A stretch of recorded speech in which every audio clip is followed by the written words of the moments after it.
I don't mean it. I don't mean kill. I mean just stand. Hey, what you gonna do when I come for your brother? Will you stand like a bull? Stand for his brother. Hey, what you gonna do when I come for your best friend? Will you stand like a bull? Stand for his best friend. I don't mean kill. I mean just stand. I don't mean kill. I mean just stand. I don't mean kill. I mean just stand. I don't mean kill. I mean just stand.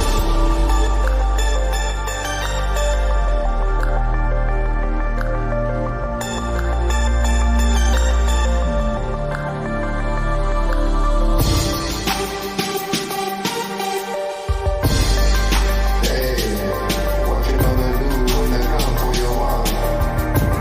Will you stand like a bull? Stand for his wife. Hey, what you gonna do when they come for your child? Will you stand like a bull?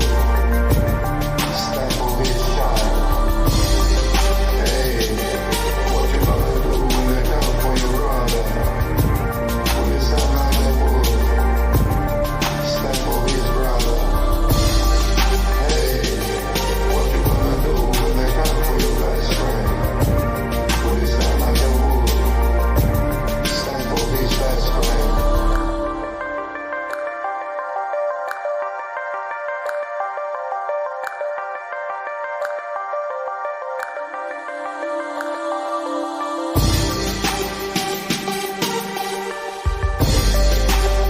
I don't mean kill. I mean just stand. I don't mean kill. I mean just stand. I don't mean kill. I mean just stand. I don't mean kill. I mean just stand.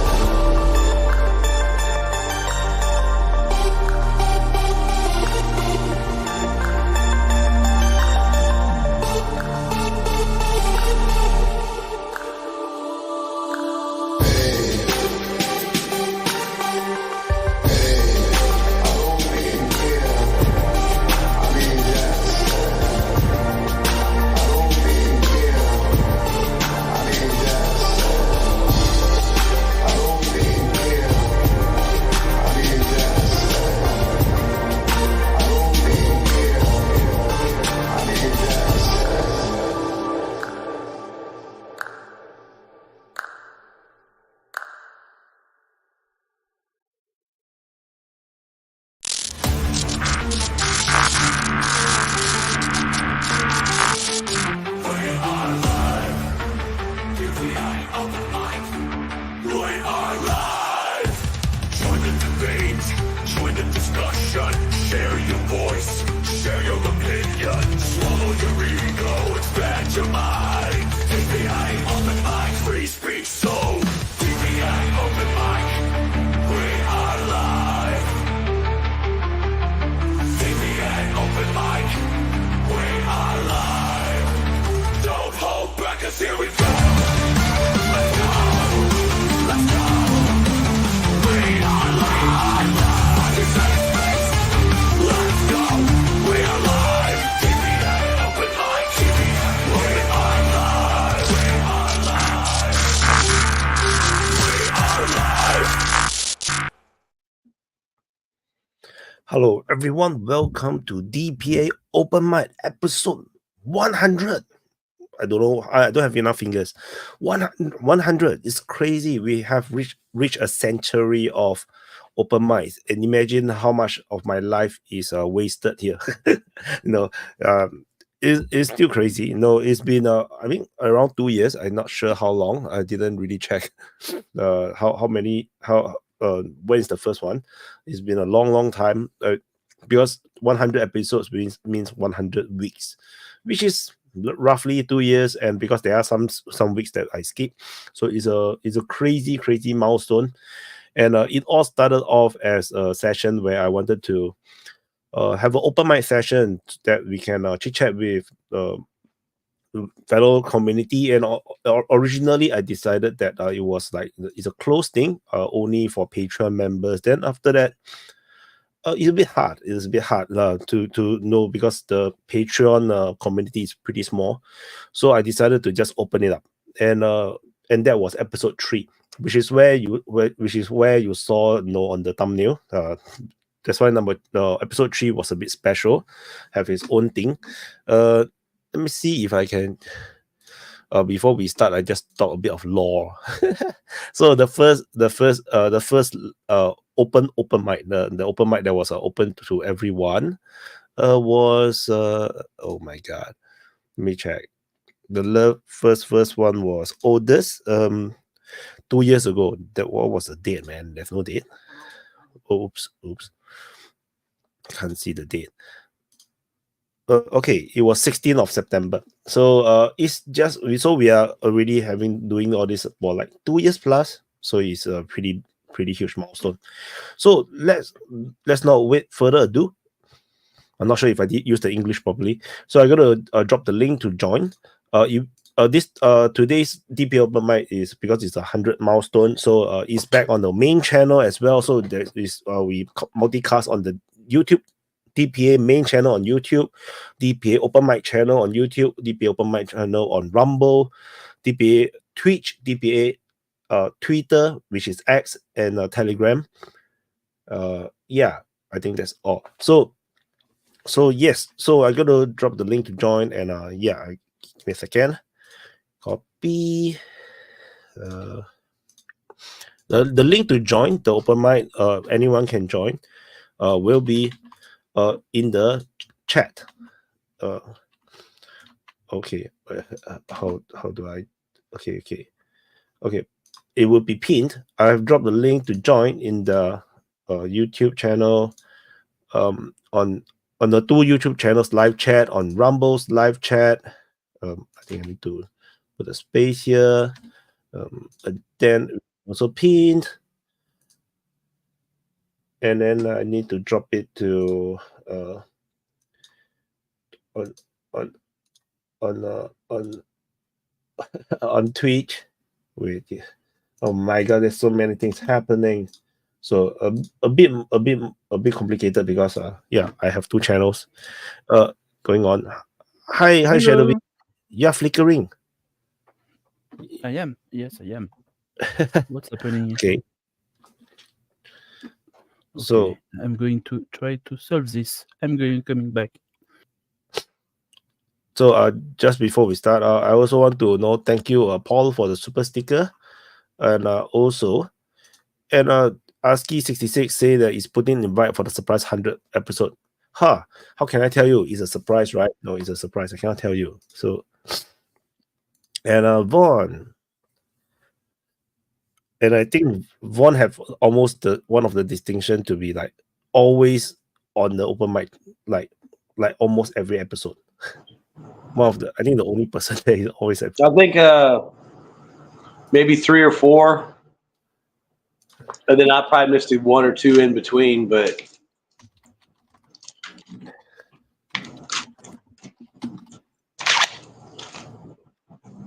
oh wow! You see, Alan is. I was going to say, I hope Alan shows up. He was in the chat. What's going on, guys? What's going on? What's up? What's up, Slick? Doing good. We're doing good. Wyatt, congrats, man. Congrats to all of us. It's actually not just me. It's actually the open mic is a community thing. It's all of us. Problem solved. Hello, everybody. What's up, Yahweh?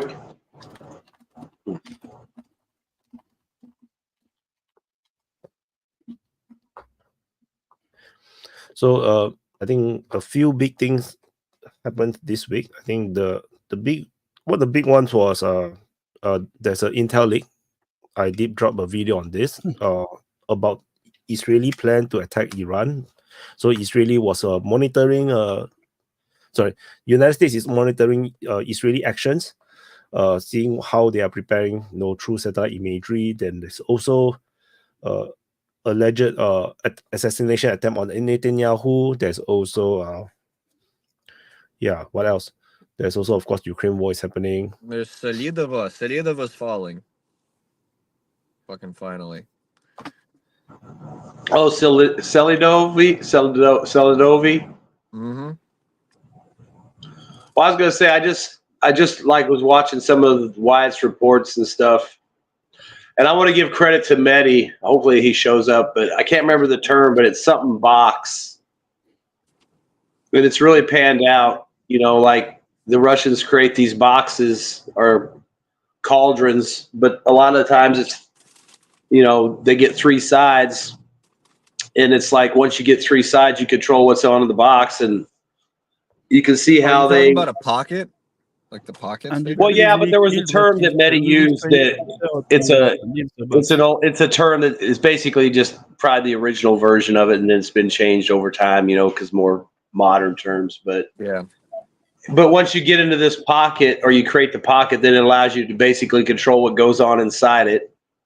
And I mean, if you look at what the Russians are doing, everywhere they have those areas created, big or small, they dominate it. And I mean, they move up and they envelop something, then they fix it, and then they basically sit there and call in their air superior, you know, their obvious air superiority and artillery superiority, and they blast everything that's, you know, pinned down, and then they take it. Yep. And So I want when to you let have, you have created this box, it's very easy to destroy or to kill whatever is trying to enter the box or to leave the box. So you just have so to bomb I mean, they everyone did it inside very the box, and they did it very kill it easily. successfully in Kursk, right? The military personnel in Kursk. I mean, they retreated on foot. Yep. So I want to let Machiavelli to introduce himself. Can you introduce yourself? Hello guys, my actual name is Mohammed. I live in Germany. I'm originally from Turkey. I grew up in Germany, and I didn't know that I will be on stage immediately as the first time I'm joining the open mic. I've been a long follower of DPA. I love your content, Wyatt. Thank you for your time and efforts for everything.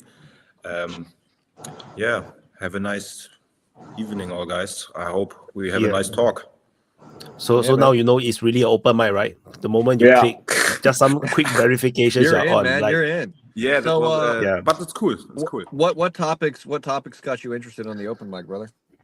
Okay, I've been following DPA's channel, I think, since the start of the, let's say this year I started following it actually, but the things escalating around the Lebanon and Hezbollah front, and I think the most interesting thing happening in the last days was the leak of this classified documents, and I wanted to hear everyone's opinion on these because everything seems so shady, how it happened and everything. I don't want to put a tinfoil hat on and stuff, but it's just weird. Now there are reports that it was leaked intentionally and everything. That's I don't know. It seems just so weird, everything. So I did do a video. Did you watch it? Have you I saw watched it, yeah. So it's something that I always say. But a lot of people would disagree. I always say that Israel is very independent. People always think that it's US pulling the strings. It's not really that case. US have no control over what Israel do, because if they have, Biden would have already stopped Israel from doing all this shit, because his election is now was in crisis, and then now Kamala Harris, right? So the mess that Israel creates is not good for the Democratic Party. So that's one thing. Another thing is that it's the intel monitoring. Literally, they are spending resources to monitor their own allies. So that's something that is interesting as well. So and another thing is that not everything. I mean, Israel and Iran is very far away. There's not much thing they can do, generally speaking. So, like preparing their air force, I think that's just logical. I think it's not that complicated. Shadow V. Yes, several issues about what you say. The first one, everybody is spying on the non-allies. Basically, you have a US intelligence asset spying on Canada. It happens all the time. And second point is about, I'm not sure that this document is very important, because what did we learn really? That Israel is going to strike back against Iran? I'm pretty sure that a lot of people were already convinced about it. The only thing we don't know is how are they going to strike back. Okay, are they going to strike the oil field, the military assets, the nuclear assets? Something else we don't know. For me, the leak is not very important. I think it's a Von turn now. Yeah, I was just gonna say. I mean, I don't know if it's important or not because you don't know how legit the information is, but maybe somebody that's sympathetic to the Palestinian cause just leaked it out so that because I mean it was basically about the type of ordnance in the aircraft and basically projections on what that stuff could be used for. So it's a crime, whatever you say, but I mean it kind of gives them a heads up, like maybe what to expect. Maybe they can prep their air defense a little differently for that. I mean, if they're using systems that the Ukrainians have used, maybe the Russians are, helping them, update their software to deal with that. So, or maybe it's nothing. Maybe it's just they're getting stuff ready and they're always getting ready and somebody just leaked a report and it doesn't mean anything. But I would think it's at least a heads up about maybe what Israel's thinking or at least what capabilities they have. And then they can kind of guess what they might hit from there. But I don't think anybody really knows. I don't think they'll hit the nuclear stuff, but you never know. They might just say, fuck you, Fawn, and do what they want. No, Okay, I have Thank to you. disagree It's a bit Mohammed. with the captain that a lot of ink has been spilled about who controls whom, Israel, America, Israel. I think it's essentially irrelevant. They are in symbiotic relationship, and you cannot say it one way or another. And of course, in every symbiotic relationship, you always get like pulls and pushes from both sides, and it's not a perfect equilibrium. But I don't think that Israel is controlling America. Definitely, they are local exponents of the American foreign policy in the Middle East. They are the ones who are actually doing the shit that America needs to be done. So, and there is, I mean, there could be a very easy way to curb them, to put them in their place if they were really rogue. It would be done like this. Just stop the inflow of bombs and rockets, and it would be over in a month. Same thing with Ukraine. So, but it is convenient as a way of denying responsibility of those actions for yourself. So you can always say, "Oh, those crazy Israelis, who can control them?" When in fact their policy is perfectly in tune with American policy. So there's that. I would like to go back to the significance of the leaks. That's what stood out to me because there was not really any interesting information. They have rockets and they are preparing these rockets for attacks. Nothing new, but the whole uproar between in that House Representative Mike Johnson now talked about how bad this leak is and everything. The media coverage of it and how bad this thing blew up. Was that what stood out to me because like all you guys said, there was no real information. Why give such a big or why care so much about an interesting leak which basically just confirmed everything everyone already knew? It is Maybe the point is like I said, there's somebody in the Harris administration that's sympathetic to the Palestinian side and they don't like the fact that somebody leaked somebody's, even though you said it's pretty vanilla, it's still an assessment that might have some weight.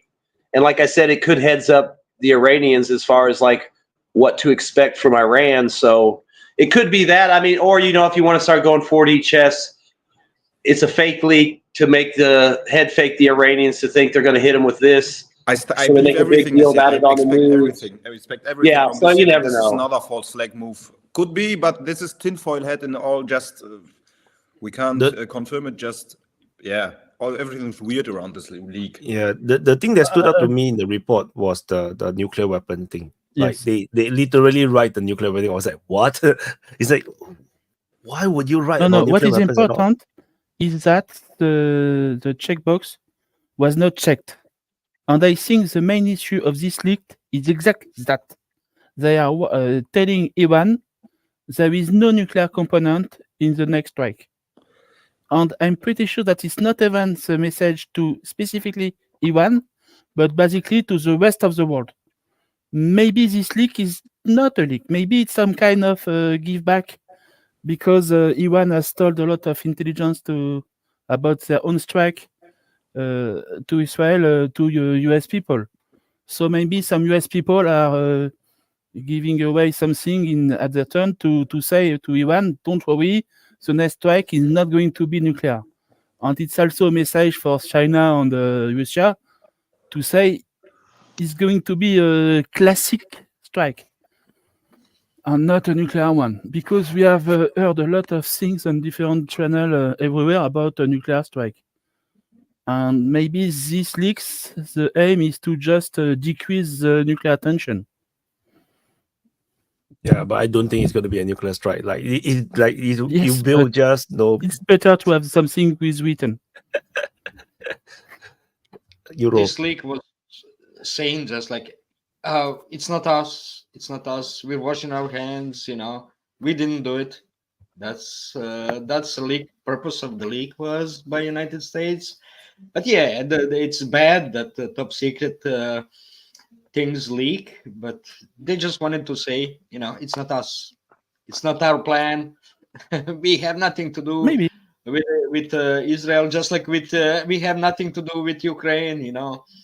Yeah. They're on their own. It's the same message, right? I do find that the leak is insufficient though. I don't know why there's only 2 pages. Like, wouldn't there be more? Why only 2 pages? Controlled leak. And we have specifically the pages about nuclear strike. About this is not going to be a nuclear strike.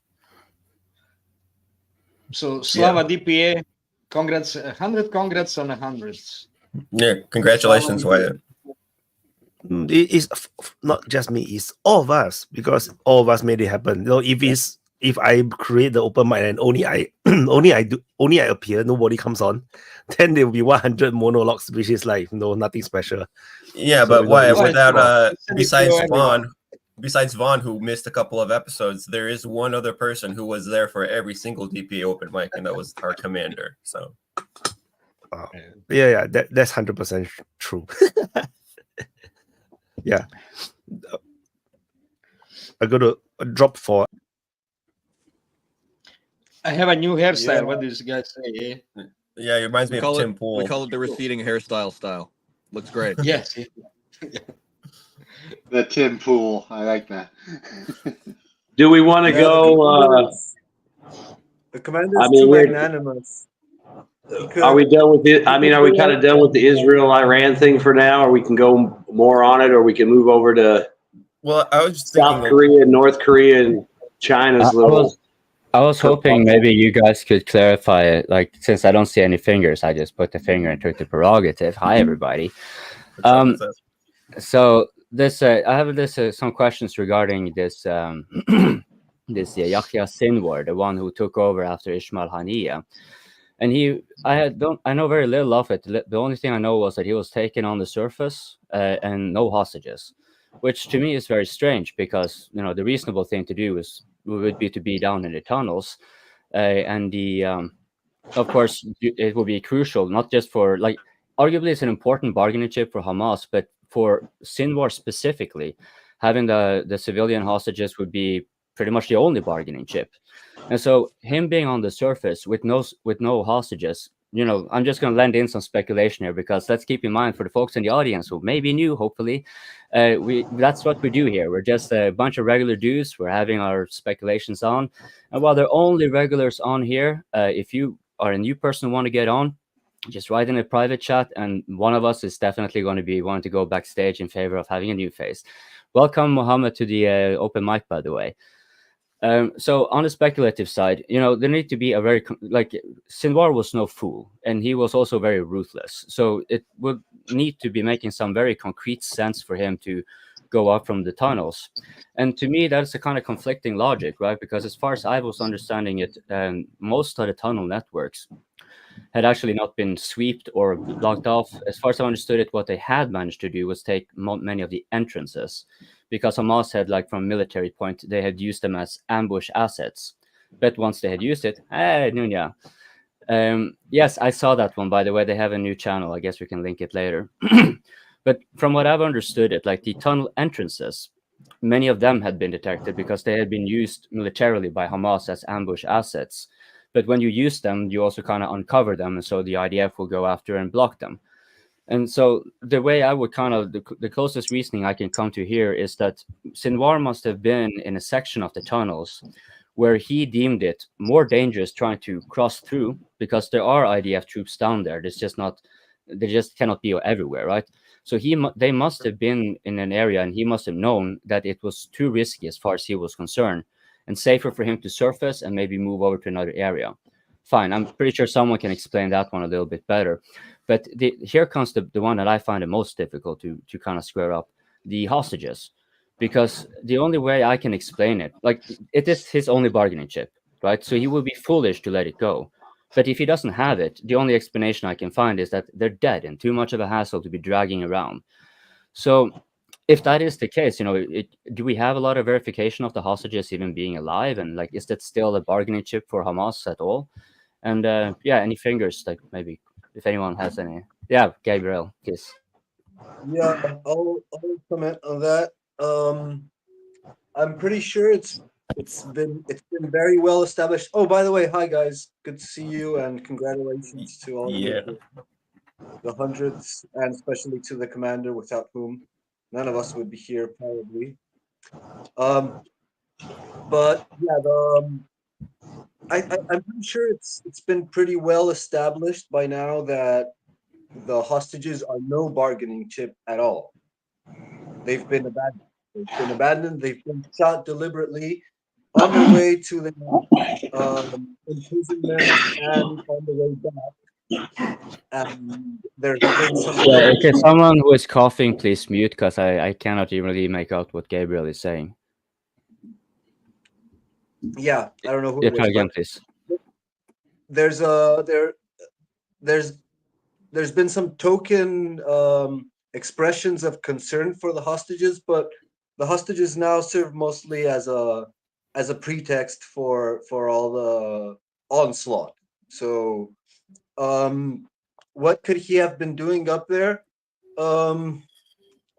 I'd say he's either actively participating in combat operations, or because he has a very good understanding of his Israel operations and of his, and he's an experienced combatant. So either he's participating in combat operations, or it was a deliberate like suicide attempt. You know, like to make a symbol Martyr of himself. Yeah. I would do it. Like if I were in a desperate position, it's like it's an option, because it's like ensuring a renewed morale to the troops. So that's my. I just want to say, you know, with what Gabriel was saying too, in regards to the hostages. I mean, like here in the States, you know, if it's on Israeli TV, they're Israeli hostages. If they're dual citizens and it's on Fox News, they're American hostages. And they, you know, they always ask, you know, oh, why aren't the hostages released? I mean, it's pretty obvious at this point the hostages are a political talking point when it's convenient, depending on what they're trying to ask for or convey or get across. But I mean, I don't think they've really give a damn about the hostages anymore, because they've killed them.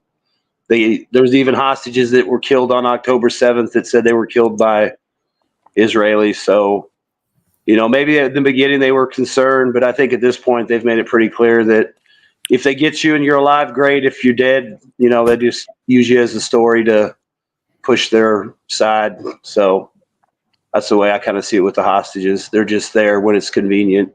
I mean, you know, if it was really that big of a concern, they'd talk about it every single day, all the time, but they don't. Yeah, one more thing. Consider that most of the hostages that have been released have been a PR disaster for Israel, because they have no like terrifying horror stories to like reinforce the idea of these brutal medieval bloodlust and completely barbaric terrorists. So So it's been proven to be like terrible to free the hostages. So I'm pretty sure that's part of the calculus. That's a good point. Yeah. Okay, can you also just pass the thing to, because both Nunya and Shadowy are having the fingers, so if they can answer. Also, I am curious to why he would still surface though, because to me it makes more tactical sense to be doing the fighting in the tunnels. I guess Shadowy and then Nunya. I forgot who was first. Nunya, I think it was you. Okay, cool. Hey guys. Yeah, just to follow up on Vaughn's point with respect to the hostages, yeah, I'm in full agreement with him. I think they're more or less a ploy, a pawn right now. We're never going to hear about these hostages ever again. Maybe one day they'll turn up, but I have my doubts because they're useful for both sides. You know, they're useful for Hamas, obviously, as a bargaining chip. They're useful for the Israelis for the exact opposite purpose, right? They can keep this going if people still believe that there's hope for the hostages. So that's why I just don't see them ever seeing the light of day again. With respect to the Hezbollah commander who was killed, I can't pronounce his last name. My understanding was he was actively on the front lines, engaged in fighting with his troops. So when he was killed right on the front lines fighting. So that's what they say anyway. Take it for what it's worth. But yeah, my understanding was he's been on the front lines with them ever since Israel went in. So go ahead, Shadowy. I just wanted to make sure of one point about how he died. All the reports we have, did they come from only from Sahel? Or do we have other sources about what's happened exactly? Because if all the reports come from Sahel, basically it could have happened anywhere, even in the tunnels. We don't know. And they just create this story of what is happening. We have to be careful about where the information comes from. Of course, it's pretty sure that he's dead, that there is no issue about that, but the how, Okay. are we sure? Okay, that's a good question, but you know what? I will easily kick back on that one, because if it was something that the IDF had just simply tried to do for propagandistic purposes, then they would have also the hostages present. And you know, because there's one thing here, you can say that the hostages are no bargaining chip, but that still doesn't mean they won't apply on the optics. That has already been well established. So if you were to be using the hostages anyway, if you're surfacing where you are actually more likely to be recorded, well, then you do like any other hostage situation. You have the gun to their head, and it's like, okay, now you're going to comply to my demands or they're going to die. And if the IDF were to be then in public saying, well, we don't give a fuck, or just drop a missile, that's going to be a little bit more than even they could swallow. Right? So there's something there that's still kind of missing for me. Like, I don't think because it was only like a footage of a drone that came in and something, he threw a stick and then shot him, but you can really see him very clearly. So I do kind of get where you're coming from there, Shadowy. Like, you can see it's Euro, were you trying to say something? You're muted. As far as I know, what happened was that they got a leak. IDF got a leak where he was about surfacing and all that. He probably wasn't continuously in the tunnels. He was up, you know, and in Gaza, that's probably where they already broke through, cleared everything, cleared the tunnels. So he came probably with the civilians, and they got a leak about his location, and they jumped in and surrounded him with a tank, also firing. And the drone was just visiting if it's safe to come in. And after that, they fired another shot that kind of maimed him or left him unconscious. And they came in and shot him in the head. That's as far as I know exactly. But they got a leak, which is kind of, for that area, it seems like kind of usual thing. The leaks are normality. They're having a huge issue. I think the easiest explanation is they don't move the hostages around all over the place. They probably have places they keep them. They're probably not anywhere near where the Israelis think because every time you move those people, you're going to have to figure out how to move them. You're going to have to secure them, and then hope nobody sees a bunch of people getting moved around that are tied up by a bunch of guys and guns. I mean, it's too much of a liability for a guy like him to be running around with a couple hostages in tow for insurance. I mean, I'm not saying he wouldn't do it, but I mean, I would think most of the time those people are tucked away somewhere, guarded by somebody who's not on Israel's radar per se, like the guys running around in the streets and popping out of the tunnels and stuff. Okay. I mean, for all you know, they're in the basement of a Christian church, and the Christians there know exactly what's going on, and they ain't going to say nothing. So it sounds like he was engaged in active combat, you know, and basically there was a leak, an intelligence leak, which keeps happening. These intelligence leaks that wind up with high, with like figureheads and important people in countries and organizations that Israel is actively hostile towards, and they got him. So opportunity. I mean, is there like some kind of problem if the guy died fighting or didn't die fighting? I mean, if he died fighting, that's what happened. I mean, is it some kind of issue like people don't want to believe that he died fighting, or they don't believe he threw a stick at a drone, or I mean, the guy died. I mean, he was fighting. What's the problem? I think. Hey, first, oh yeah, go ahead. You didn't speak, so please. Machiavelli, how much do you know? First of all, I think it was. I'm very sure it was Yahya Sinwar in the scene that in the drone footage, but Israel completely miscalculated the implications of that video. I think they thought that they could celebrate this as a big win. We killed him. We finally got him, but the complete opposite happened. Everyone celebrated it, said, look, he died like a warrior. He wasn't hiding between hostages or wearing dresses like the IDF was pushing stories of how afraid he was. So I think this whole release of this video was a PR disaster for them. And they kind of tried to backtrack, releasing videos of him hiding in the tunnel and everything. So first of all, this, and second of all, I read today that Israel is giving away money or is promising money if someone gives them intel from inside Gaza to where the hostages are. I think it was like 100K. That's why I don't believe, or maybe I don't think they are protected by normal foot soldiers, let's say, because I don't know.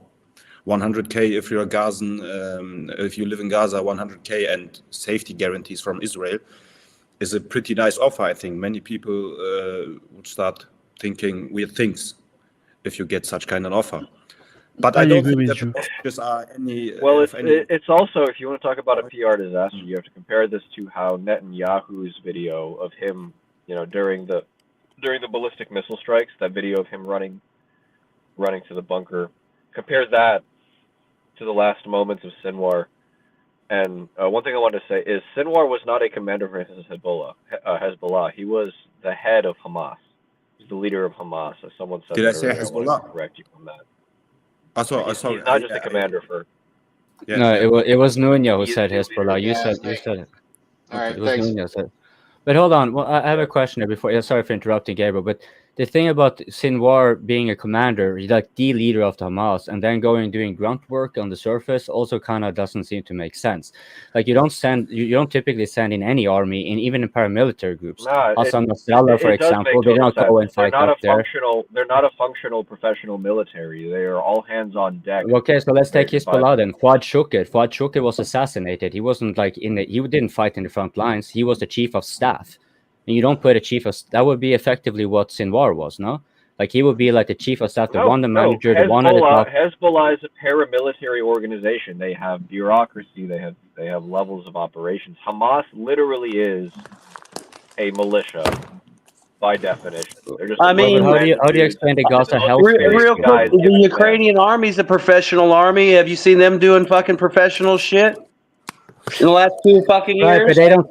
Right, but you still don't send the one who manages everything, because Sinwar, as a top leader, he becomes also an administrator. Maybe you don't now, didn't then, but you might now. Getting kind of thin on people. Well, Well, that's the thing, they're right? never We don't victim, know. you Maybe know. he was having a meet. Well, that's the thing. I saw this video of there's this channel on YouTube called AI Telly. I despise the channel, but they do some pretty interesting animations and breakdowns of major events. And supposedly, Sinwar was actually meeting. This is according to the soldiers that were interviewed afterward. He was seemingly, because they searched the house, it looked like he was in a meeting of some kind in the next door building when the fighters in the building that he died in started to engage some Israeli patrols. To which Sinwar then decided, instead of running away, he went and joined his men in the building that he died in. So he was in a different building, ran to this one, got a rifle, held off the IDF, got killed, whether it be by a drone or a tank, and didn't run from this meeting, essentially. Maybe he thought he was surrounded, maybe he thought he couldn't run, so he had to stand and fight. I mean, we just do not know. I don't think he was out there fighting literally as in like, oh, okay, I'm kind of bored, I'm gonna go play soldier with my homies. It's like, no, it sounds, what's the term? Occam's razor says he was probably doing some managerial work, and then he was under the impression that he could not retreat, so he decided to fight. That's what makes the Does it most even sense. matter? Does it Can I even say matter something? in a big picture?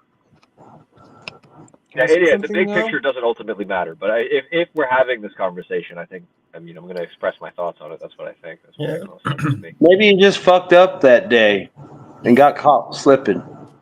That's that's my impression too. Okay. He wasn't to address to die as to a hero, address but like got caught in the situation. I'm sorry. yeah, who is okay? No, yeah, like to address the skepticism claims of what the situation actually was. It's pretty simple. Look at the facts. Like, what are the facts? Israel publishes a video saying that he was killed.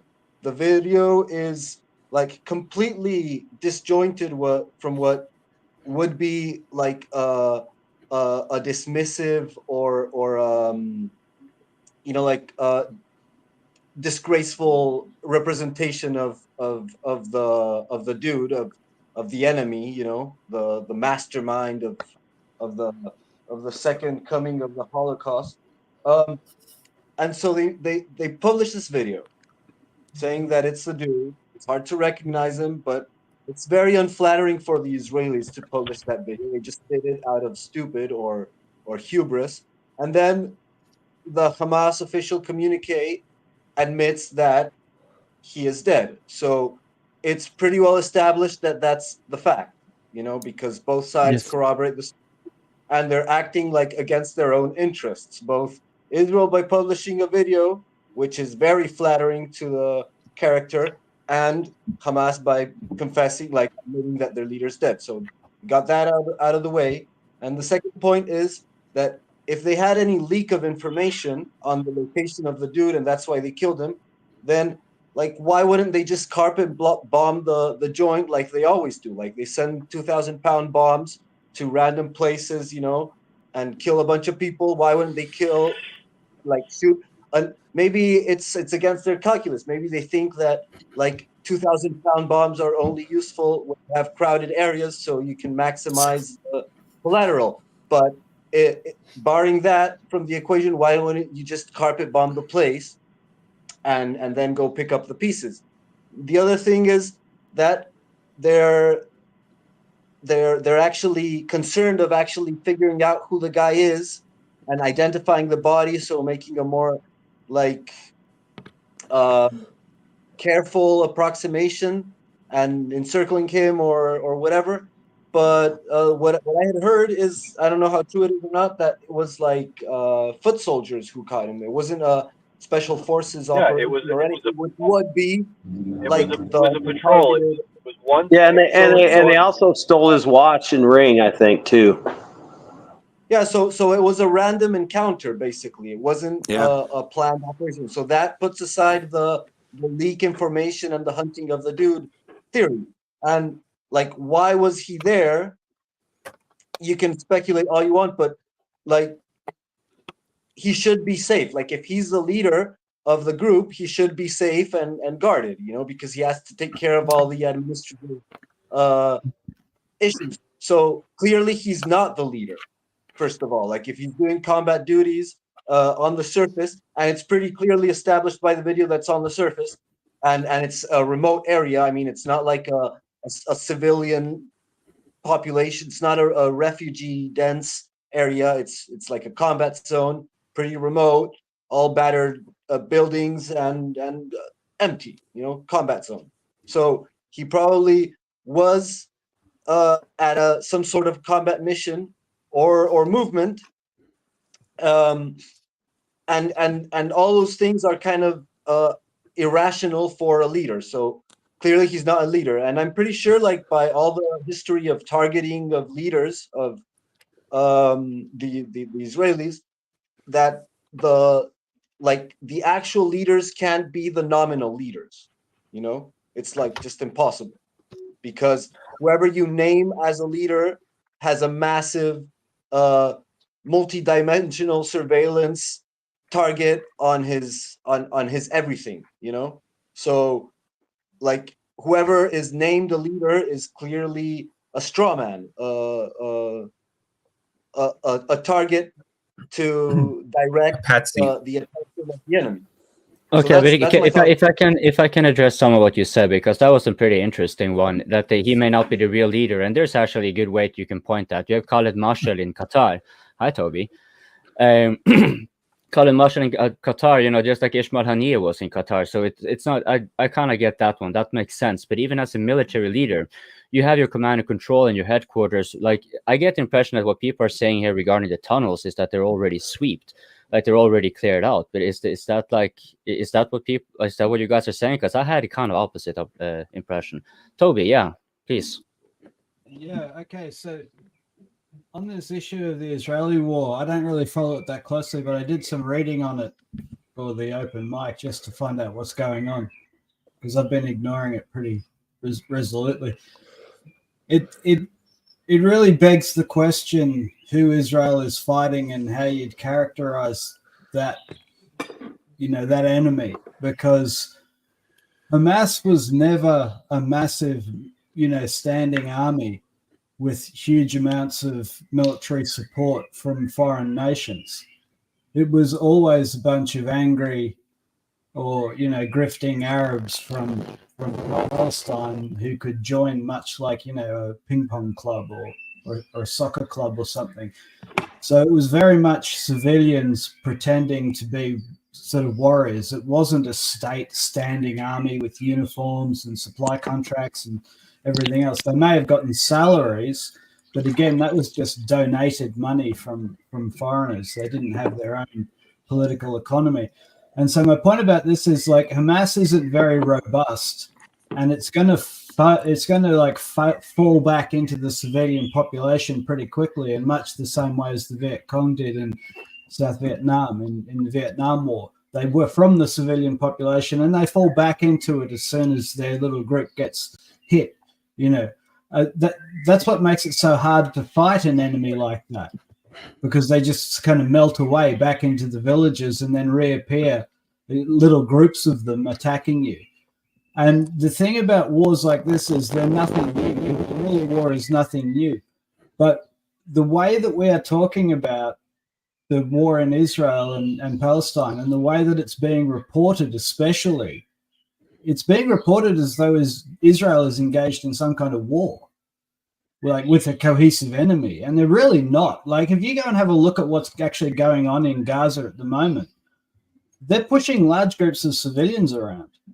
They're moving them out of areas and then bombing those areas. But like, there's not, if you actually read what's going on, there's lots and lots of bombing. There's lots of civilian control. But the Israeli army is not, like, desperately worried about their security in Gaza. They're not facing any kind of cohesive threat. They obviously don't think that there's very much dangerous down there, because they're wandering around dealing with civilians like a lot. Also, have a look at what they're doing in Lebanon. They just bombed the hell out of civilian districts. Israel is not targeting military infrastructure. They are actually targeting civilians. Now, I don't say that to say, oh, it's so bad, like, because I sort of turned my back on that whole region and war. But at the same time, let's not be under any, misapprehension. Israel's fighting the civilians of the region, and it's taking the fight to them. And it's unbelievably ugly. And it's unbelievably well documented as well. So we're in this really strange time at the moment where, the corporate media is reporting on it like it's a war. It's not a war. Like, insofar as Hamas was able to organize anything, what they organized with the hostages, that was just a criminal action. Look at it. But by its definition, it's a short-term strike at a weak target, because that's all you can do, because you're not an army and you can't take on the Israeli Defense Force. So what do? You have a cheap shot. But really, taking hostages is criminal action. It's mafioso type stuff. It's also just straight up murder, because you're threatening to kill the person unless you get what you want, and that's called murder. Like, even if you don't do it because you couldn't, you still tried. So like, these are pretty heinous crimes, and that's what the Israelis are up against. But the Israelis are very much fighting a civilian population in Gaza and also in Lebanon. And the thing about, when I watch the trajectory of it, the US is not actually giving that much aid. Like, I was looking at the figures, in terms, because there's aid and there's aid. So the US gave 25 F-35s and a whole bunch of smart weapons, which, money can't buy that kind of friendship. But at the same time, they're not giving a lot of cash, and Netanyahu's burning a huge amount of cash, right, as well as political goodwill. So there are limits to what he can do. Even more limits, the US has leaked his attack plans on Iran. But there are practical limits, and Netanyahu's a bit of a criminal himself. So Israel is engaged in a protracted campaign, and I don't think it's much of a war. It's almost just like a political stunt by Netanyahu so he can stick around. And I think that the aftermath of this whole debacle is going to be just counting the dead civilians, because, like, there's nothing else there. My point is, like, Hamas doesn't have air bases, and Hamas doesn't have a submarine and a naval base that you can go and destroy and say, oh, we won. Hamas doesn't have, like, a whole bunch of institutions. They're going to say, oh, we're going to lose money now, so let's call off the war. Let's negotiate with Israel. Hamas doesn't have any of those things. It's just a bunch of civilians. And, I don't want to say that because I don't know, but all the claims coming out of, like, the Arab world now are that Netanyahu's just ethnically cleansing Gaza because he wants to depopulate it. And the thing is, it's like, that's a bit what it looks like. That is what it looks like when the IDF go in there and start, like, bombing large residential areas and moving large amounts of people around and denying aid.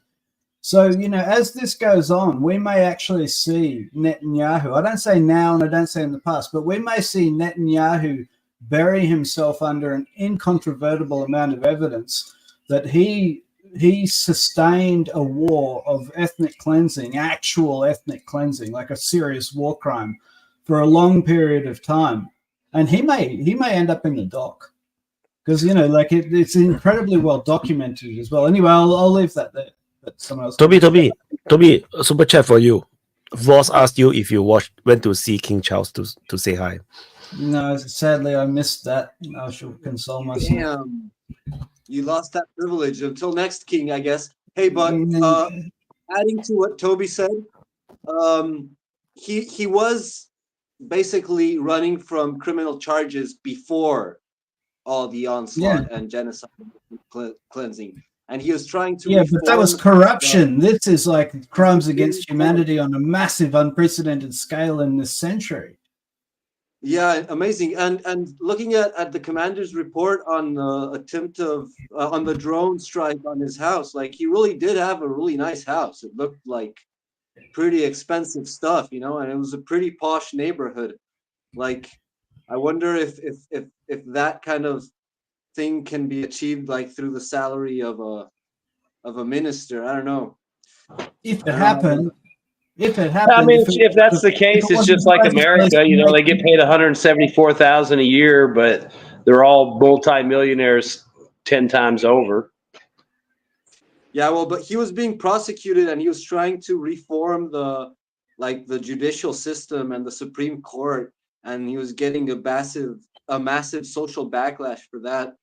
So yeah, his neck is on the line and he's going to continue pushing, like It was no a matter bit more. what. It was a bit more advanced than that, Gabriel. The case against him was very large and had been going on for years. And when he decided to kick this conflict off, they'd finished hearing all the witnesses, so all the evidence was in.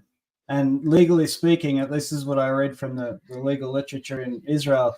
At that point in the court case, everybody knows what's going to happen, and he was cooked. So the timing of his legal jeopardy in this conflict is, Pretty it suspicious it paints a very obvious picture of what we're seeing. And that's kind of diabolical, right? Like the idea that one man, to save his own skin, has decided to, create a narrative that involves ethnic cleansing and just thousands and thousands of dead civilians. One big problem with that one. He's a monster of modern age, and I'm really interested to see how the American political system treats him, not just the Democrats, but also Trump, because Netanyahu has become a monster of the modern age. He is dripping with blood. Right? But hold on, doesn't that presuppose that Netanyahu actually has, because he wouldn't be charged with corruption if he was like having supreme power, right? So if you take Lebanon, for example, like here, Hezbollah just launched the missiles the day after on the 8th of October in solidarity. Now you may say, sure, that was symbolic. That's true. I would agree. But once you start getting into military things, that's not something the politicians usually make a decision on. That's the military.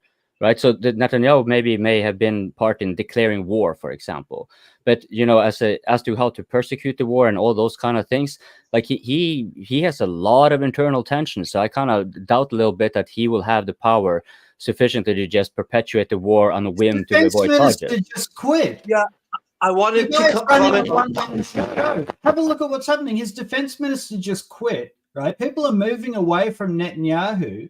But he's got absolute control of this war machine that he's started. Like, I don't think you're paying attention, Coping. Netanyahu is a massively important actor in all this. And look at the way the US is treating him, right? The Democrats are standing away. Trump doesn't like him, right? And this is going to get a lot worse. We're not reading about it in the mass media, but if you go read, there is an absolute slaughter going on, not only now in Gaza, but also in Lebanon.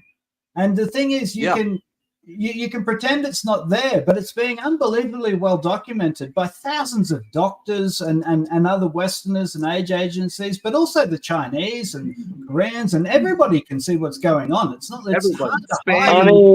I mean, look at what Netanyahu was doing when he was younger. The dude's a stone cold killer. He knows what he's about.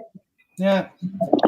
Yeah, but I wonder how Trump's going to treat him, because Trump has got a competent PR team, and Netanyahu's becoming a monster on the international stage. And like your point about Israel's not a totalitarian monarchy, that's true, right? And that's why I expect Israel to get rid of Netanyahu, like sooner rather than later.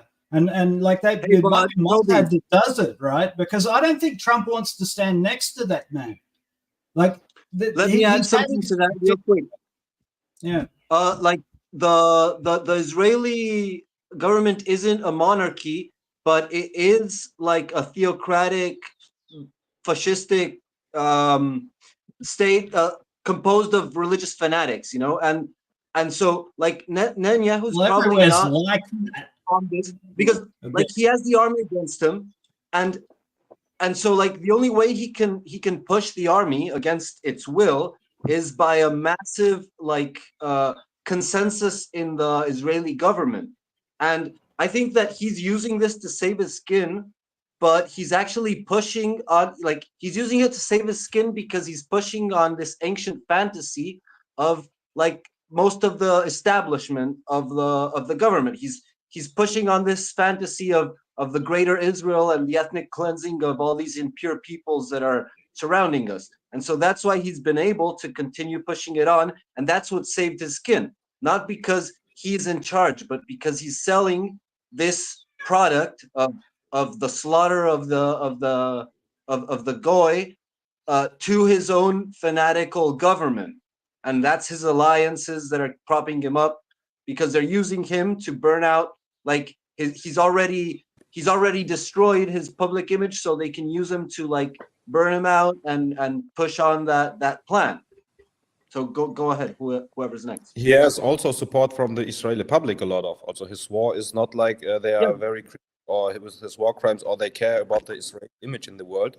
I think he has a big chunk of the Israeli population behind his war also. They want to see blood, they want to see revenge, and yeah, that makes it, I think, a better position for him. But I can't see how he will escape the charges that were there before the October 7th. And the new ones since are international on a daily basis. Would you say the people leaving Israel, the Israelis that are leaving, they're probably the ones that aren't on board? Everybody that's staying is kind of scared. For the most part, that's fair.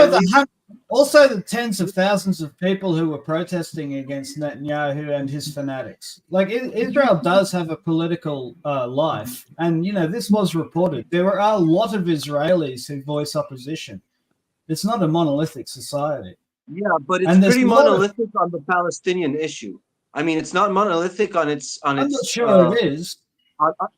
I mean, like, I've met a shit ton of Israelis. I worked in tourism here. Me too. You get three Jews, you've got four opinions. So this is why I don't think that you're going to have like consensus in Israel. They're not a consensus type vote.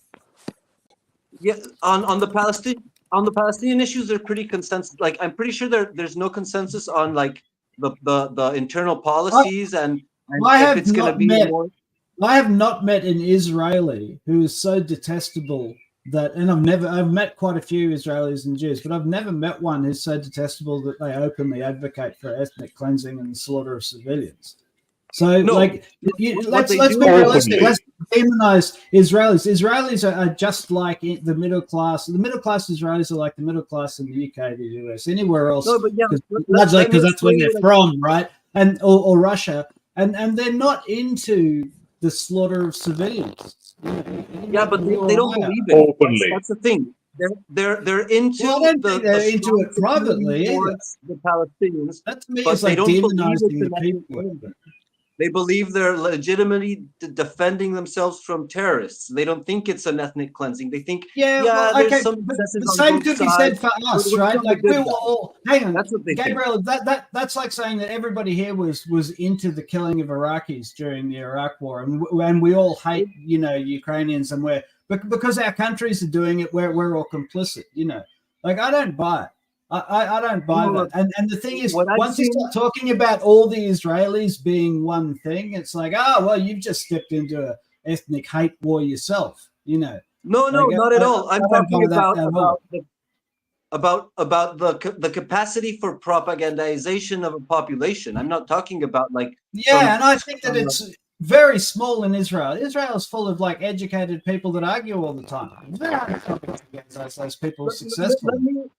Let me flesh out slightly what I'm trying to say. Like I've met Israelis from all social classes and character, like very different apart, and they're like, some of them are super liberal, some of them are like really hardcore military brainwashed people, but they all agree on that they're like on the good side. They have different views, but they all think they're the good guys. It's like the same with the Iraqi war. Like, yeah, there were some Americans that were against it and stuff, but they all pretty much agreed that the Arabs were bad and that we're good, and that what we're doing is somehow justified. Like it has some explanation, it has some reasoning behind it. And that's what I've seen of the Israelis I've met. Like very disparate character of Israelis, a good sample group, and they most all like they defend what their country has done with the Palestinian issue. I'm not sure what they'd say right now after all this footage and evidence, but I do know that there's a pretty strong like informational control and indoctrination that kind of puts them on the right side of history. That's what I've seen. It's not like I think that they're monstrous. Now, there are monstrous people that are really bloodlust, thirsty, and want to see the last child die, but but it's not the totality of the population. It's just a very strongly propagandized population. That's all I'm saying.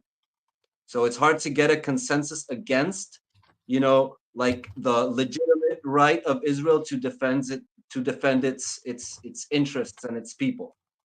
It's going to be very hard to get a consensus against that in the population. Like the most likely thing is that they're going to support it, like kind of reluctantly. Some people might be against, think it's too harsh, but it's going to be a minority. Most of them are going to say like, yeah, it's okay. Like we suffered as well. So we suffer as well. And that's what I've seen, like people from Tel Aviv, liberals, like super hippie and stuff, and pacifists and whatnot. It's like, but yeah, like, rockets fly to our city from time to time and we're all in danger and we're all scared, so it's like, maybe they shouldn't launch rockets and we wouldn't treat them so bad. That's kind of their attitude, And I'm pretty sure that now it's also their attitude mostly. So go ahead, Nika, I think you've been waiting for a long time. Yeah, I think it's Mohammed and me. I don't know. No, Nunya has been holding the finger for a pretty long time. I'm pretty sure it's Nunya who's first. Yeah. Okay. So, yeah, Nunya, go. Oh, well, I barely remember what I was going to ask, so I'll change the topic. I guess given what Toby was saying earlier about Netanyahu ending up in the dock, which I think I'd love to see that, but I'm just trying to wrap my head around how that would actually be possible at this point, right? Like, do they throw him under the bus? Is that the plan? I'm pretty sure that might be the plan. But then how do they throw him under the bus for being this sort of tyrant while at the same time trying to tightrope walk their own guilt? Yes, good call. Yeah, how do we do that? So I'll throw that open to the floor. Isn't that the whole point of having a scapegoat and blaming someone and having a big ritual like a trial, is so that you can all pat each other in the back afterwards and say, we are good folk, we punished the wicked man, let's move on? It is, but we're going to win this year. How do you not get some of that on you, Like I think you do, but that's just the cost of doing business. Okay. Like, oh, we were deceived. We thought they were we trusted in their own investigations on themselves and thought they were saying the truth when they, said that they were doing just fine. But now we know, and so they must be punished for, deceiving us. These evil bastards. I think it's Nika's turn. Yeah, I have a lot of things to say, but I forgot half of them, so I will go with what I remember. So first of all, you have a scapegoat when you think something is wrong and you want someone to blame it. But the majority of the public don't think they are doing something wrong. That's what I think everyone needs to understand. Gabriel is, I think it's like 99% correct with his with what he said about the Israeli. When you see like marriages and they are celebrating dead kids, and you see it's very, very hard to see an Israeli inside Israel who is against the war or he's public against the war. It's like a very minority. They have political issues between each other, but in regard of what's happening to the outside, to the Palestinian or to Hamas or the Lebanese, they are, I think, the majority. Even there is statistics, the majority are with what Netanyahu is doing, and this is one thing. Second thing, I think Netanyahu is the objective is he tried to go to a point where he would be seen as someone who eradicated and tamed the Arabs and eradicated the resistance movement in Lebanon and in Gaza. So he will be off the hook of what he did before, because other than that, I don't see how he will go without punishment. I didn't see like a portion of the open mic, but I just want to get back to a point about Sinwar. Actually, they didn't know. I have some information. I'm not saying it's 100% sure, but from what Israeli said, what's been leaked, and what the other said is like they didn't know where he is. They had no idea because and they didn't target him. He was the one who attacked the Israeli force. They were in his vicinity. The man is very stubborn. You need to know his personality. He was very, very stubborn, and he didn't want to die. Even in one video, it's very, very known. He didn't want to die in comfort or because of a sickness. He wanted to die as a martyr. So he was going. He did go to attack the Israeli force, and you see the videos. And even they didn't know that it was him until they approached the drone. And I think it's a mistake. They leaked that. After that, after it's like I think 6 or 12 hours, when they make the drone go, and when they suspected it was Sinwar, they went and took the finger to run the DNA because they have the bank because he was there, and they discovered it was him, and you know the rest. So this is the information that I have after a lot of sources and even Israeli sources. So I think they wanted to portray him as a coward, as someone who's. They said he was like dressing as a woman, and he was covered by hostages, exactly. And they had a lot of things to say, but I think this is another proof that you need to take what Israeli says in a grain pinch of salt, a barrel pinch of a barrel of salt. So I think Mohammed is next. I think I also read that he was the one who engaged the Israeli, but we will never know the truth. So there's, I don't think, no point debating. But where he was, only knew that it was him after they did the DNA testing. But I want to go back to the Israeli society and the support for the war. And I want to also say that Gabriel is, I think, mostly right that, it is a very well-educated and not monolithic society like we think, because many Israelis are actually grown up in Western societies like in America or Germany or Poland and emigrated to Israel after they were invited. But I think I found a statistic. Sorry, Mohammed, I just cut you in like 2 seconds. The fact it's educated doesn't mean it will not be like fascist or that's Nazis. what I say. Yeah. No, I'm talking about the other point. Before Nazism, the German population were very educated. That doesn't mean that didn't follow the Nazi points. Yes, I wanted to come back to that point because I found a statistic. I think most of the polls say the same thing, that nearly 70% of the Israeli population supports this war. It's like, and even I have one open that says 34% of Israeli society thinks that Israel is not going far enough. So they say like, there is no Gaza left.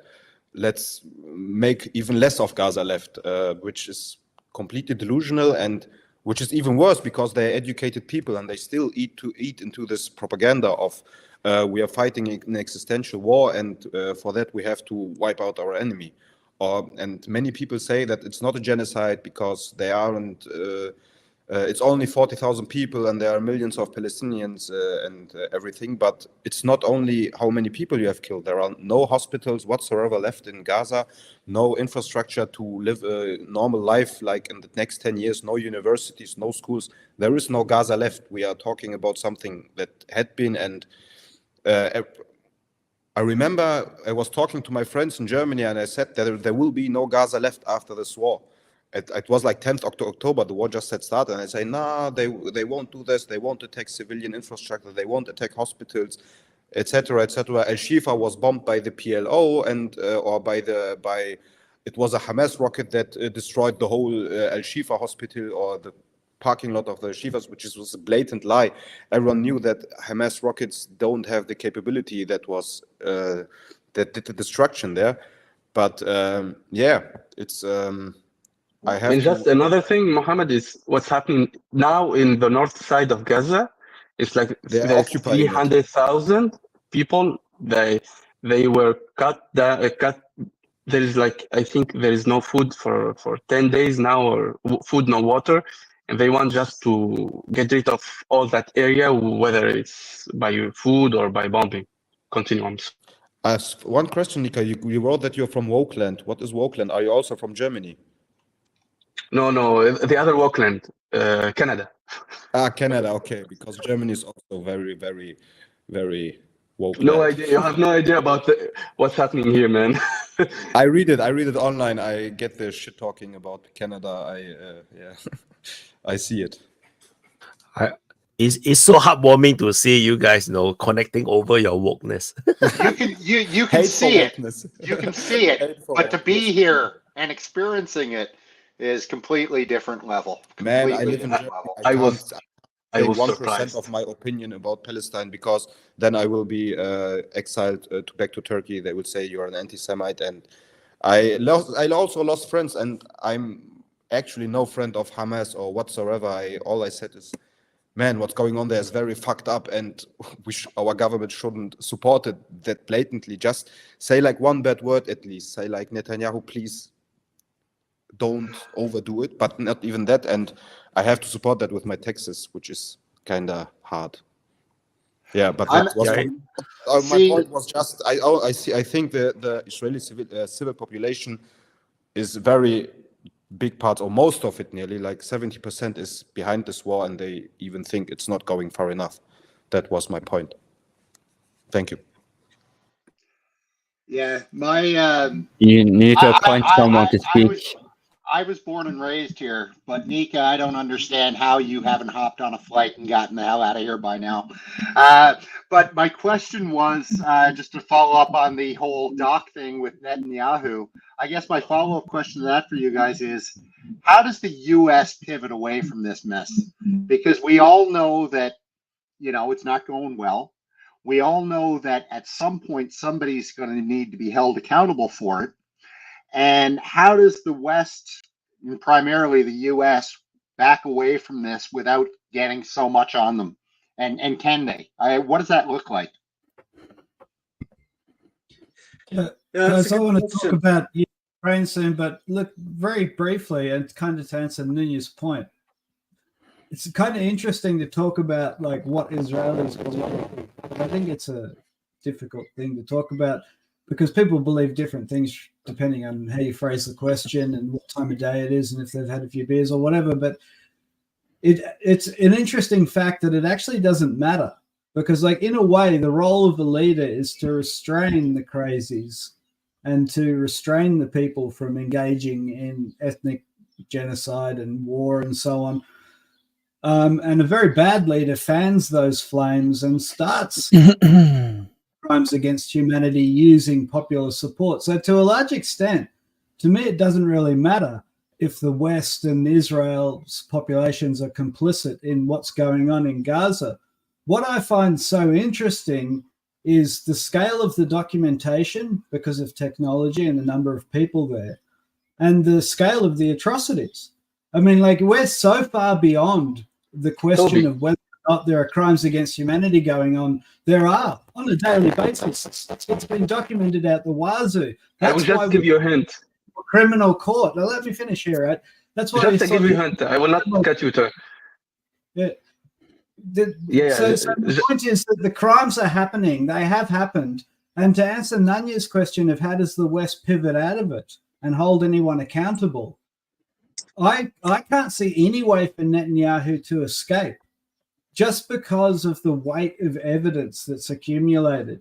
Now, I don't think it's going to be such a big deal for the West to pivot and blame the very bad man of Netanyahu, but that's where we're at. It's already kind of happened. Anyway, we should talk about Ukraine at some point. One question, Toby. Do you think anyone was accountable of what happened in Iraq, in Syria, in any part of the world? No, just in We Ukraine. sold But we Iraq a care only lot about better Ukraine. than they're selling. No this accountability. Ukraine. Forget about it. Just Ukraine is what's matters. It's just the European. If European or Western who's dying or Israeli, we will care.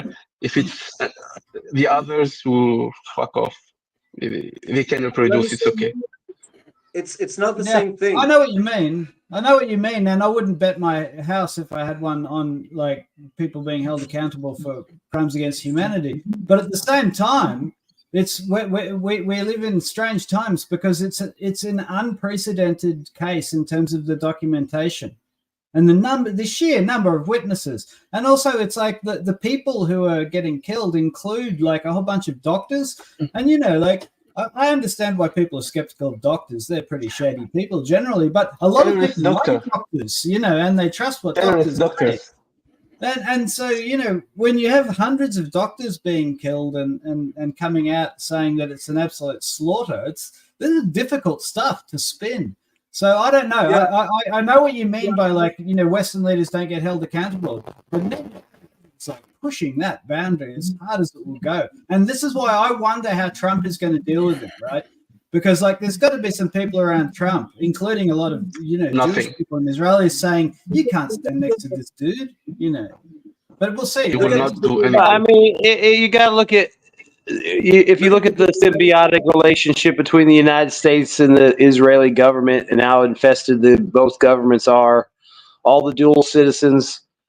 Probably at worst, he'll be like exiled or something to the United States or some other fucking place and probably get a nice payout. And you won't ever hear about him again. Maybe he'll pop up in 10 years and talk about global warming or something. But I mean, realistically, nothing's going to happen to him. I mean, only losers get fucking tried for war crimes. And by losers, I mean tiny countries that can't defend themselves. So I think it's Sirhan, because if you, the super chat wants us to go over to Ukraine. I wanted to ask Mohammed a question regarding Germany, which pertains a little bit to Israel, but can enable us to segue over to Ukraine. So I guess Sirhan is going to be on topic, and then maybe I take over because there was no other finger. Okay, I'll just respond to Toby. Toby, you're approaching this from a perspective which is off. Like Australian society is not participant in any major war, and you are coming from a personal perspective in which you believe that I am a good person, hence most people are good persons. And goodness has nothing to do with this because you haven't experienced how the war actually, what it creates in societies. Once the blood gets shed, once people start dying, once stories started circulating around, it flames people up. And this has been going on in Israel and Palestine for generations. And it's not like you have good people, set of good people, and set of maniacs. No, you cannot distinguish these things so easily because people are living in an unusual situation for generations. They're all indoctrinated. And it's not something you can approach from the standard, Western or whatever, peacetime morality. Things work differently once the blood gets shed. People get riled up, and it's not something. It takes generations to wind itself down. I fully expect, what Gabriel said that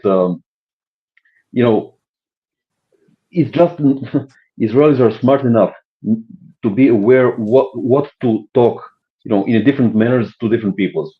Arabs too. Depending on situation. I understand what you're saying, and Archimedes and I had an argument in Telegram about the statistical analysis of groups. And sure, you can be like that, and you can say that those people are generally like that. And I understand what you're saying, and there's clearly truth in it. But listen, if I didn't take people as individuals when I meet them, I wouldn't have any Arab friends or any Israeli friends. I would turn my back on that whole part of the world, because as you say, they've been fighting each other for generations, let's say thousands of years. So, if I don't take people as individuals and give each individual room to have an individual stance, and moral credibility as a good person.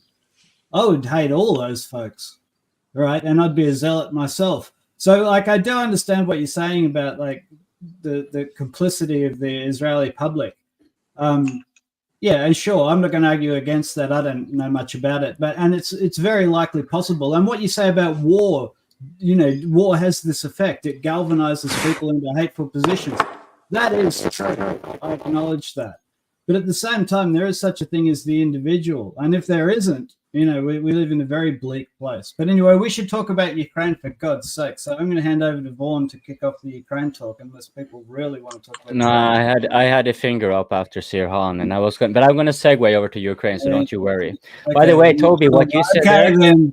but you know what you said there, Toby, was very wholesome, very heartwarming. It was very good for my coping. So thank you much for your kind words. No problem. So Mohammed, let's start moving over to Europe. And you mentioned something about like censorship and stuff. So I know there's going to be some limitations. We never encourage people to come on here and put themselves at risk. So, you know what to answer yourself, and let's just answer as freely as you feel like. One of the things that kind of caught my attention, I think it was a month or two ago, was that there were some knife stabbings of some police. And then shortly after, the German government, they had decided to make this thing about if you do for asylum seekers, I think it was, migrants, that if you a condition for you to be given citizenship, if I'm not mistaken, was that you recognized Israel's right to exist. Which, I understand, like, as far as I interpret it as a Norwegian, is that this was very much like a veiled attempt to kind of, say that, this is because of Muslims, because that's generally where you would have like the most, at least, consistent opinion in that regard. But what I found a bit problematic with that was using one population group as a tool to exclude another. Like, that's a divide and conquer tactic on like a fairly sophisticated level, if one were to be interpreting like that. Like, I would have more like just specific on, for example, child molestation. Do you believe the hadiths that say that this and this with Muhammad and Aisha, for example? Because here there's a lot of leeway. There's not all Muslims who, there's a, so, and that way you could kind of like target a little bit in. But, this, how would you kind of interpret that facet of German politics and then contrast it to the foreign policy, especially vis-a-vis Ukraine? So, like, if you could make the segue as a new speaker, I know that's a tall order, but please. I think I got your question. First of all, regarding the censorship, it's not that bad in Germany. I can still say most of my opinions open loud, and I won't be prosecuted or stuff. Maybe I will lose my job if my boss finds out that I kind of support Palestine more than Israel, but then I would go to court in Germany, and then he would be fucked. Let's say it like this. But the thing is, I forgot what I wanted to say. Sorry, let me get my points clear. This question about, or this that you have to accept the if you apply for citizenship, you go through a process, and then you get you have to accept a lot of things, not only the right to existence of Israel, which was kind of also in there a time ago, but a bit different formulated.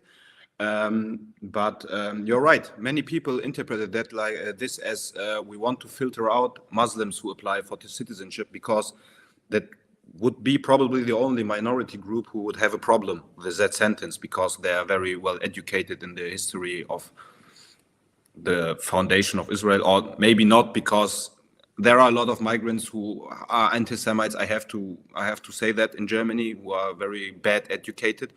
Not all of them, it's a minority, but there are a lot of anti-Semites. So I get where the German government was coming from, but I also think that it was a political move to filter out certain groups of applying for citizenship in Germany, because the new citizenship law was also criticized because the conservatives said it's too easy to become German, and a lot of wrong people in their eyes become German. I don't know if that actually answered your question.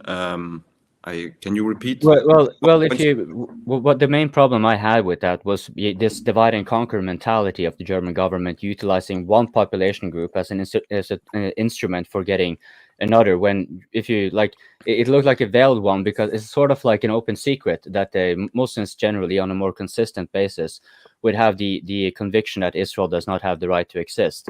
So but you could go on other things without having to include other facets of your population.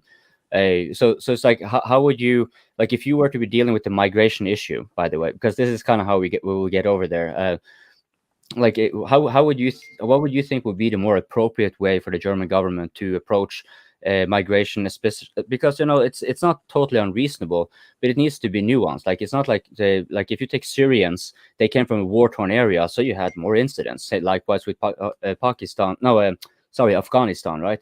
And so like there are they in my opinion, they could have, instead of generalizing that matter, they could have been a lot more specific.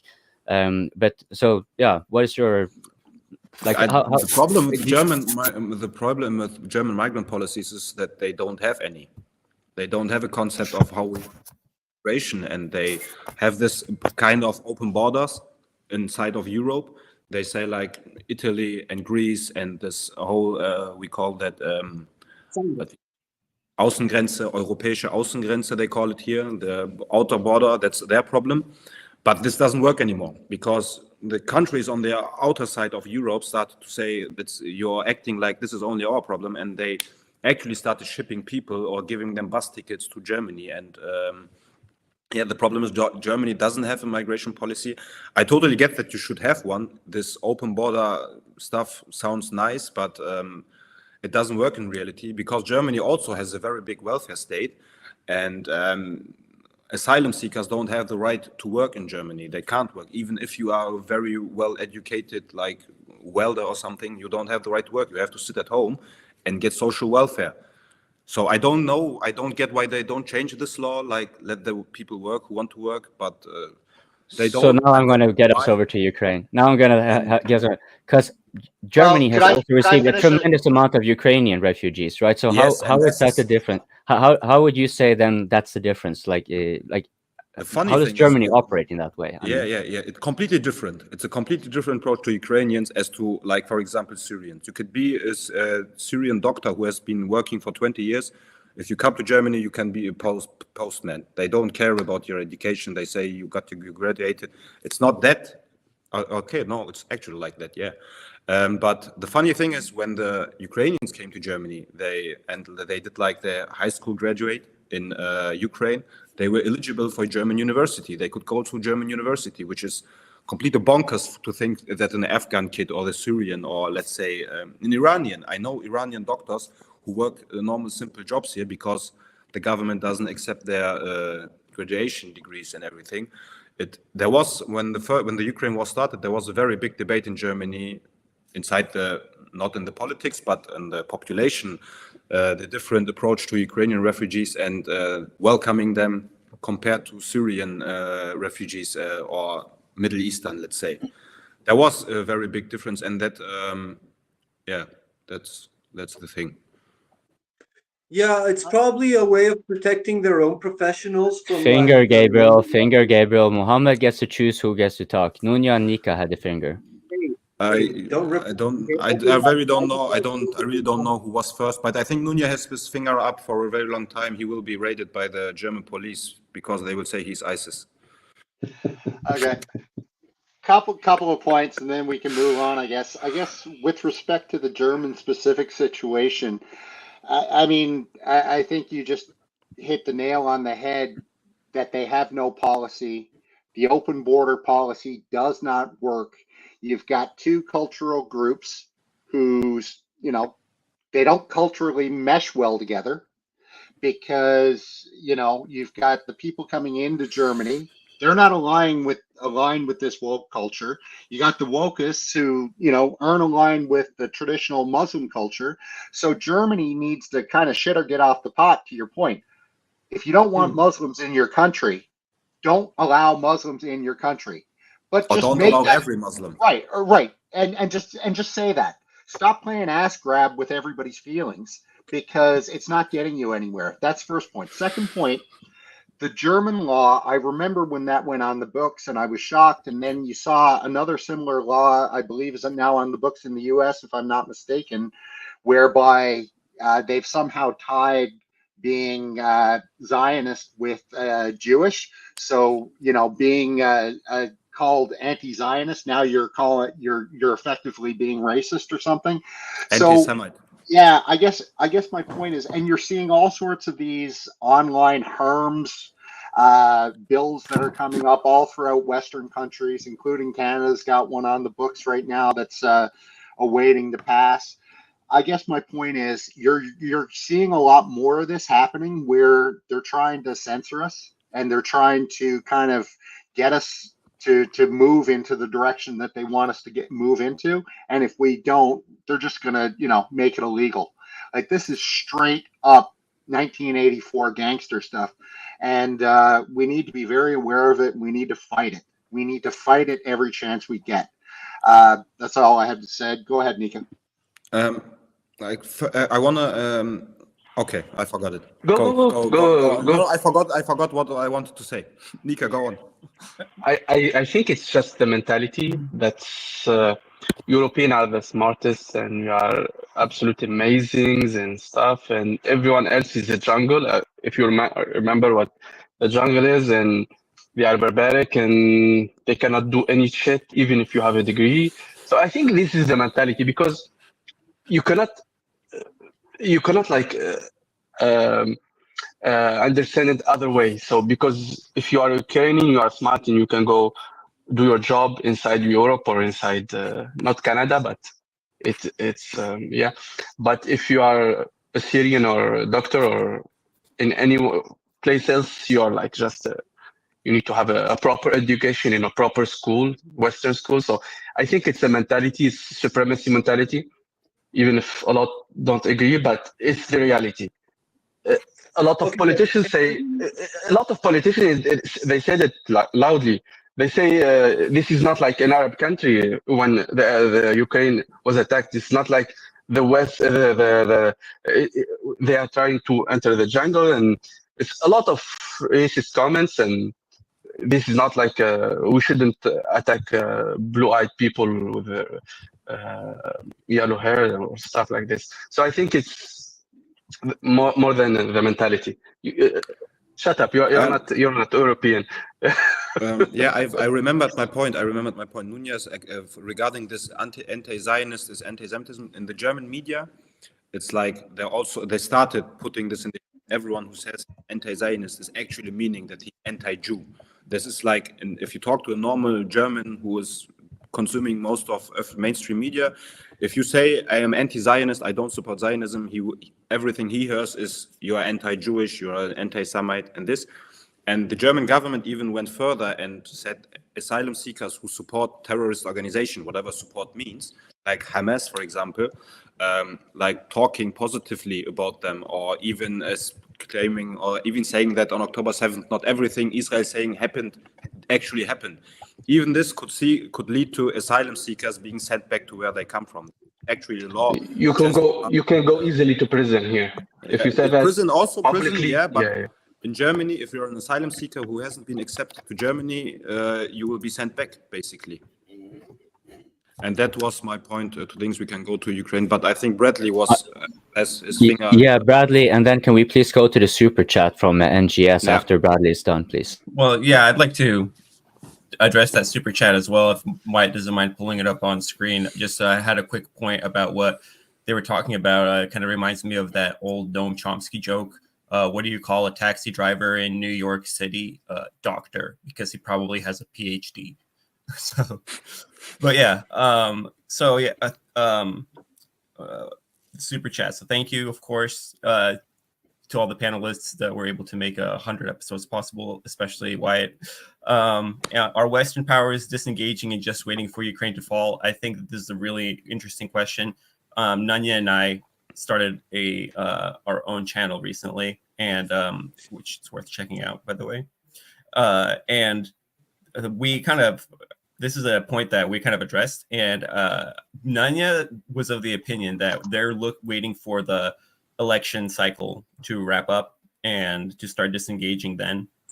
I don't know. I think that Ukraine is a long-term project, and that we're not just going to disengage and just like that. We've been at it since after World War II, where we can just stop. Go Oh ahead, yeah, Vaughn. but there's What's clear it coping? Yeah, I can actually add a little bit to that because I recently checked out the Norwegian arms industry. And I before mentioned that the EU as well as Norway had, from the very early stages of the war, like the first few months, I think it was, they had pledged for up until 2027 that they will be annually giving so many billions, depending on the country. Who is crackling here? Oh, sorry, it was me. Okay, no problem. So Norway had and the EU had a pledge to support Ukraine until 2027, and there was one coincidence I came across earlier this year where Norway, the Norwegian government specifically, had bought from the Kongsberg Group, which is the biggest portion of the Norwegian arms industry, a deal for most of the air defense systems that have been most successful on the Ukraine battlefield, and the order was to be fulfilled by 2027. Or at least that's when delivery was going to start. Now, sure, one can say that it's a coincidence, but then since then, most of the arms deals, because you may notice also the financial support to Ukraine, it started with hundreds of billions, and then it became like half of it. And then it's like now they're kind of avoiding him at all, or completely in speeches. So the following orders and deals that the Norwegian arms industry has generally been getting is from other NATO countries. So we're expanding missile industries in Australia, and they're having also, I think it was Joint Strike Missiles that we are having agreements with there. We had a week or so, it was with Lithuania, and which is an interesting thing by itself, is the Baltics after all. But then the most recent one that I picked up this week was the Netherlands. And the Netherlands, they didn't mention the amount, but to the Lithuanian one, I think it was to the tune of $1 billion or close to thereof. I might be confusing because of the currency of Norwegian is like 10 crowns to $1.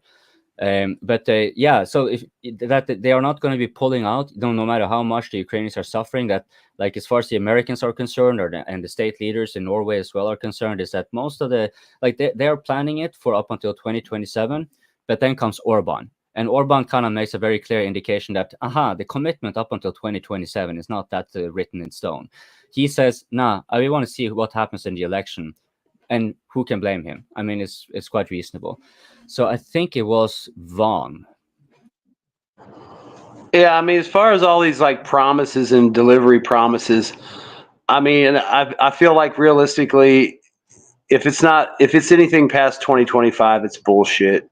They're just blowing smoke up their ass, or it's really being ordered for somebody else, because, there's no way in hell Ukraine's going to take delivery of these systems in 2027, because everyone knows there's not going to be anything left of Ukraine at that point to even take delivery. I mean, what are they going to do? Stick it in the west side or something?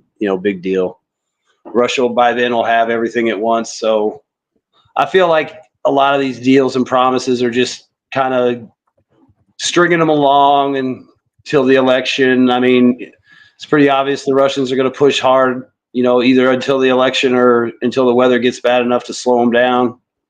I mean, they might not, like a lot of people said before, they might not even be interested in a deal. So I recall one of the things that I mentioned. One of the things I mentioned about the Norwegian government buying the weapon system for 2027. I recall on an earlier open mic I asked you that question, and what we, like you said, because I agree with you, the realities on the battleground, it doesn't seem to be like congruent with the so-called pledges. And what you were saying then, if I recall correctly, is that probably they're just making the deals so that they can just like any deal that is before 2027, they just sweep it up themselves, and then they've already been subsidized by the U.S. government. So now they can just sell it to wherever they're going to do. Yeah, I mean, somebody's going to get that equipment that's being built. It's just not going to be Ukraine. I mean, they're telling them it will be, but I mean, who's going to be around to take it by then, and who's actually going to be willing in the West to give up brand new multi-billion-dollar systems to some fragmented, whatever Ukraine is at that point. Just to see how they flipped on Ukraine in the second when they give the third to Israel. You see how it is. You see how they prioritize their allies. I mean I mean, we can get into that later after Ukraine, but I mean, yeah, we could go over that THAAD system. That's pretty pathetic. I mean, it's a good system, but if you start looking into it, it's pretty pathetic what No, but what we you see, have. compared to what Ukraine is demanding and what Ukraine is asking, and how quickly they give it to Israel instead of Ukraine. Yeah, I think Well, I that mean, the biggest on the problem West with the THAAD system is you'd run out of missiles for it in the entire supply if Russia or Iran decided to do a couple 100+ ballistic missile that's shots, exactly the thing. and then that's it. That You can get maybe at the end of the year you get your next 12, but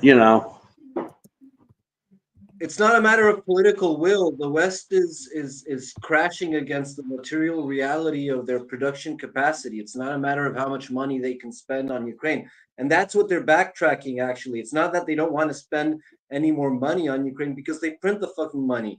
What they don't want to do is show that they're actually incapable of producing the amount of ordnance necessary to carry out that military operation. And so I mean, that's another reason why a lot of this shit's so strung out years down the road. I know a guy that works in an ammo plant. They got orders for shit, and it's great for the business. He's going to have plenty of work, but they still have to open up other parts of the plant and bring the machinery in and get the people there. So that's not something you do in a couple weeks or a few months. So, I mean, you can imagine, like you're saying, it's, even these long-term promises help hide the fact they can't build shit. You need to be qualified. You need to be qualified to do that shit too. Well, I think it's both. It's not just that we don't want to fund anymore, which we don't. Like, the thing about all of this expenditure, it's all publicly available information. You can go on the Treasury Department in the US, Canadian government website. I'm sure Europe's the same thing. You can look up all of these tenders and see exactly what these governments are requesting. And I'm not seeing a whole lot of big orders. So, number one, I don't think we want to spend anymore. And number two, to Vaughn's point, or whoever made the point, or Bradley, maybe it was, even if we could spend the money, we can't, we don't have the production. So it's a combination of both things, I think.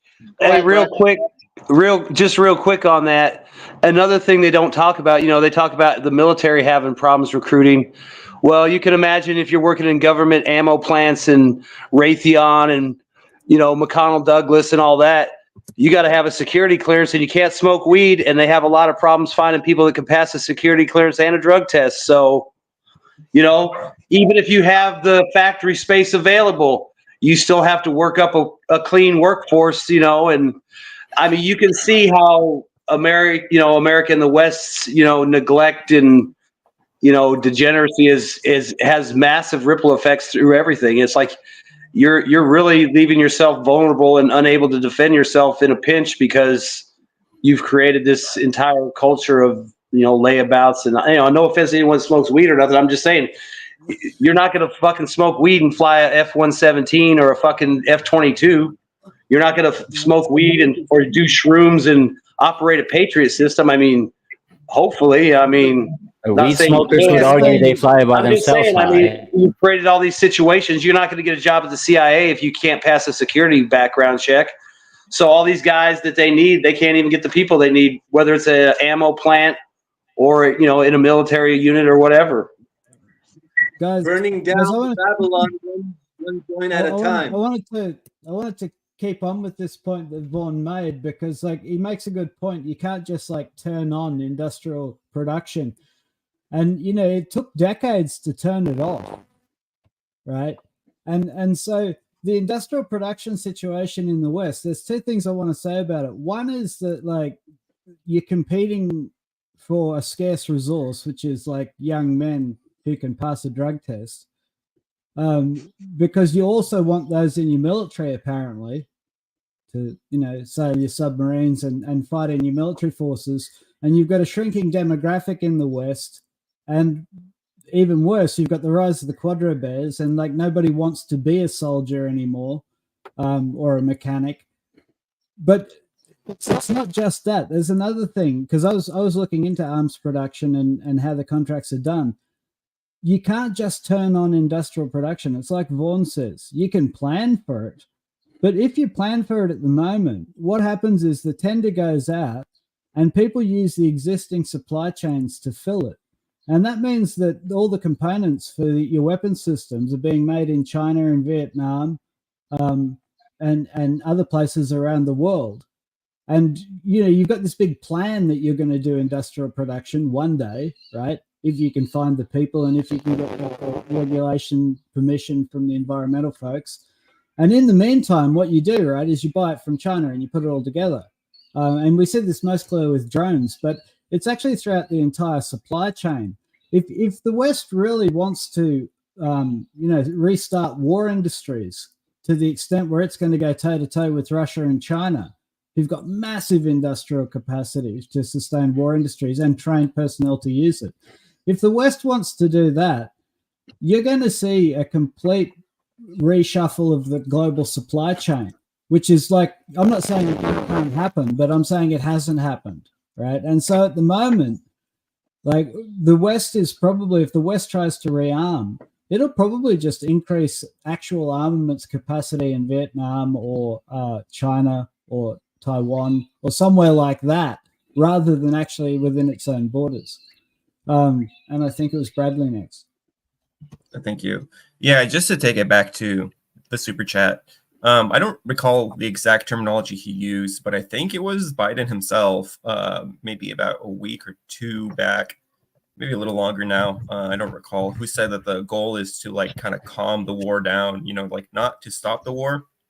He used some like anachronistic word that I had to look up. I'm like, what the fuck does that mean? And it's like basically to take the war to like a lower rung of activity. So they don't want to end. I don't think they want to end the war. I think they want to continue to have Ukraine be like a thorn in Russia's side as much as they can support that, as much as they can continue that. I think they want to have government in exile, not accept the annexations of the extra Donbass territories. I think that they're still, in their wet dreams, they still really want to get their hands on the stuff in the Donbass and the stuff in the, the Crimean gas fields and all that. So I don't think that that's gonna just go away. I think that there's gonna be maybe some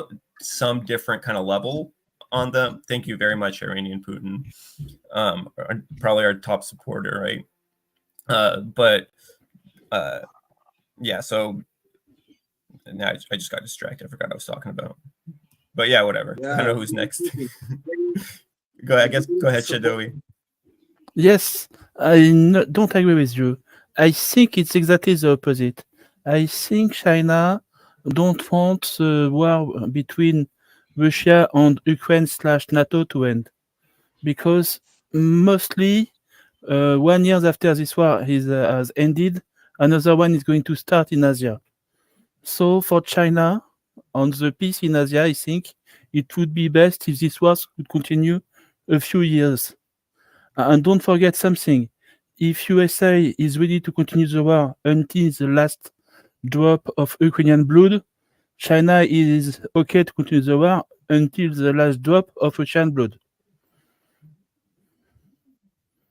So next one is I don't know. No one is finger raising. I think Lambo haven't talked, right? So No, because I'm just here also. Hi guys. So Happy 100 let me Open drop a Mic, public guys. announcement first. Wait. Yeah. So anyone that is want to join, if you are new, I'm quite sure that the regulars will open to give up their space for you guys. So do come on, and for those watching on the main channel, there is actually a separate channel called the DPA Open Mic channel. So do subscribe over there if you like what you're seeing. And yeah, Mr. Lambo. I don't think China wants to have that war continues, because the thing that China is really winning it is the inflation that's happening everywhere in the world. If you're looking here in Belgium, in France, in Europe, and United States, you see more and more Chinese machinery, equipment, cars, building equipment being sold. Also for Russia, with all these sanctions, they don't have any choice anymore to buy from, or to build them themselves, or to buy from China. So China actually economically make very good deals. The thing is, all the countries say, we need to stop China bad, China this. But if you just look, like a lot of YouTubers are showing, like their mini diggers, they're buying mini cars and they promote that's cheap, stupid stuff. If you're looking here, I am working in the building industry also, and if you just look all these big rental companies where you can rent a forklift or something like that, you're buying more and more from China. Why? Because everything in Europe and in the West has became so fucking expensive to buy. They are actually buying cheaper forklifts to rent at the same price. So they're still able to make even more bigger profits because they are actually buying Chinese crap, and it's Chinese crap. If you are in the building industry, if you know something about cranes, all these Chinese brands is fucking crap. There's nothing good to compare a European thing. But rental companies don't give a fuck. They need to rent stuff, so they need to make money. And they don't going to make a lot of money if they're going to sell, like, to rent Japanese Komatsu, American link belts, German Liebherr, all this stuff. No, they're going to buy Sany, another Zoom Lion, other Chinese brand to just make fucking a lot of profit. So China is the war itself. They don't give a fuck about. The inflation is very important for them because the inflation is so high.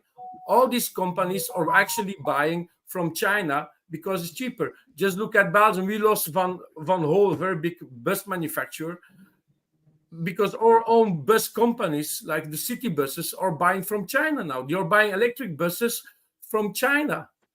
It's insane. So yeah, they all say we need to stop. China is bad, but everybody is buying from China. Even governmental companies are buying from China. Just tell me what is logic about that one. They are hating China, but they're still buying from China. I don't know. Hey, but you said look at Belgium, but I have a question. Like, what is a Belgium? No, Belgium. But on Saturay's point, I think it's a on kind of Saturday's point- Actually, less naked Jesus than you. So I think a Belgium is a kind of breakfast food. yeah, probably something like so that. tasty.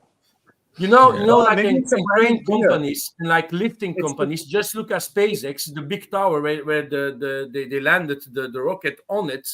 The tower was built with the crane of Sarens. Sarens is a Belgian company. You know, we have a very little country in the world calling Belgium. You have the second biggest crane company in the world. And the Holland Mammoth is the biggest one in the world.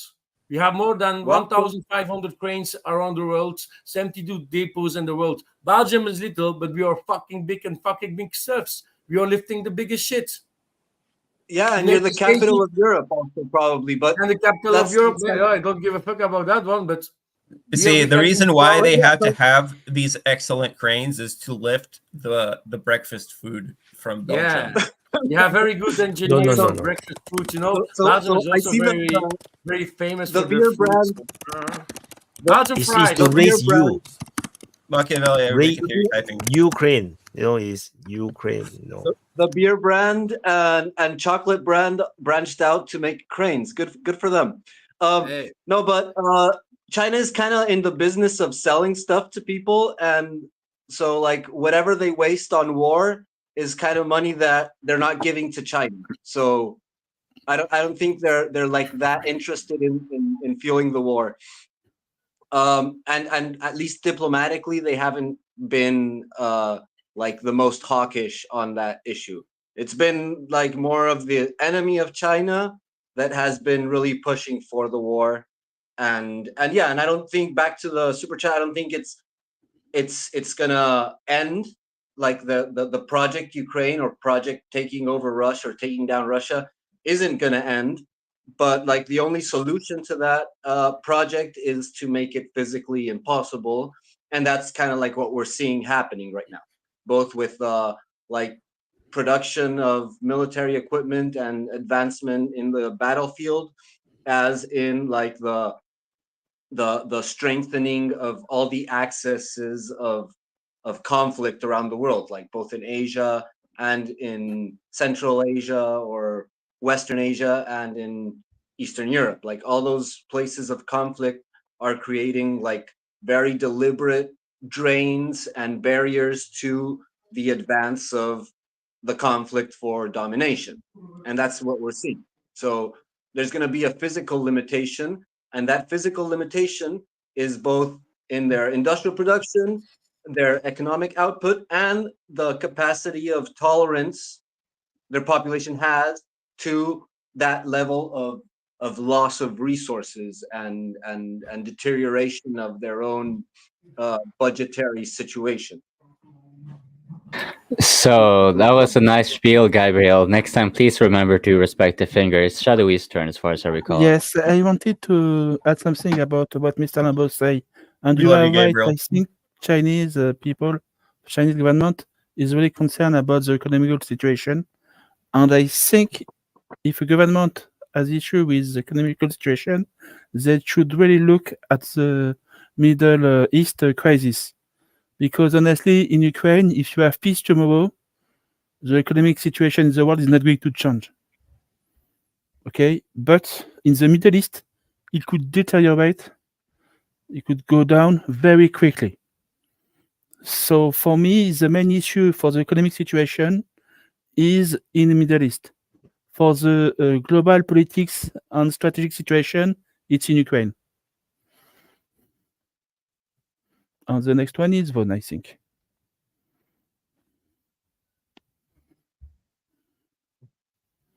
And you are mute.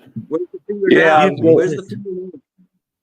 Yeah, I was going to say, you know, just south of China is North Korea, and they've been introduced to the playing field this week, apparently, in Ukraine or in Russia, either for training or some kind of observation role. I mean, they say they're going to participate, you know, maybe the special forces or something, and they might actually operate inside of Russia in the Kursk region. Well, really quick, I heard that the North Korean troops in I can't verify this in Russia are mostly like combat engineer types and partly there for like training in real life scenarios. Well, I mean, I heard there's 1,500 special forces. There might be as much upward of like 12 or 15,000. So I'm sure it's a mix of people. But I mean, they're all handpicked or trained specifically. They're volunteers. They might even be getting paid some kind of stipend or something to be there as a incentive. But I would assume they're there to learn, train. You know, I don't know if the special forces guys would do any kind of joint operations with the Russians, but they say this is their only chance to get, you know, some action against NATO training. So, you know, I've heard they might do counter battery fire, electronic warfare. So maybe there'll be some stuff they do behind, you know, the Ukrainian lines or inside of Russia. But I don't expect them to be storming trenches. Shadowy. Yes, I wanted to add something. There is an event that a lot of people forget. The June 12th, the Russian and North Korea signed a defense agreement. Everybody loves about that at this time. Because basically what it means is that if Russia is invaded, North Korea is going to help. If North Korea is invaded, Russia is going to help. Basically, it was to protect North Korea from US things. But this time we have a country, Ukraine, who has decided to invade Russia core territory. So that means that the defense treaty is active now. Yeah. And it's not 1,500 soldiers. It's 12,000 soldiers who are planning to be trained in near Vladivostok and then shipped to the Kursk area, specifically the Kursk area. They are only going to operate in the Russian territory, not the Donbass or Ukraine or anything. Just Yeah, Russian see, that's what I'm territory. saying. I mean, I don't think they would ever And go outside of 5,000 soldiers Russia. they are going to be infantry fighter soldiers. Because I mean, there's plenty of stuff they can do to learn the job and support their allies inside of Russia. And like you were saying, I think is what you were saying, Ukrainian invading Russia proper gave them an excuse to send troops under their agreement. So, and I'm pretty sure they're going to receive food stuff and a lot of basic level stuff. well, for their and own also too, population you got to in figure exchange. they're probably giving master courses on drone operations and all that kind of shit too. So I guess it's basically, they're going to Nanya. upgrade the whole battalion or 12,000. What's it's a one division basically? The whole division is going to be trained very heavily by the Russian, and they are going to become a very elite division for North Korea. Or if they are smart, they are going to divide all the troops between small packets to train the whole army. I mean, I would assume anybody that's got friendly relations with Russia at this point is probably doing some kind of exchange.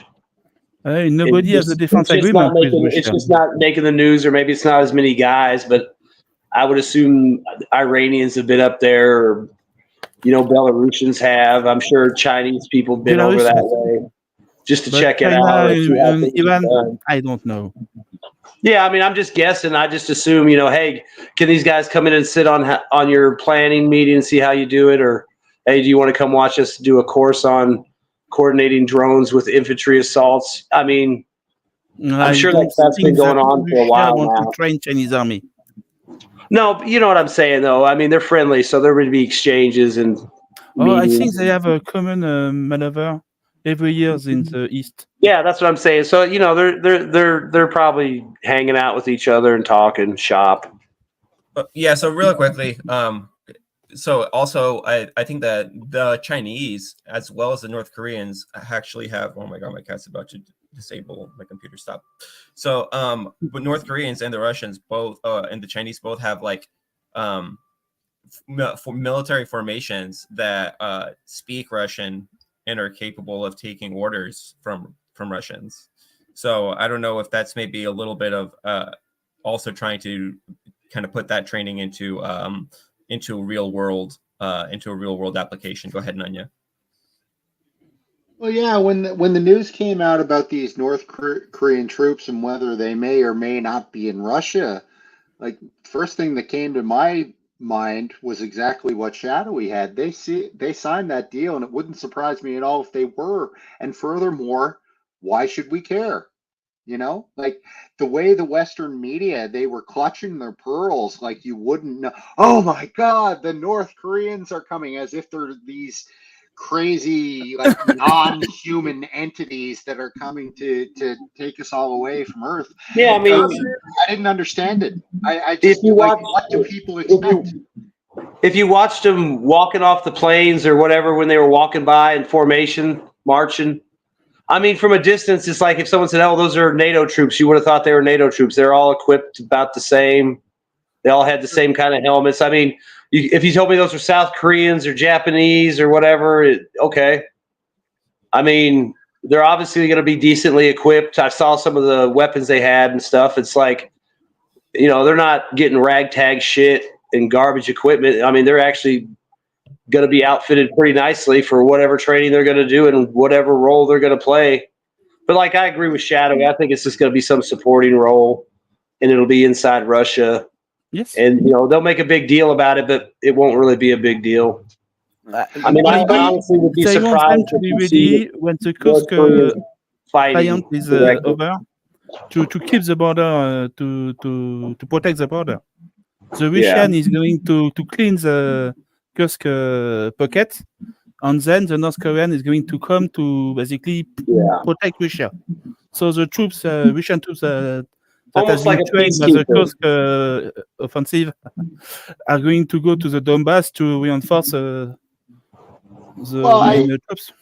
Even if they did, I guess my point is, what's wrong with that? Like, we should expect them to team up. We should expect to get to China. We should expect Iran. We should expect whoever else comes along. Like, this is what happens when you start to form a global I think conflict. you need a formal defense treaty to do that. No, you don't. No, you don't. You don't. No, you don't. And it's better besides, when you Russia have already something has, on writing, well, Russia has one with North Korea now, right? They have a formal treaty. But even if they didn't have a formal treaty, they wouldn't need one, right? I heard rumors that North Korean soldiers can spend months without eating. Anyone can confirm that? And don't forget the Russian Well, I mean, soldiers. whether they have a treaty or not, they obviously have some kind of security agreement or arrangement that's official. that they both agree on. So it doesn't really matter if the two I parties kind of want to involved. address Nanya's question, because Nanya's saying I Very don't big see clamps. what the big deal is, but I think the big deal is that I never said it wasn't a big deal. I'm saying, why should we complain about what the Russians are doing that we ourselves are doing, right? Well, I I'm don't- telling you you know, why. It's because in North Korea, it's because it's Americans and a lot of people in the West have a certain mindset about North Korea. So this is and they think it's a big "I told you so" moment. Like, oh, look, it is true. The autocracies of the planet are getting together. It is an axis of evil. World War II all over again. Go ahead, Mr. Right. Lambo. Yeah, absolutely. It's just big propaganda trying to make us afraid to say, oh, the North Koreans are going to help the Russians and the Ukrainians are going to certainly lose. No, it's actually a very good tactic of North Koreans to do that. First, for the Russians, very good tactic also, because Kursk, come on, guys. They are not in a hurry for Kursk. They have time. So they're going to put North Koreans it's just like with a very good working plan together, because North Korea doesn't have war experience. So they can learn some war experience over there in the Kursk region. They can play field. They're going to lose a lot of people, but they're going to learn about it. So North Korea, their army, is going to have finally some war experience. It's a perfect tactic for the North Koreans to learn about warfare. The only thing they did until now, since the Cold War, was collecting ammunition and weaponry, making huge stockpiles. The stockpiles are so big now, they are selling it to Russia for the war in Ukraine to buy new stockpiles that are going to be more modern. And it's just a very good tactic for North Korea to have some war experience. It's a perfect place to do it. Russia is not in a hurry with Kursk. You have nothing there, only a power plant. You only need to protect that nuclear power plant. You need to make that they don't get there. And then you take just your fucking time to push them back out to Ukraine. And they're going to do that with North Koreans. It's a perfect thing. But the Western propaganda says like that the North Koreans are like only soldiers like Rambo shape, that they're going to have the best weapons. They're going to be cyborgs looking like Robocop. I don't give a fuck how they're going to do. They give us those ideas like, oh, the fucking threat, danger. They're going to do the same bang bang like the Russians do, but they're going to say it in a different language. That's it. Well, the other thing is, too, I mean, before they even had videos of them in Russia walking around, they were like, oh, these battalions already ran off and deserted. It's like they said, these are handpicked guys. They're probably selected. They probably have families back home. There's really they're probably, like I said, they're probably getting a stipend for being volunteers. So they're probably making 10 times what they would have made back home. So I would assume the 12,000 guys are pretty loyal and they're not running off. I mean, it's probably a dream job to get out of. Don't forget that to be part of the family in North Korea is a very good thing for your family. 1% sure. Wait, you can be 1% sure they're going to have the same mindsets about their education, because don't forget, North Korea is not such a normal country. They are born North Korean. They have been learned North Korean, and everything about them is North Korean. Like Second World War, the Germans, Nazis was not. Don't forget the Hitler Youth. They've been raised plus like they're going to be treated well by the Russians. Even worse. They were loyal to the country, and the North Koreans are the same. You're going to have guys like kamikaze style, the real kamikaze style. They're going to fight until the end. That's the most dangerous part about North Koreans. They're going to fight for their country, to protect their country and the country where they collaborate from, and they're going to fight until death. They're not going to be afraid to fight until death. They're going to. I just meant that these are handpicked soldiers by Kim, and they're probably all politically loyal. So probably motivated and ideologized. That's why there's not going to be a problem. And then you add on a few $100 or whatever they pay them in their stipend, and probably extra for their family. Plus, they get the prestige of going and doing this. You get out of North Korea for a year or whatever. There's not going to be a problem with people deserting when they're doing cush jobs in the Russian rear, and doing training exercises and stuff. I mean, the whole point is they're helping a friend out, and that's all they're doing. I don't think there's a military in the world who wouldn't want to go fight on the Russian side. Like, to go participate in the conflict in Ukraine is like the greatest certificate in that profession in the world right now. Like there's no higher level of military force than one that participated in the Russo-Ukraine war. So, and of course, if you participate on the Ukrainian side, you're on the losing side and you're outgunned. So, like, I don't think there's any military professional in the world who wouldn't want to go help Russia out, like, if not for ideological reasons.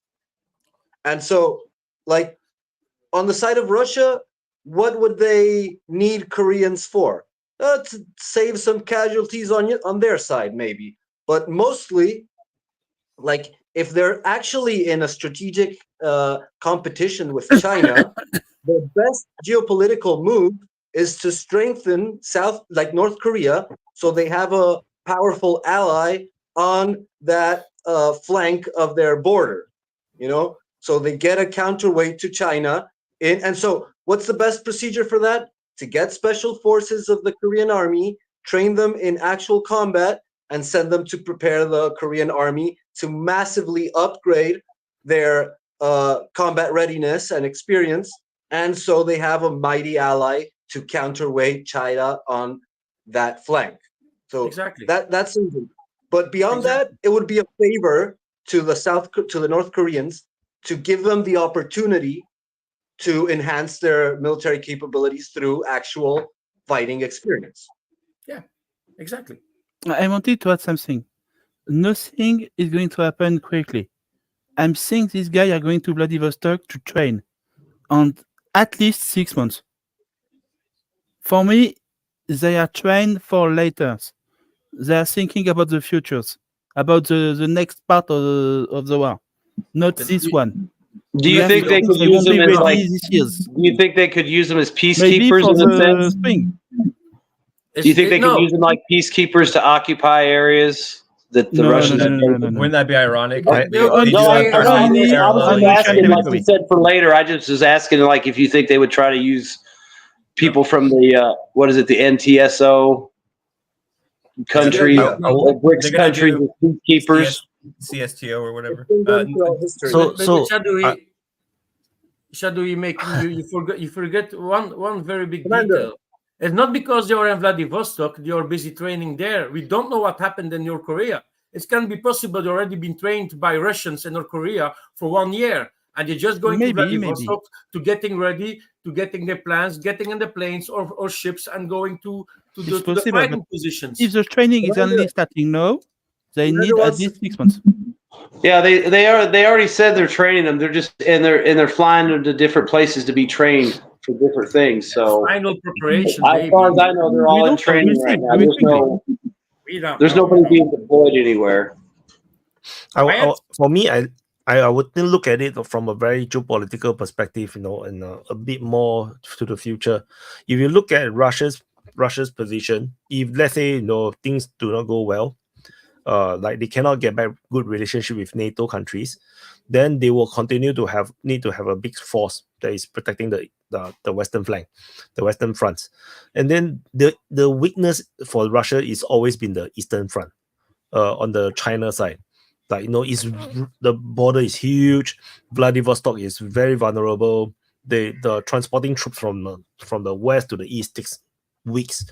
So and which is why they have this very this treaty with North Korea. That's how I look at it, because North Korea can protect their flanks.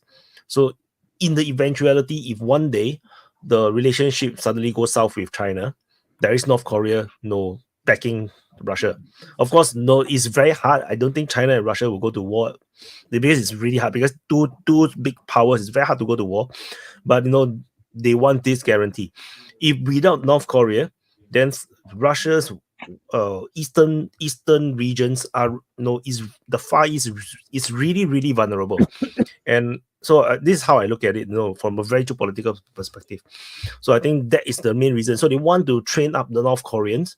You will protect them against South Koreans, American influence, but also against Chinese ambitions if one day they have it. Because if the West collapse, China will become very uncontainable for Russia, I would say. Vaughn, I think. I was just going to say the other thing too, if you want to be cynical about it, is, these guys are going to be, brought into Russia, then sent around to different spots in Russia to train. In a way, it's kind of like using a human shield too, because these guys may be training grounds that the Ukrainians have attacked with drones or might want to attack with drones, but now you have to factor in that you've got North Korean troops on the ground, and North Korea is not Belarus or somebody else where they might take the hit and or people will just say, fuck you, too bad you're Belarusian. I mean, you kill North Koreans, there's a chance that Kim's going to respond negatively against South Korea or Americans in South Korea or in that region.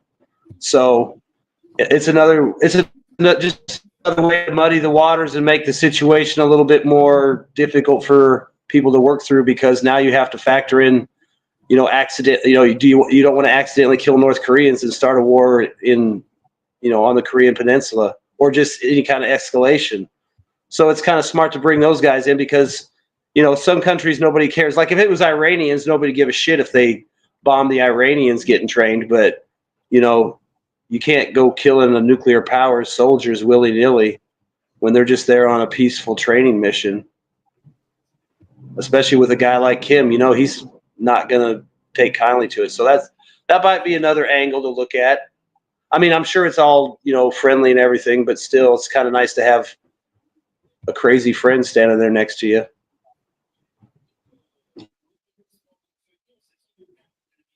Shadowy. Sorry. Yes, Sorry, I wanted Shadow. to add something.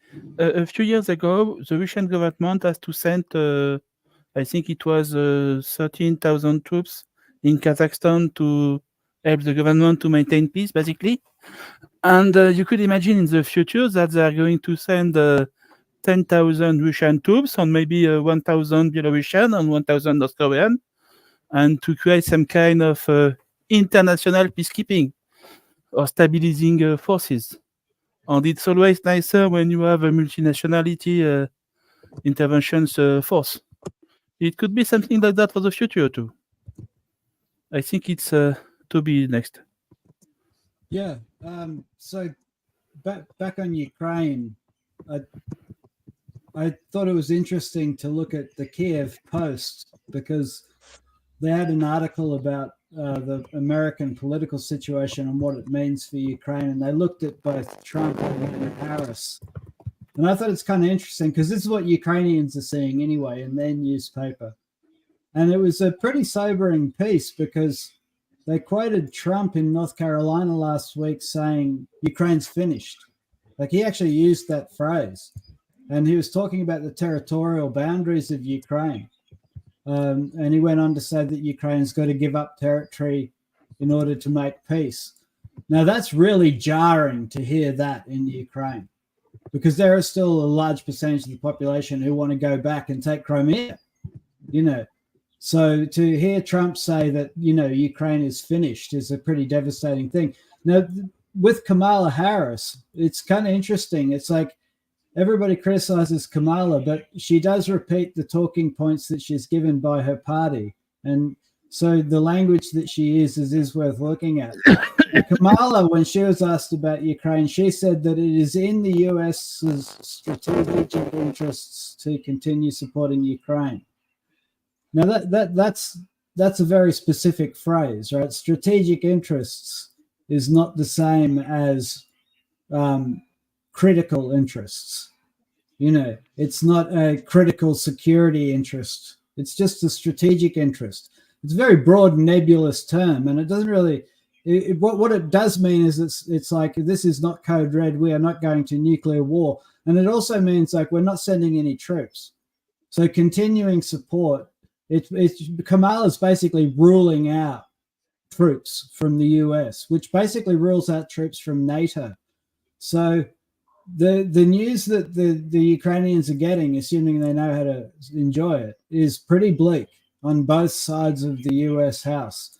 It seems like the decision has been made by the Pentagon that their pivot to Asia is real. They're worried about the Pacific more than they're worried about Europe, and they're not going to be supporting Ukraine with troops. So Yeah, I don't know. That seemed to me to be like an interesting take on the situation, and I think it's possibly true as well. Toby, someone say your mic is farting. Someone asks you to buy a better audio driver. Yeah, it's true. Okay. It farts a lot. All right, I'll look into that. Yeah, you better check what your audio driver eats. Too much air. Stop buying from China. Stop buying AliExpress. Buy real stuff. America stuff. He's from Australia, man. Australia and China very near. Shipping costs low. Don't they have a kangaroo brand making microphones in Australia? I don't know. So yeah, super chat. I think just now Maddie sent this. Congrats on the episode 100. And then what else? Oh, and this one, NGS said, do not forget Netanyahu must be stopped in Lebanon so that he will not invade Poland and Lithuania. Yeah, and then he asked about Bigari. So I think I saw Bigari reply on a Telegram post today, so I think he's safe. Yeah, what do you guys think about Netanyahu trying to invade Poland and Lithuania?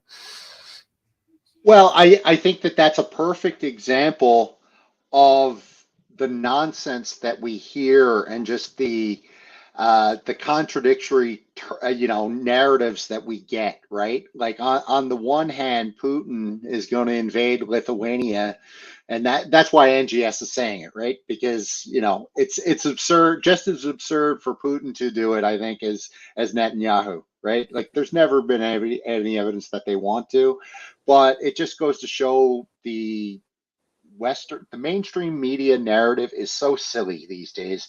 It's just sickening. Hey, don't forget that Netanyahu is Polish. So technically, it's his ancient homeland, and he has the right to exist in his ancient. So Poland should also be invaded by Israel because they have a right to exist there. And Lithuania was part of the Polish Commonwealth. So he also has a right to claim Lithuania. And don't forget that both Poland and Lithuania were at some point part of the Russian Empire. So Russia also has the right to exist in Poland and Lithuania. So it's all going to happen, guys. It's that's some Hearts of Iron argumentation shit. Yes, but it's a funny one. Yeah, he's put it all together. I mean, I'm sold. I'm spoken sold. like a true politician. I bought everything. Yes, you are right. Israel should invade Poland. You sold it to me. Yeah, And Russia. And Meloni should go ahead and invade Britain because that used to be their ancient homeland, Mm-hmm. Yeah. I have to say, we joke about Putin invading NATO and Germany and everything, but at this point, at the state of the Bundeswehr, let's say, I think it would be I think Putin would take Berlin even before NATO troops are actually engaged in combat. I think very sadly, at least a quarter of the French population would welcome him. They would welcome him. At least a quarter of the French population. Yeah. I think when it came to the NATO on the ground, you'd have obviously the NATO Air Force would be able to come into the fight probably pretty quickly with whatever they got based there. But I mean, realistically on the ground, most of your punch is going to be in Poland with the Polish ground forces because they're the only ones that have really made an effort to train up and re-equip, and they got a lot of M1s. Plus, there's usually an American brigade floating around. I completely forgot that there's Poland between Germany and that's not to say they'll stop the Russians, but that's about the only speed bump the Russians are going to have is what's in Poland. Because Germany's got 40 tanks. I don't know, maybe France has got more stuff, but I can't see them having more than double whatever the Germans have, and obviously the British don't have shit. And I would imagine Denmark gave everything away. That's what I was saying. So maybe Putin actually sees a scenario where he can beat NATO or at least damage them heavily. Maybe But why? I mean, let's be honest. If Poland wanted to, they could go west and take over most of Europe by themselves. He's already done that. want to. Europe is kind of like the ugliest prostitute on the block, wondering why nobody has bought them that night. Like, Putin doesn't want Europe. Come on. Hey, dude, we can't do anything about that. We just like to be fucked in the ass. That's it. I like to suck dicks also. So, hey, sorry, dude. Fuck off. Yeah, it must be terrible. Not only you don't get paid, but also you don't get to get fucked in the ass, and you don't get to suck a dick. Like, triple whammy. Yeah. But the Yeah, other way around. You're Europe. I don't care. I wanted to add something about the future invasion of Europe by Putin. The nuclear French doctrine is very clear. When the Russian army is going to invade Germany, we are going to nuke everything in Germany to make sure that the Russian army is not going to invade France. At a point during the Cold Wars, there were a plane in the French headquarters to plant atomic mine in Germany directly to remote activate them when the Russian army was coming. It was a true plan from the French headquarters. So basically, we are safe except for the nuclear radiation. So it's not about it. It's the French that's more dangerous. Don't drink wine. Very dangerous. So, and I think just to address the point that somebody else made earlier about, well, what if Putin makes the calculation, that, maybe I can damage NATO. I think in a way the Russians. I was joking. I don't think that Putin is actually doing this calculation. Of course, we know that. But I think in a way. To destroy NATO, you just have to wait. NATO is going to destroy himself.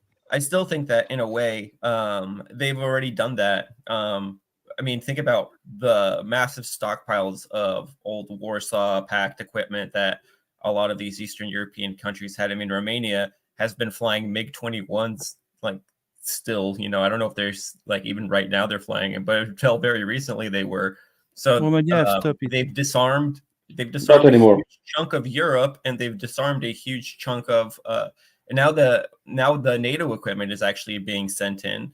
And yeah, I mean, we have supposedly enough Bradley infantry fighting vehicles to maybe give the Ukrainians a leg up that might be actually useful. But it's not. It's becoming apparent that it's not the amount of money that we can throw at the problem. It's the amount of stuff. It's the amount of artillery that we can lob. And in a way, the Russians already have. I mean, in a way, they forced NATO to rearm in the long term, but in the short term, I don't see, like, if they're going to try to fight the Russians with what equipment, with what tanks. Go ahead. I want to answer, Virgin. If elected, will Trump succeed convincing the warring sides in the West to a peace treaty without Russia getting Odessa and Kharkiv? Yeah, I don't. The answer is no. I don't. If there's a peace treaty, I don't think there's any peace treaty without Russia having Odessa. Exactly. I think Russia just dictates whatever terms they want whenever they want. And they want Odessa. I kind of feel like you either give them what they want or they'll just take it. So, and you're not really in a position to stop them unless you want to nuke the whole world over Ukraine, which I think most people agree is not realistic. So, it's kind of like you could do it the hard way or the easy way, but they're going to get Odessa. So you might as well just do it the easy way and save another 50,000 lives. And you just need a lot of documentaries about the history of Odessa on the mainstream media in USA. For basically 90% of the US people think Odessa back to Russia. Okay, it's a good idea. And it's a price for peace, no issue. So it could be solved very easily. From the Russian point of view, for Ukrainian it's a disaster, but for USA.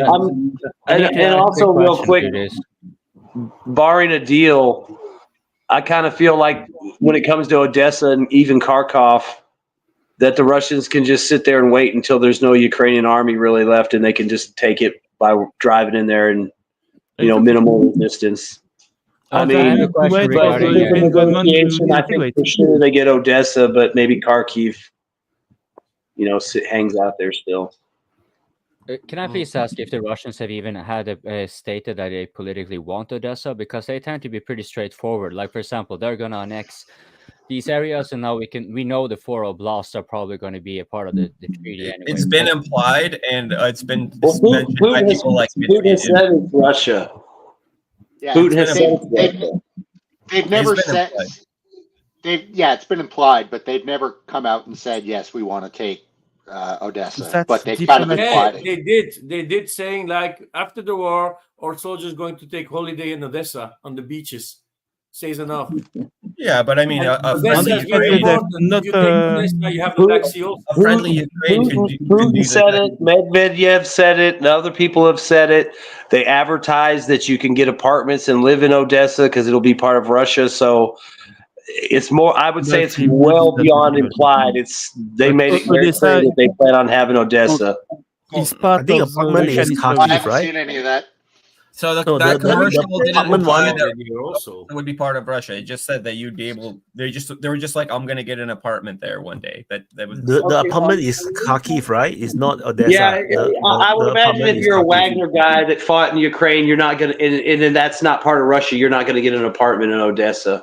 So, well, I think that's the point. The point I is that would assume that means it's once Russian. Ukraine, I would say that once Ukraine is defeated, right, in this war, then you could be Wagner, you could be whoever the hell, and I don't think if you're a Russian, you don't want to live a soldier. You want to live anywhere outside of Russian territory. Well, okay. Oh, yes. No, on one side, there's been pretty clear assessments of aiming at Odessa. Like there was a war publicity that spoke about getting an apartment in Odessa, and both Medvedev and Putin have mentioned Odessa as a Russian city. But when Putin has laid out his conditions for negotiations, he has not mentioned Odessa or the Oblast at all. So officially, it's not in the bucket list, but it's probably included in the security architecture that they're always talking about. Like they say, okay, these regions are Russian and we got to keep them. And we also need to arrange a security architecture. And that probably includes Odessa because it's the main port that's going to be left for Ukraine through which all the big heavy armaments can go in. So it's probably going to be at some form of...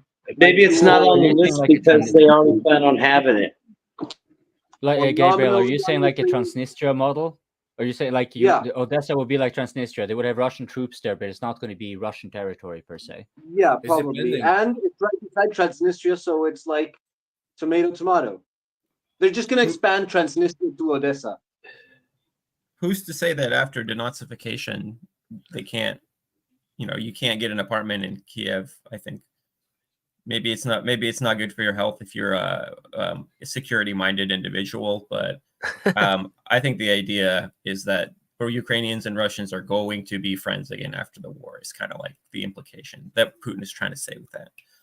I don't think that it's implying that, no, we're going to come for Odessa as well. Not necessarily. I think they're leaving that on the table as a bargaining chip. And you could come up with all sorts of arrangements, lease the thing for 100 years, whatever it is. You could do all kinds of stuff like that to deal with Odessa when the time comes. That's what I think. I don't know who's next. Is either Vaughn or Shadowy? I think it's me. The Shadow. Maybe the idea for the Russian army is to have, for the futures, 2 fortresses, Kaliningrad in the north and Odessa in the south. Basically to create some kind of axis defensive and to have a lot of air defense cover and to control the sea going to the vital interest of Russia, St. Petersburg and Vladivostok. Sebastopol. And I think the idea is really to create strong point to focalize the attention of the Western world to be able to focus somewhere else in the world for the Russian army after the Russian army and diplomacy after the war. Vaughn next, I think, and then probably Machiavelli. Yeah, I mean, I just feel like, whatever territory the Russians end up controlling, this idea that people are going to be able to live there or not live there. I mean, I look at it like, you're in Russian territory, so you're either going to be on board with Team Russia or you're not going to live there. And I would assume people coming back are going to be vetted. People that want to settle there are going to be vetted. And because they're not going to want to deal with this bullshit 10 years down the road or 20 years down the road.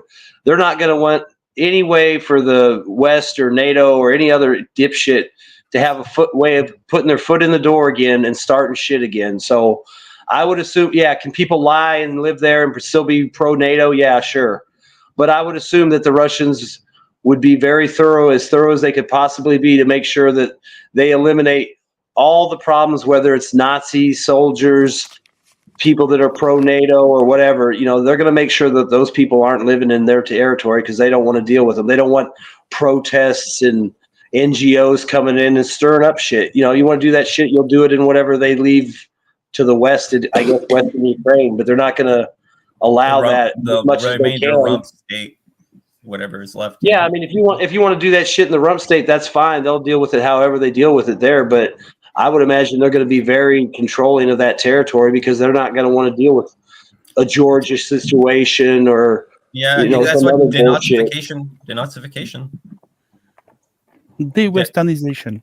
Denazification. And they'll have enough people inside of Russia that would happily resettle farther west. So I don't think they'll have a problem filling it up with people from Russia that they can trust versus, undocumented migrants coming back in.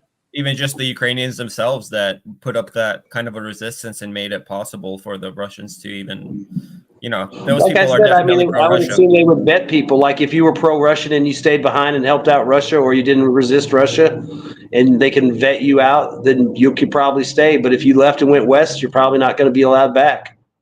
Okay, I think it's Machiavelli. I had a general question to you guys.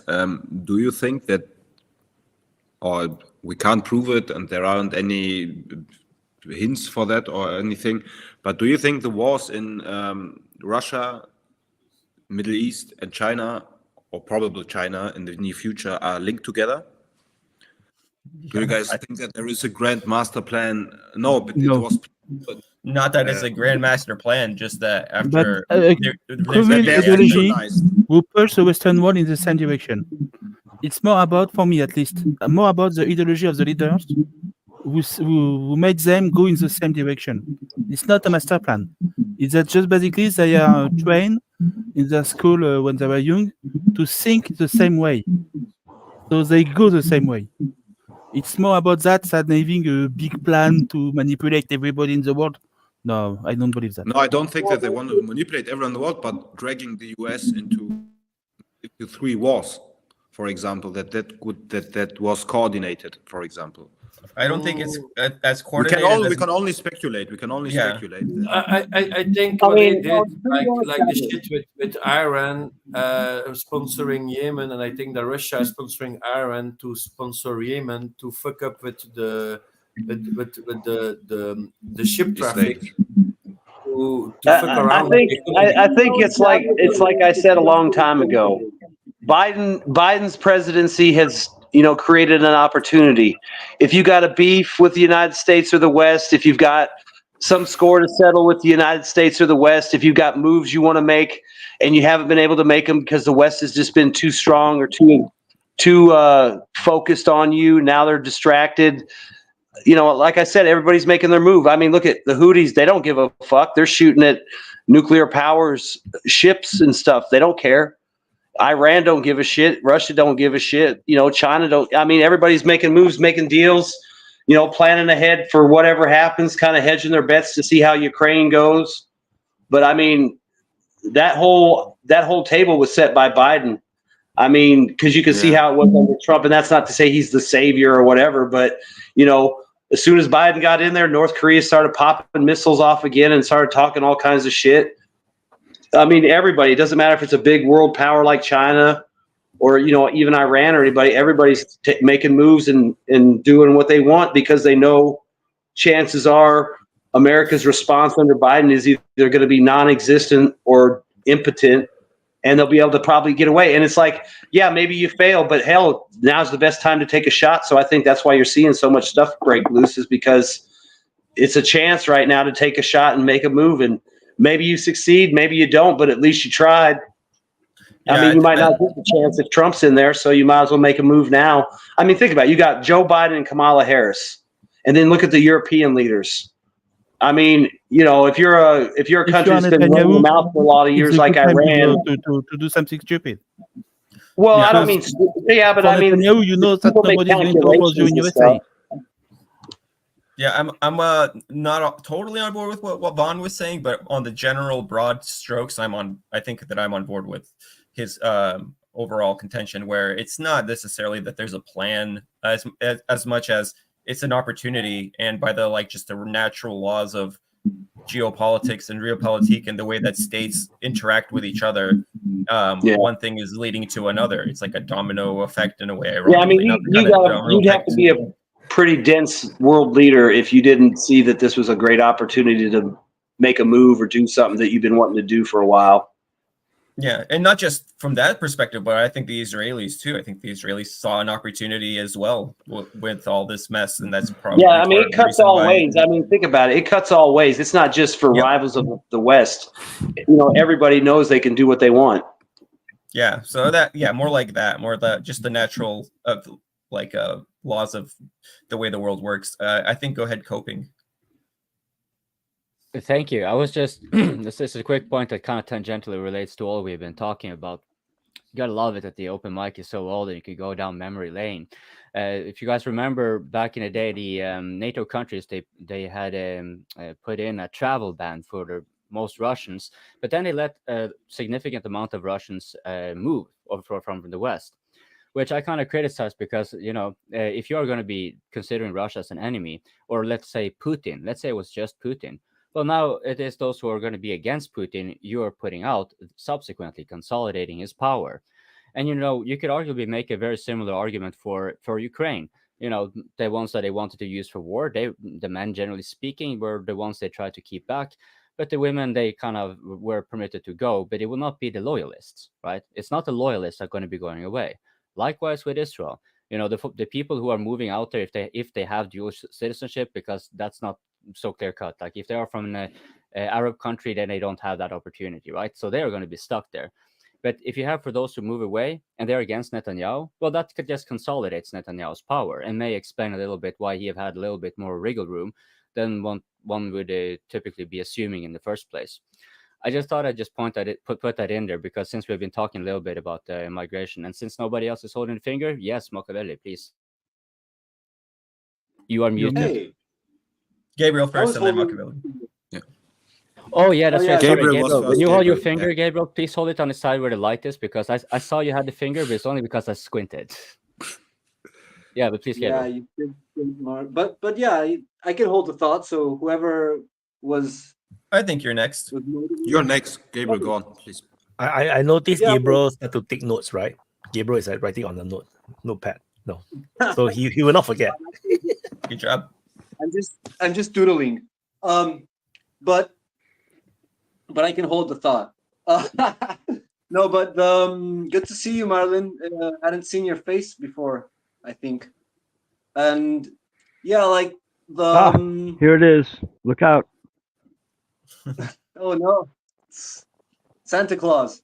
Hey, but the thing about the grand strategy or the grand plan of the U.S., the master plan, is that there's definitely a plan, and it's been stated explicitly several times since the Second World War. And it's the U.S. global primacy. You know, like to be the major power on the, and so like it's not that we're starting to see different conflicts around the world. What we're actually seeing is that the pressure that was being exercised on all the different areas, strategic areas of the globe, is starting to unravel. And I don't think it's because necessarily it's because I mean, yeah, surely it helps to have like a weak, demented president, but I think that there's been because you had such a weak president in the United States, the deep state or the neocons and the foreign policy moguls, they thought they could get away with whatever they wanted, you know, because they had the perfect puppet president, and they started to lift the pressure, to increase the pressure on all their different points of control, which are the ones that we're starting to see unravel. So they uptick the pressure, and so the first one to snap was Russia, and then it was Middle East, and Asia's been there, and also Africa. So like what we're seeing actually is that since there was such a weak ass president, the deep state increased the pressure in all of their foreign projects, and so some of them started to bust. And the first one was Russia, and that set an example of that. Oh, now we can also bust out, and that's what we're seeing. So it's kind of like what Vaughn was saying, and also kind of a master plan, but it's not very masterful. It's kind of stupid, and it's kind of irrational to think that you can actually hold control over the entire globe. Like, I don't know what kind of logistics you need for that, but it's not a long-term strategy. It's not a viable at a long-term. I mean, it's not just that, but I mean, think about it. You like when it comes to Russia and a lot of these other countries, a lot of these people that are calling shots and giving you analysis are like guys stuck in the 80s. It's like, they talk about how we can go around the world and do whatever, and it's like, bro, we don't have 20 aircraft carriers anymore. We don't have 5,000 M1s on active duty service. It's like, you're talking about days gone by, and that's part of the problem too. I mean, they're not even associating reality. It's like, it's not 1985 anymore, dude. It's 2024. All that shit you're talking. I mean, like somebody was saying earlier with the stockpiles, it's all stuff you built 20, 30 years ago. You haven't touched it, and now you're just dumping it out the back door as fast as you can. And maybe some people are realizing too late that they probably shouldn't have done that, and now they're going to try and play catch up, and it's all just on paper and all in lip service. Yeah, go ahead, Marlon. Marlon, sorry. Interrupt and say happy 100, and thank you, Wyatt. No, it's cool. I just want to say happy 100, and thank you, Wyatt, for all the open mics. And I don't have much else to say except I disagree with all you people. Everybody's wrong. I'll straighten you out in the comments. Thank you for being part of the open mic. Hey, straighten out in the comments. What the fuck, man? Now you're just on here. If you disagree with everyone, then you gotta disagree with everyone. Don't chicken out, man. Dude, please disagree with us here. You have a top cast. We have Santa Jesus. Come on, stay. Yeah, Santa and Jesus blessing in the open mic. Need a lot of blessings. To my face, you even atheist. Don't be a pussy lanimous. And we have the cool Buddha here, Buddha. Yeah, and he's probably. Go ahead. Yeah, go ahead. You guys said that it was kind of because Biden's lack of leadership and because he's a weak leader. He is. I support that notion. But do you guys think that would have unfolded differently if Trump was president? I think it's not because Biden is weak, but because the whole of the is as an institution is at its weakest point. Like, in my opinion, in my biased opinion, to be honest, since probably Second World War. Yeah. So I don't think Trump will make a big difference. He may have a bit more pragmatic approach to things, not ideologically motivated as Biden, I would say. But I don't see scenarios where Trump would have acted differently than, or he had a choice, because I think America had to support Ukraine for their own interests, not because Ukrainians are not. But who's to say they would have gone into Ukraine? Maybe they would have worked a deal where he would have said no to NATO and all that stuff. I mean, it might have only lasted 4 years until he was not reelected, but then basically happens what happened. About Ukraine, no war with Russia while Trump's president, and then as soon as Trump was gone, they changed everything and said screw it. So it would have postponed it, you say? So if Trump. I would think so. I mean, unless Trump somehow convinced them to give up the land or they could actually get a security agreement that the Russians would trust. I mean, but think about it.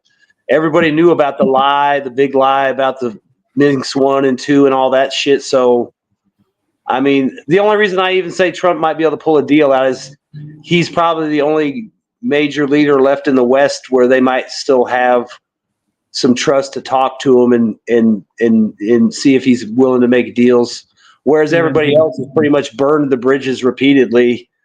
But, you know, it's a long shot, but he's probably one of the few people left that even talk to it. And if he said something, they might take it under consideration. Whereas if it was from, you know, Macron or Schultz or Stoltenberg or whatever, or von der Leyen, it's like they don't care. They're not even going to acknowledge it probably. But who knows? I don't think it would have happened. I think, you know, as long as he was president, you would have avoided it. And then either it would have worked out or it would have happened under the next president. But Trump kept a certain peace, did some agreements with all these countries to get everybody normal and peacefully, and don't try to do stuff like he went to speak with North Korea, with Iran, with everybody to keep some peace. And suddenly Biden became president, and everything that Trump did and his keeping peace, that's way of speaking, he lost everything. Everything vanished completely. Now, if he's going to be reelected, he needed to start not from zero, but he needed to speak again with all these guys and say, come on, guys, what did I just say to you? It's very sad. The thing about Ukraine, and that's something that I practically understand Putin about, is so if you're playing a strategy game, you don't want to have too many peoples too close to your border. Since the Iron Curtain dropped down, since the end of the Cold War, all these old Soviet states became NATO countries. And Putin every time said, don't do it. They all did. And then he said with Ukraine, don't fucking do it. And they want to. So Putin had no chance anymore because the NATO come closer and closer and closer and closer to the Russian borders every time. Ukraine was a very important one. I think the most important country during the Cold War for Russia. You can see it at how the country is built, how the military infrastructure is built, how the cities are built. It's military, as Soviet style, very solid. These buildings, we are actually looking very strange to the cities that be destroyed. But actually, if you're doing that in a normal city, and 1 week time, the whole city is flat, down, burned. Like, and these buildings are staying like they can survive bombs after bombs after bombs before they collapse. If you just look at the military infrastructure of Ukraine, it was the most important country if there was an escalation in the West. So that country was very, very well built and protected, and bunkers and underground systems, and the air bases also. If you compare the air bases from Ukraine compared to Russia now, Russia doesn't even have any shelter for their planes. Ukraine has full of them. Why? Because Ukraine was so close from the West. So they needed to protect Ukraine for the planes that Russia sent to it. Ukraine was a very important country to build stuff, to build the ships, to build everything. Like Antonov was a very important manufacturer for the Russians, for the cargo planes. All the big ships that was, and submarines, a lot of them have been built for Russia, were built in Ukraine, like the aircraft carriers were built in Ukraine. So Ukraine was always a very important strategic place for Russia, always been. And that is the last part that you want to lose, that you don't want to have as a NATO country. That's the reason why Putin went in now in Ukraine. He said, no fucking way you're going to take that country. And they can still keep it in a neutral place, and that's what Putin want to have. But they don't want to. And the Biden administration just want to do one thing, is make fight with Putin and make Russia bad. And that's what they are busy doing now. And Trump is going to be president, is going to say, stop it. We're going to keep that country neutral. I don't know. He's going to take his things and stop it. That's it. Stop. Don't forget that Ukraine possessed in the past. They had the Tupolev 160s. They had Bears. They had everything. There was a very, even after the Cold War, there was a very important country for Russia. Always been. Once it started to get bad, so that Russia was feeling like, we're busy losing Ukraine, they made new agreements and like stopping to have nuclear things, and so all these big bombers been pushed out also. So yeah, who's next? What shadowy? You keep reminding me about Big thumb. Biden casting a spell. I think No. shadowy was first. I wanted just to ask a question to Machiavelli about the previous topics, the strength of the Western leader. Do you think they would have tried to blow up Nord Stream if Merkel was still in power in Germany? I No. think they won't I don't have think tried so. that. No, I don't think so. I think many things would have unfolded differently if Merkel was still chancellor. But yeah, you're right. I don't think that they would have blown up Nord Stream. Merkel was chancellor. I don't Maybe think they would Russia have followed the invaded- USA, maybe not, so they couldn't I try don't think that Russia would have invaded Ukraine if Merkel was still chancellor, because she had a thing for containing crises. She was very good at it. Be it in Germany itself, so she set out very big problems, which many times people said this will cost her re-election, for example. But she was very good in containing problems, very small. That was her skill. And also I think so. Not And the next generation of leader is really weak.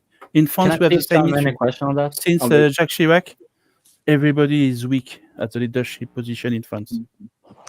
Oh yeah. And Machiavelli, on the same point as Shadowy was making, are you sure about that containment thing? Because we know that Merkel had said something about Minsk II, for example, being only to postpone the Russians, meaning that she was well aware that, okay, she might have contained it, but would she necessarily be able to contain a second breach of a third breach or whatever, right? Like, I'm not so sure that would necessarily be the case. Nord Stream is a different matter altogether, but like regarding Ukraine, do you think?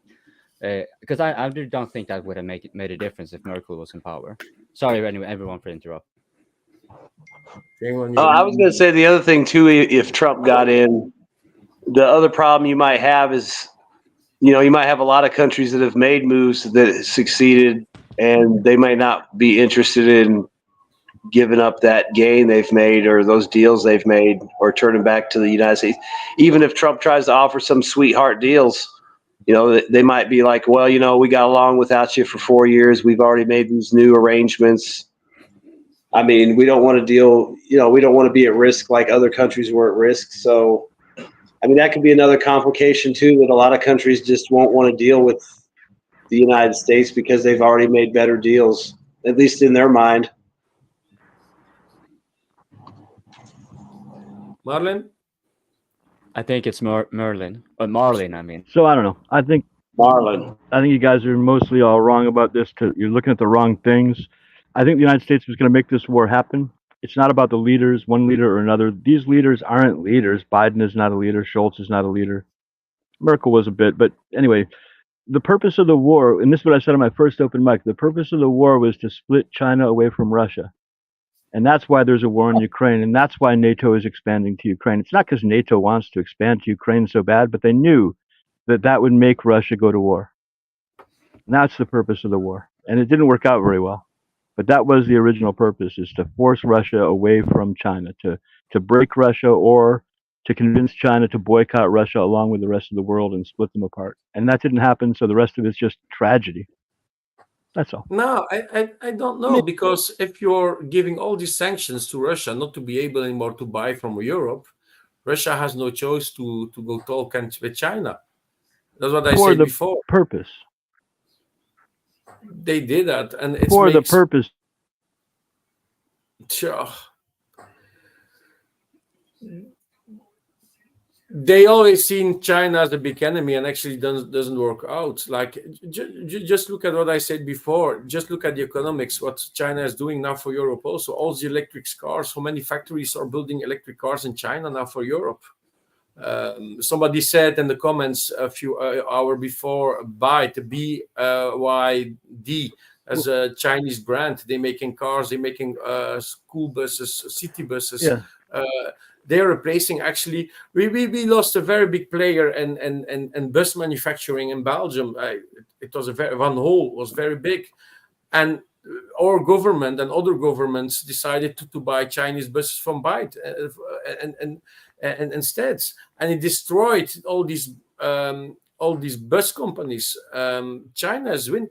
Just look, we have like but that wasn't supposed to happen. In Netherlands, I don't know where, everywhere in the world, are just owned by China. they are taking everything. That wasn't economic. supposed to happen. Russia was supposed to be defeated. Russia was supposed to be defeated rather quickly and prevent all I this. don't know. It's I a don't giant know which, disaster.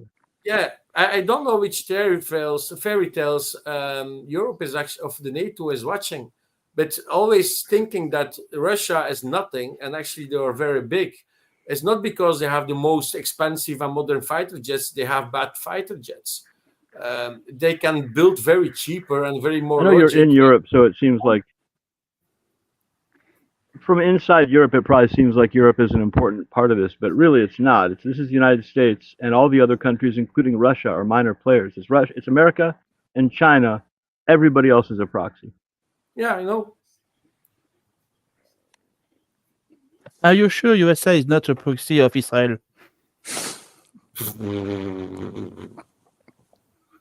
Not completely. It's mutual. It's a US difficult Israel is very situation because complicated. It's a mutual everybody has proxy its own relationship. interest. So when you have a proxy, sometimes he do something that you don't want him to do, like Hamas, Hezbollah, Houthi, and so on. You cannot really control them. You try to control them, you want to control them, but sometimes they do something crazy. And I'm sure it's the same thing for Zelensky. I'm pretty sure that the Kursk offensive was not NATO idea. Sounds like the Baltic states. But these are And also, or maybe and the also Baltic these are states. details and Yeah. after the fact. Yeah, but you also, I mean, this also is can all see just how scared been NATO nonsense is. and chaos for more than 2 years. The first couple of months was plan A, and there is no plan B.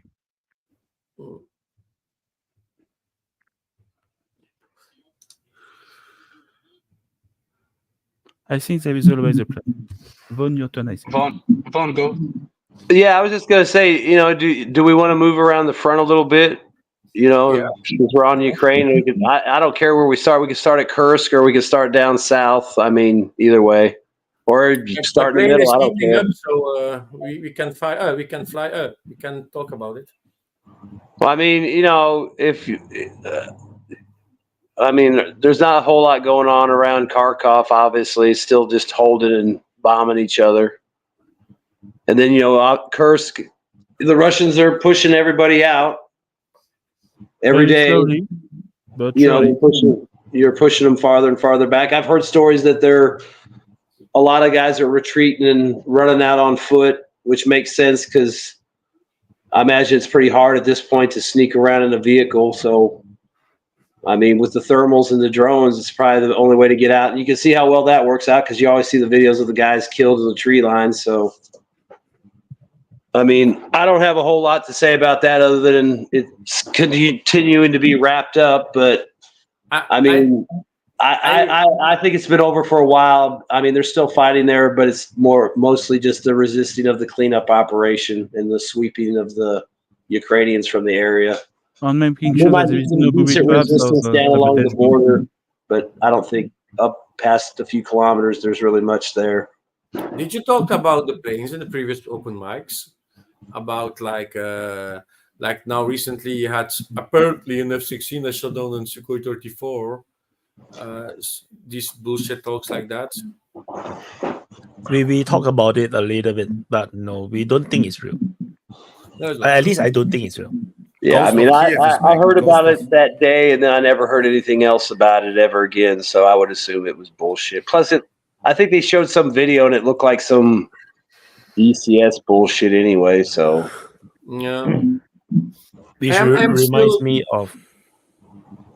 I mean, it's obviously possible, but given the SAM coverage, how the hell is an F-16 going to fly up and engage a Su-35 with the missiles it has available to it without getting shot at least?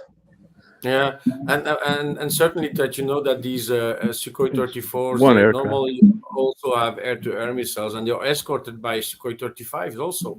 So, and the F-16 doesn't make that range to go that far away. They need to. It's a big range to fly that far, and with all the air defenses also. I don't believe anything about it. But it's so funny. The Western is playing with that, like, oh, somebody told that, so we need to believe it. No, but I mean, they said a few weeks ago that like the SAM coverage is so thick that the Ukrainian Air Force can't operate within like 100 kilometers of the front line. I mean, I'm sure they try and stuff, and I'm sure you can go in low and stuff, but I mean, there ain't no F-16 flying inside of 100 miles of the front shooting at Su-35s. There's just, not saying they couldn't try, but it seems pretty suicidal. And the range is too much also. I need to... Yeah, I mean, they know they were coming the whole time. They could set them up for a trap and hit them, you know, from multiple directions, or suck them in, you know, to a SAM site or whatever. I mean, yeah, I don't even know if they've used the F-16s for anything. No. I have a question. Well, what the hell are the Russians doing with these sending this occasional piecemeal where they just get struck and they don't really have any support, and it's not really, it doesn't seem like a commitment. It seems like they thought it was empty, but then they go in and we get just like these weird lines on the mapping. Like, what is that? That's infantry tactics and 2024 infantry tactics. You know, you bomb it and you bomb it and you bomb it, and then you send 3 guys over there. And if they don't die, you win. If they do die, you bomb it and you bomb it and you bomb it, and then you send 3 guys over there. And you do it over and over and over until there's nobody there. Yeah, That's like just the whole they've been doing a lot with the motorcycles. Yep. Like they'll do what Marlon was saying, they'll bomb an area and suppress it and everything, and then they'll run a group of motorcycles in. Those guys will jump out and clear a building or a position, and then they'll either leave or they'll hold it until more guys come in, and then they'll expand out from there and clear that settlement or whatever. It's hit or miss, you know. It's like they try, if they get something, they get something. If they don't, they don't. Right. Okay, that makes a lot of sense. But you see, Wyatt, he also reported that it was, if I'm not misremembering or misunderstood it completely, there were Russian tanks. Like, you would not be like, if what you're saying is just to test out if there are anyone there to be firing back. Yeah, then the motorcycles make perfect sense and whatnot. But you know, expensive assets, that doesn't make a lot of sense if that was the case. Right. Like, to me, it seems like they think already it's empty, and then they have gone in with the heavy. So you know, let's. I'll amend my statement. As Ukraine gets weaker, it gets more and more possible to do larger scale operations, and Russia is trying out larger scale operations to see if they can do them now. And sometimes they can, and sometimes they can't. You know, I mean, think about it. They covered the whole battlefield, so they're trying to predict where they're open and not, and then they move in. And like I said, sometimes they get a breakthrough and they can take something. Other times they get repulsed, so they have to pull back and retry or figure something out or go a different way. But the thing is they've got the machines, the men, and the opportunities to where they can pretty much experiment all along the front and see what happens. And you can see where it worked, and you can see where it's going slower. But I mean, you know, look at Kupiansk, it's starting to work out. Obviously, around Chavis Yar. None of that is congruent with what Wyatt reported, right? Because if it was a part of a larger scale operation, even though I know we do not mass the assets in the same manner as it was in the beginning of the war, you would still be expecting a little bit more than just like, oh, there's just one here, and then it's like someone far behind there. Like, that's why it seems like they to me, it seems like they just thought it was done. Or like Wyatt said, they're just trying to bum rush something to put a flag there and to kind of so they get more funding, maybe. Like, because if it was an actual grand operation, then it would be usually a little bit more well performed, no? Like, it's because they seem to be making like these mistakes with where they're sending these tanks around that are very uncharacteristic of them. It can be plausible. No, I mean they're checking out the stuff and they're making moves based on what they see, and sometimes they don't see everything. I mean, you've seen BTRs drive into a settlement and drop guys off, and then all of a sudden a Bradley popped out and fucking fucked them up from like 100 yards away, and they had no cover. And you know, or that T-90 that drove down in the village and got jumped by the Bradley. I mean, it went down there because they thought it was safe, or it was, you know, there wasn't going to be much resistance. It just depends how it goes. I mean, you know, there's less and less Ukrainians. There's more and more opportunities, and some of those pay off. I mean, look at Volodar. Volodar was an opportunity. It just wasn't an opportunity a year ago. But now with the Ukrainian army completely depleted, it's the perfect opportunity. You know, just like Avdiivka, you know, and a lot of other places now it's getting worse and worse, and things are starting to break open more and more. And they're using, you know, like some places like down south where it's flat and it's more open, probably better to use the motorcycles. You know, if you got to move through a lot of wood lines and Mohammed, stuff like please that, mute your maybe these typing. armored vehicles could they take a little more damage. But I mean, think Well, about it too. They're getting to places too where there's a lot of minefields they got to deal with. You know, a lot of the air deployed stuff. The purpose of an armored vehicle, and also of a tank, but especially the armored vehicle, is precisely to be a shell of protection for your info. It's like it's not a loss to lose an armored vehicle. That's their purpose. It's to take the shot so that the crew can survive. Now, if you're like in a completely uncontested area, sure, you can drive that thing back, you know, and use it the next time. And that probably happens a bunch of times, and you only get the videos when they get trashed, you know. But that's what they're for. They're to get destroyed. And well, History Legends made a pretty good video on that, how they have like repair facilities super near to the front line, and they actually can recuperate like almost 80% of their, I can't remember if it was, but it was close to 80% of the vehicles that get hit, you know, that are lost. So yeah, you get a couple of videos of destroyed tanks, but how much times are they doing that and it's actually working? Or they actually get off the infantry and hold a position.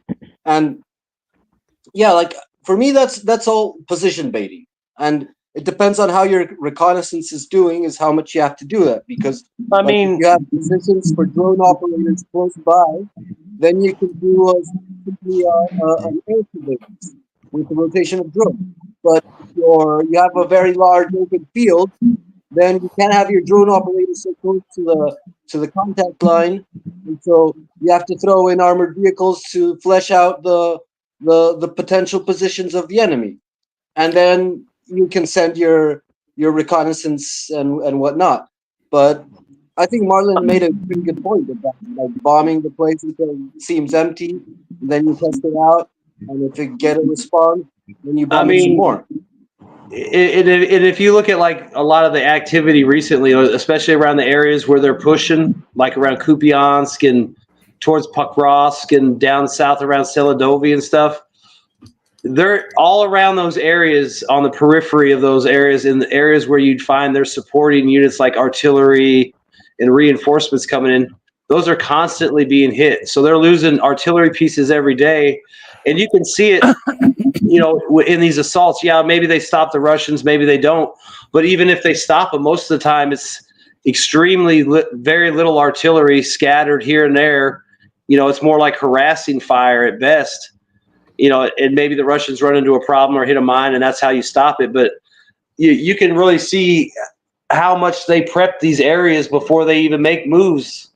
I mean, they're going after anything that can impede their movement, anything that can fire on them. I mean, you saw what they did to the drone team they enveloped and captured. I mean, they go after any artillery, any rocket systems, air defense, drone, you know, communication towers strapped to the side of a chimney. They'll blow it up. They don't care. So you got to figure, I mean, that all that stuff plays into it. They're just coming hard, and there's nothing to stop them.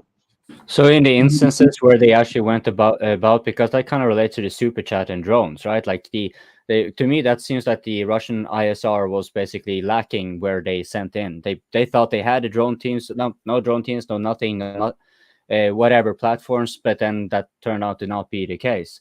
But you know, that's kind of hard for me to like. That's unusual. I think it was Shadowy first, and then Wyatt. Yes, I wanted to add something. When you prepare an offensive, there is a few things that we don't see. There is, of course, logistics, but there is also anti-air system and anti-drone system. On anti-drone system, the electronic warfare, it's the invisible war that nobody see on video. But I'm pretty sure that there is today no offensive, on the Russian side at least, if there is not a huge electronic warfare system in place. Because they don't want to die, basically. And that's a part of the thing that they need to advance. So it's going slowly. So they're just pushing harder. The Russians are taking more chances, more casualties. Oh, sorry. Oh, so I want to add on also. You know, it's interesting that after 2 years of war, right, we still haven't seen a proper not say haven't seen, but they still haven't integrated the drone into like a full squad operation. Like we've seen that sporadically. Like in Marinka, I remember seeing that they have 2 to 3 drones following a squad, clearing the positions. So they have FPV drone. There's another surveillance drone, commanding the soldiers on the ground, and then they slowly clear the Marinka. But then, when you look at today, that was like a year ago. Today, they still do not have like drones accompanying the troops as a standard unit. Like you have all these BTRs, just speeding across the front line into enemy territory, and no hope to surprise the enemy, and then they got destroyed, literally by a tank at point blank range. And it is like, I personally I find it like unacceptable. If let's say I'm Russia, I'm Russian, I find it like ridiculous. It's unacceptable that in today's age, in today's modern warfare, you still don't have drones as a accompanying part of your unit in the assault. It's like, for me, I would have at least like 2 FPV drones and or 1 civilian drone following, and at least moving up front as a scout, and then a second following behind.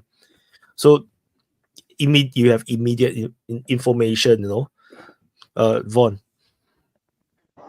Yeah, I mean, I agree with what you're saying, because you can see it on both sides. I mean, you had that incident where the 2 BTRs ambushed the company of armored cars. They had a drone, so you could actually see what was coming down the road, and they were sitting right there, and they lit them up. And you're watching it, and it's like, why didn't the Ukrainians, like you said, have a drone flying down ahead of them? Because they would have detected those 2 BTRs, and either they could have turned around and gone a different way, or deployed troops and maybe used some kind of ATGM or something against the BTR.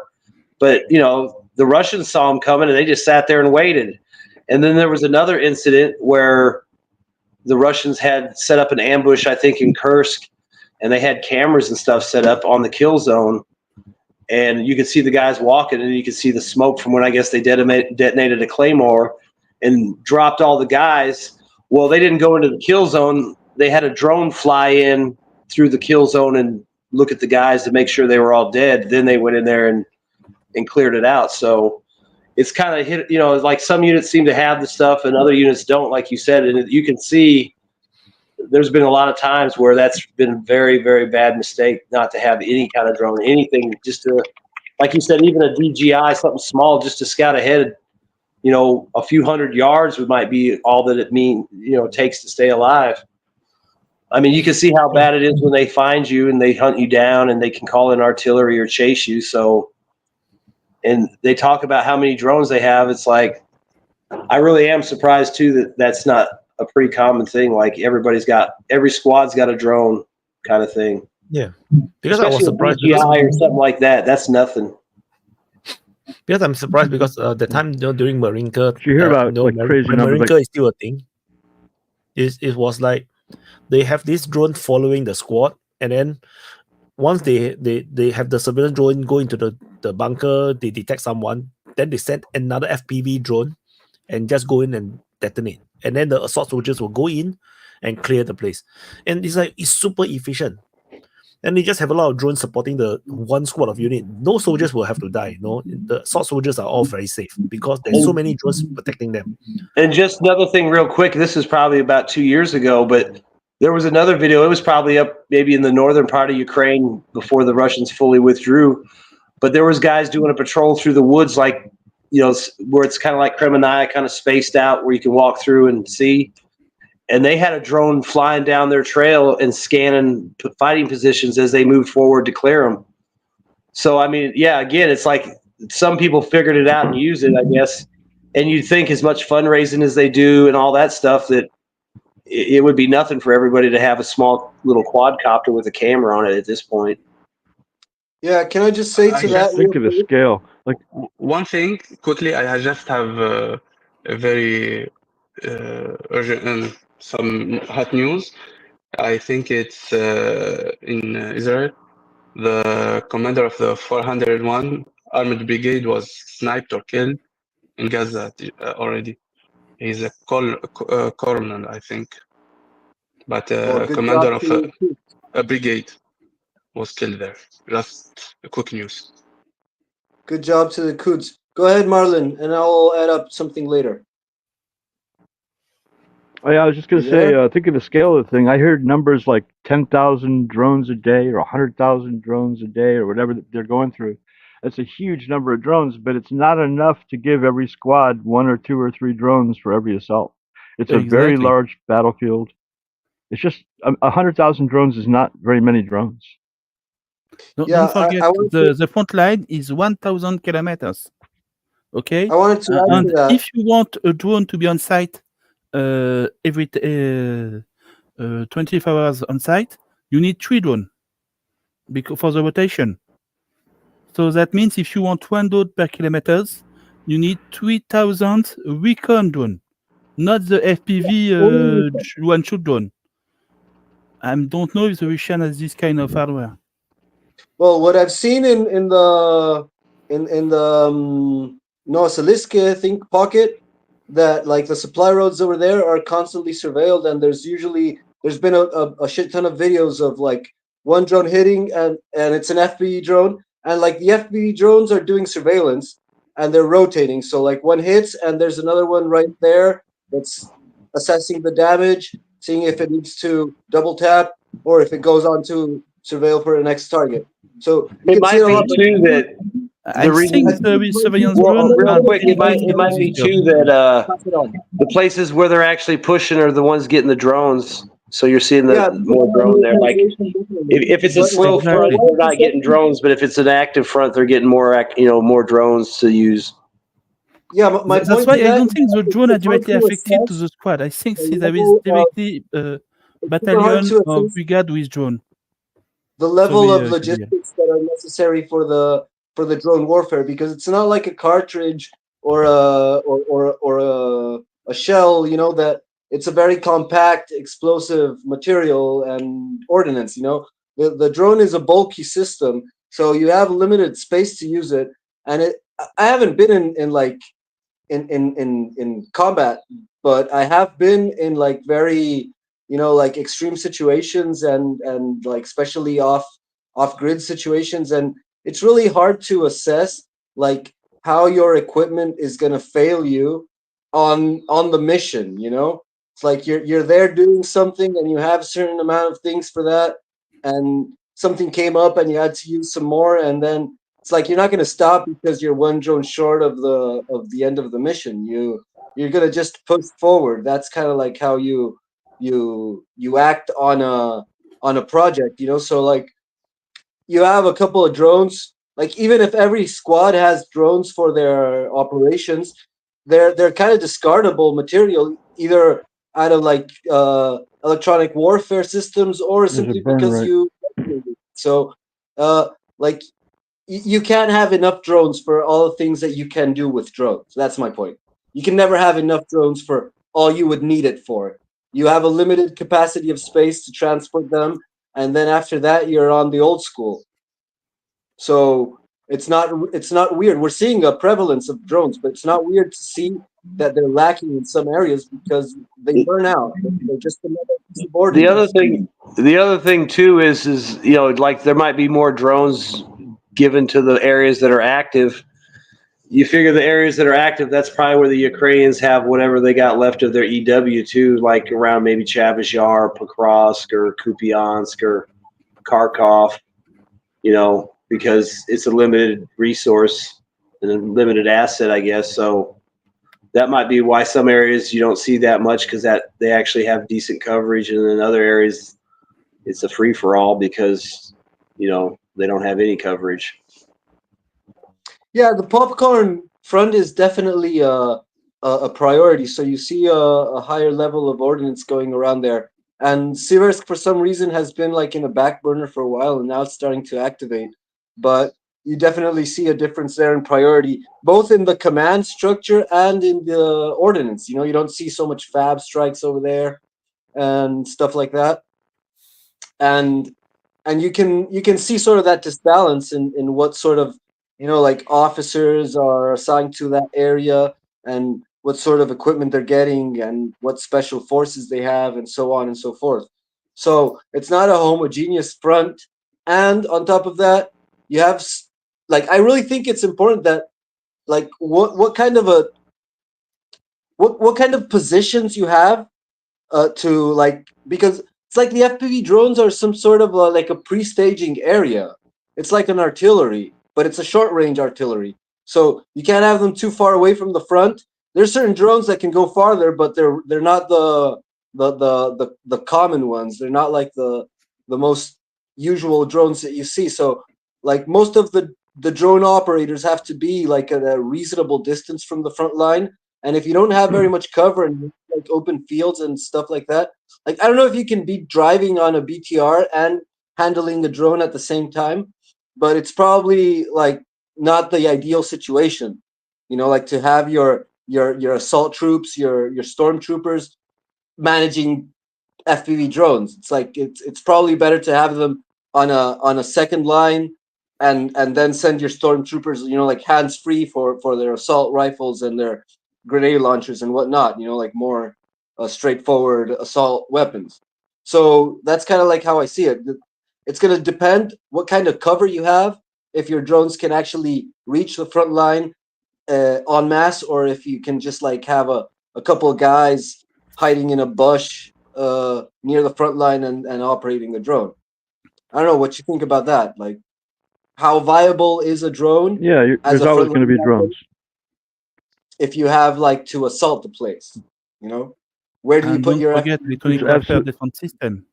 The enemy will have drones. No matter how many drones you've got, no matter how much artillery you use, the enemy can absolutely still have a couple of guys with a couple of drones somewhere nearby to attack your billion-dollar armored vehicles, you know.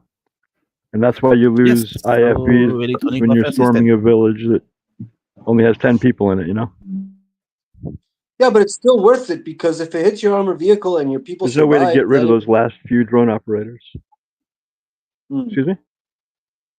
No, but it's still worth it. Like, even if the FPV drone that costs a couple thousand bucks hits your armored vehicle, but still, I mean, that's why you're seeing.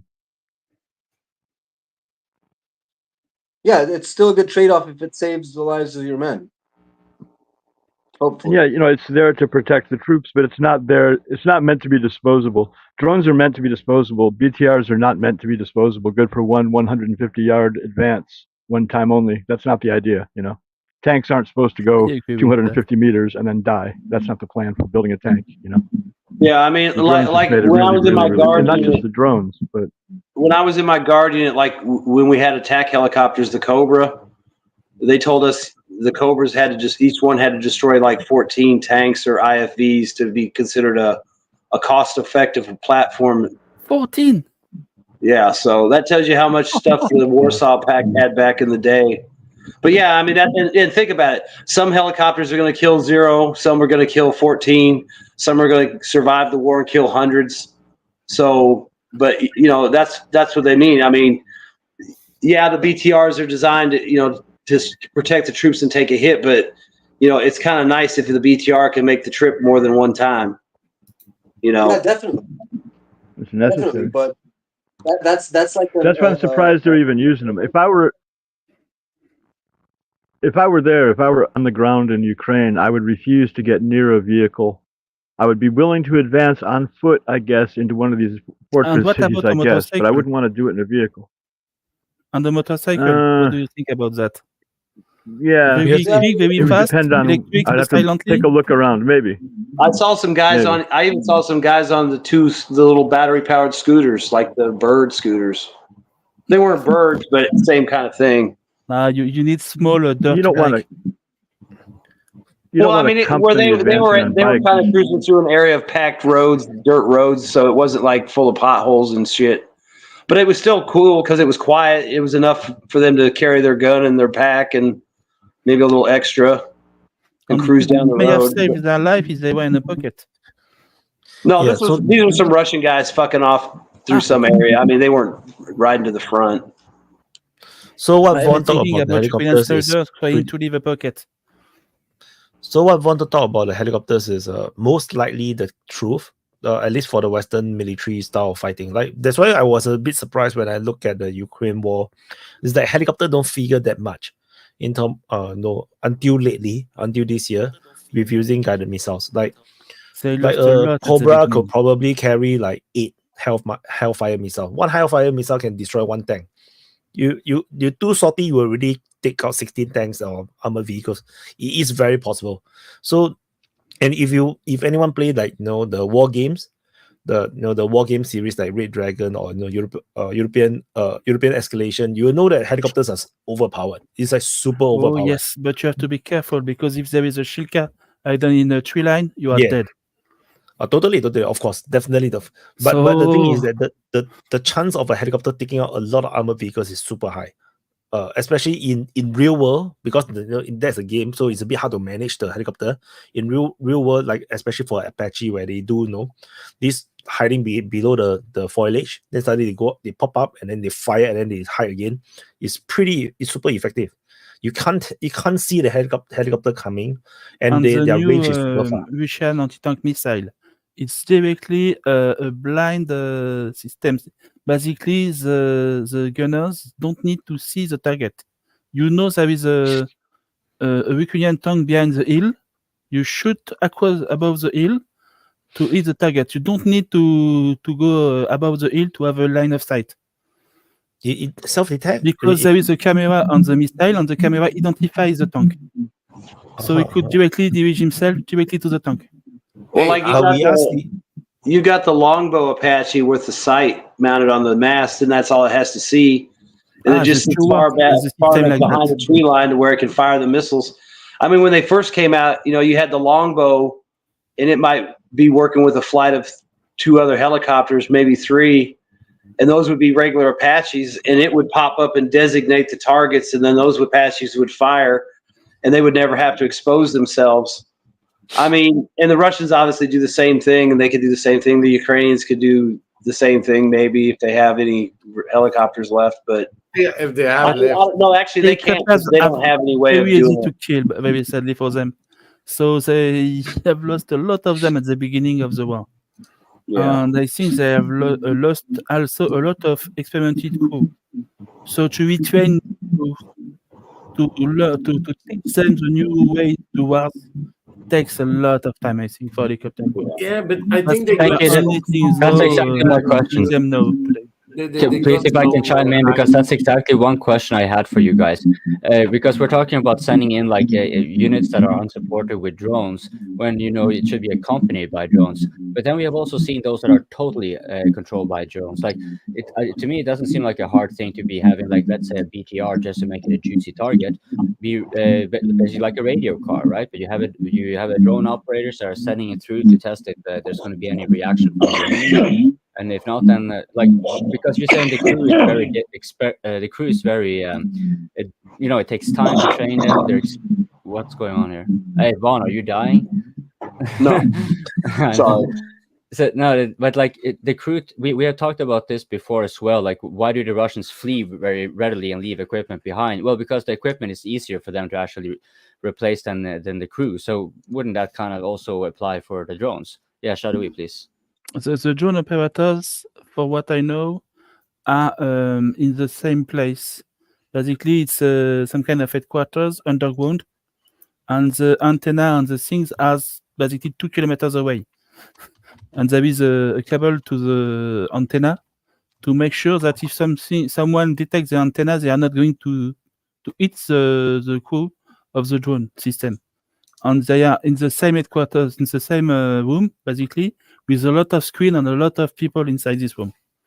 And it's very well done, very well protected. And the antenna are far away to make sure there is no electronic measure system who could that's their one warning. Like he said, they're in a bunker, the radio towers are somewhere else. That signal gets detected maybe, and then they send a missile or airstrike on it. It hits the towers. They know it's time to go because but that's standard practice too. You'll have command posts and stuff, and you'll set your radios up far away. That way, if there's a artillery strike or whatever, it won't hit the command post. I'm pretty sure that the main issue today is for the electronic system to be able to detect where the drone operator signal came from. That's the main issue. And at the point, You know, the other thing I wonder too with at this point, there is going to be immediately an activist strike, very precisely where the signal come from, and it's going to be immediate. The strike is So going can I to be very understand you quickly, guys very correctly? fast. If I understand Well, you the guys other thing I correctly, wonder too you're is saying that well, hold on, well, because I just want to get the answer straight. So what you guys are basically saying that it is actually more cost effective to send a manned one out there, because if you're using drone operators, you risk actually losing that crew, which is also important. Like crew is important anyways, right? So, but it's not actually safer using drone operators to send in, because if you pick up that signal, then you can take out something that usually you would want to use in the combined arms effect, like Vaughn was saying earlier on the open mic, when you are having like most of the fabs and most of those drone operators, they're probably going to be focused where most of the action is, and that's why you did not, for example, see it in the Shadowy, please. You forget something. The drone operator is only one part of the chain of command. Basically, you need a drone operator, you need someone who is speaking with artillery, you need someone who is speaking with infantry, someone who is speaking with air force, someone who is speaking with the war headquarters, and someone who is basically in charge of security. Yeah, So that's the why drone you operator group is them probably just everyone in the same reporting what room. he sees, It's more efficient. and then there's somebody deciding what to do with them. Yes, that's why when you have a drone unit, they are in the same room with the antenna everywhere, but the people are in the same to be able to communicate very quickly with each other. They might Basically, even I have have something, I need an FPV. No, not there on this target. I have Yeah, they might something even- we need to learn the infantry. They have an issue because the Ukrainian tank is coming. Yeah, they might even have the drone operators in one bunker with their radios, and then they'll call somebody somewhere else on a radio who actually has control of the Air Force and the artillery. But wouldn't it be No, easier to it's just have a so. relay drone? I mean, like I recall when I was in the army, and we used like this old-fashioned radios. We would have set up relay towers. Why not to just have a relay drone, so that the drone operators themselves can be far behind the lines, and then you just use set Yes, exactly. iterations Don't of forget relays. the things. The drone is not launched by the operator. It's a dedicated team who launch the drone, basically, and then the operator take control of the drone. The guy who launched the drone are in the front line, okay, of course, but the guy who controls the drone, they are not there. No, that's fine. But if you have a limitation, like how close do you have to keep the drone operators? Because ideally, you would have them in like a really deep bunker in the key. Well, it just depends on the drone. Like if it's an Orlan, you could probably have them in a bunker. If it's a DJI, they got to be close. You know, if it's a quadcopter of some kind, they probably have to be close. I mean, a Lancet, they could be with what? Within 70 kilometers. It's they are guided by wires. They no longer trust the wave, the radio wave. They trust only the wire. So they have an optic wires following the drone, like the missile, anti-tank missile, basically. Okay, and the optical wire is linked to the guy who launched the drone. And at the drone headquarters, someone is piloting the drone. Wouldn't it be just as easy to? On the drone, there is only a wire. But hold on, wouldn't it be just as easy to have like you wire it to a tower far away, and then you have that tower relay to another You wire it station, to the- or then you relay to the because front you line can unit get. to launch the drone. But hold on, let me finish the point. Because like if let's say you're starting off in Kyiv, you're wiring off to a tower in the east of the Dnieper. Then that sends a signal to whatever anywhere else, and then you wire it far away. You can still be doing like this iteratively, so the drone operators are never really at risk, and thus it becomes just like you said, except with a few more iterations. The enemy's ability to be responding and targeting the drone operators directly is significantly limited. Like you understand what I mean? Like because it's just like you starting Kyiv, wire to Dnieper. Yeah, That's why you don't have a drone with every squadron, because basically you are sending a signal to the drone, saying we have something here. So you have to be careful now. I'm pretty sure that every army has electronics. I think you could because track the drone signal, but then you say you could track the drone signal and thus find the operators and thus. I think that's an open air signal. I think the cable signal's enclosed, so it's harder to track and pick up. It's harder to jam. No, yeah, the cable signal on is a probably closed the safest circuit. form, but you need like it still is gonna show the enemy your location if they get the It's like either you use signal and you can be caught up by some detection, or you use the cable and you can be followed to your spot. So, like the ideal Hey, scenario Gabriel, would be a but relay. sorry for interrupting, but your audio is kind of muffled. Are you holding over your And Gabriel, microphone? don't No, it's forget Vaughn. It's that Vaughn. the It's Vaughn did a cable, bit. the optic cable behind Hello? the missile is a very old thing. It was used by a lot of anti-tank missile, even Yeah, the during tone. the Egyptian-Israel wars in the Sinai. That was used by the Egyptian army to basically crush the front line of the Israeli army. Oh yeah, definitely. But the thing is that you have an ideal situation in which you have your operators that are connected through a cable to a relay tower that gives the signal to the drone, and your drones are located like in specific areas where you can activate them remotely. That would be the ideal situation, but you can't do that throughout the whole front line. Like the logistics of it would be insane. You need to have a country Exactly. built. And so what you have is certain ideal situations in which that does happen, but then you have other situations where you're just carrying the drone in your backpack and suddenly shit hits the fan and you have to take it out and send it off to like detect the enemy and whatever incoming target that you detected. So Gabriel, you're gonna I get think all that's this. why we have Russian unit buying themselves their own drone. Because when the Russian army is buying drones, it's for the drone units specifically. If a squadron or Russian infantry basic unit want a drone, they have to buy it themselves, I think. Yeah, definitely. So like that's probably going to change eventually, but it's probably changing already because I know there's been a lot of movement towards that. But my point is that it's hard to get ideal situations all the time in a war.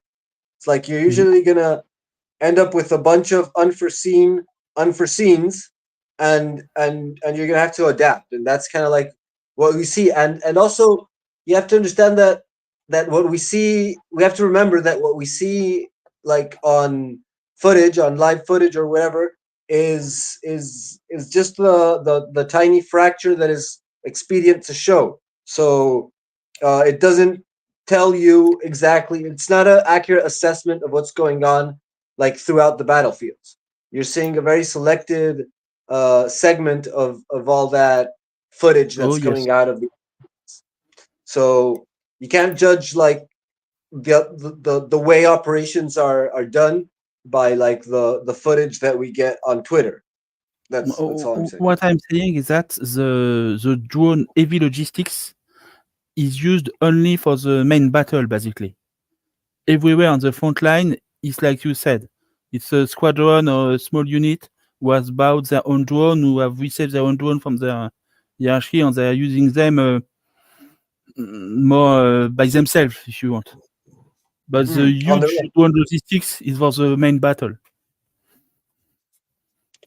Yeah, and if you're using drones on your own, you're not going to have all the implements that you would need. You know, you're not going to have the relay towers or the relay drones, but there's going to be certain situations in which you have all that, and it's going to be a perfect defense, and all the enemies. On one of the main front battle, when the main battle was the hierarchy and the headquarters that decided it's sufficiently important to have a drone unit dedicated to this place. Yes, you have a full drone coverage, and basically you have way more easier to win the battle.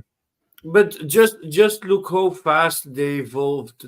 They used the drone, and 2 years' time, the evolution of it. Yes. Just look at all the other big wars, world wars, where they invested tons of money to do the battle of the best tanks, the best planes. Mr. Lambo, I'm going to tell you a fun fact. It comes from Colonel Jack Bo from Switzerland. I think you know him. And he was saying that the Russian army has such an advance in drone warfare that today in the Western army, we are thinking to add drone to the artillery units. And in the Russian army, they are adding artillery to drone units. Basically, when you have a drone units, they are dedicated a few artillery That makes more pieces sense. specifically to the drone units. So the drone units have their own artillery and not the artillery as the drone. That makes more sense, actually. You need to do that. Basically, In fact, they have that- created a whole doctrine about the drones that we are far away from that.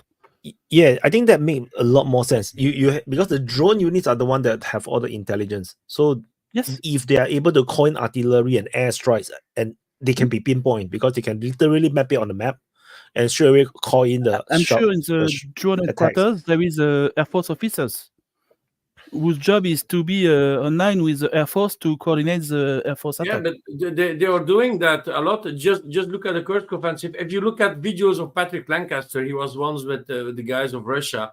He was in a drone operating room. I see the guy just watching a tree line. I see all these artillery shells. And the drone is just saying, and they're giving orders. You need to shoot there. You need to shoot there. You need to shoot there. You are too wrong. A little bit more to the left. You have it. Yeah, of course they're doing that. It's the best tactic. Don't forget World War I. They were in baskets on air on. Yes, but in France, they are still the unit is still fighting also. You know what that we actually used to have all these things. We call this real-time strategy game. We're playing real Command and Conquer. The French it's just like Command and Conquer, right? You can see everything. Then late for the drone warfare about with But no, it's not. It's a logic point. You're using the drones for targeting. They have a GPS system and you give the location where you are. Yes, but the main issue is not that. Of course, what you say is of course a good way to do it. But the question is, who has command? Did the artillery command the drone, or did the drone command the artillery? It's a very important because the drone has the eyesight, has the bird's eye. The drone exactly. But because if you have the artillery unit, just look at the evolution. That's very strong for them. But that's what I'm just saying. Just look at the evolution of the drones. In 2 years' time, how they started. They use it just drones that you can buy in the Walmart. Don't forget Azerbaijan war against Armenia. They 3D printed a system that you can put a grenade on it. You go flying over the trench and just drop it. Then they try to they start to use Lancets type of kamikaze drones, all that shit. Now they're using fiber wiring system spools on the drones to not to be intercepted by electronic warfare, and they can hit what they want to, and the range of the wiring they have. The evolution, just the evolution. Are we just speaking about Russia fighting against Ukraine? We are not speaking about third world war, where every country in the world need to invent new stuff to be better than the other. It's just crazy, and how they are evolving in 2 years' time. The drone is just look at the Russians, even better. The United States already had it also. They had the expansion pack for their bombs, so they're not dumb bombs anymore. They're going to glide a little bit further. But just look at the evolution of the Russians, how far ahead they are compared to the others. The drones, okay, we can speak hours about drones. Drones are like what I said, in the trench war, World War I, you had balloons in the sky with the basket with the guy inside of it, risking his life to spot, to see where the other trenches were, to send the artillery. They're doing exactly the same in an easier way. There's a guy in his sofa with a computer in front of him saying to the artillery what they need to do. That's the evolution of the drone. They're using the drone properly, both sides. But just look at the Russians. I have the plane behind me, the Sukhoi 34. As the workhorse of the Russians. They are fabbing the shit out. And what they're using also for targeting? Drones. Thanks to the drones, they were able to fab the shit out of Ukraine. It's because of the drones also. I don't think if they didn't have the drones, they were so precise with fabbing the shit out, because they're shooting from big distance and you're spotting from big distance. So I want to add on to what Lambo said. It's very interesting how fast things go. Drone used to be very exclusive. Like, you have Bayraktar, Predator, the Global Hawk, it's all very, sophisticated, very Lamborghini, Ferrari, but you see how fast Bayraktar got phased out in the Ukraine war. I think half a year. I think they only last for half a year, and then Bayraktar become totally, utterly useless, like in the Ukraine war. And then today, Bayraktar become totally meaningless unless you're fighting an enemy that is way weaker. Yeah, like like the Azerbaijan against Armenia. Armenia is like totally underarmed versus a drone, army with drones. But if you look at the modern Russia and modern Ukraine, don't even talk about Russia. Ukraine also have advanced drone capability right now. Bayraktar become totally utterly useless. The price point versus the capacity is that it doesn't match. And Russia also have their own Predator drones now. They because of the lack of air defense, now all these new drones that looks like a Predator drone start to operate, and the they're firing Orion. anti-tank missiles. Yeah, Orion, right? So They just lost one today, I think. Yeah, but you see, these drones have nothing that they actually don't really have much on the FPV drones. The FPV drones are still way more efficient, and like it seems like that is still a bit too over-engineered, Orion versus the FPV drones. The big advantage that you have with an Orion drone is that you can fly for a very long time, so you have a lot of time to track everything. If your battery is out, you need to land. Unit than strike unit. But you just can't see the evolution of the warfare. Then they were more focused also on the tanks. No, they don't do anymore. Russians don't even use their Terminator tanks. Well, they are there. What they are doing is actually protecting their tanks. They're still using the tanks. They're not they're not putting more technology inside to the tank themselves. They just find a way to not be hit by a drone. That's it. They know their priorities, and they are not focusing anymore on the tank, on the evolution of the tank. No, they're focusing on the evolution of the drone. They are focusing on evolution of the way of artillery shooting, because we can consider FAB as artillery. It's an air-to-ground artillery system, actually, because they're using it like an artillery. And the Russians, certainly, because they have the planes for it. Ukraine, they have some X-16s, I don't care. But just look at their cruise missiles.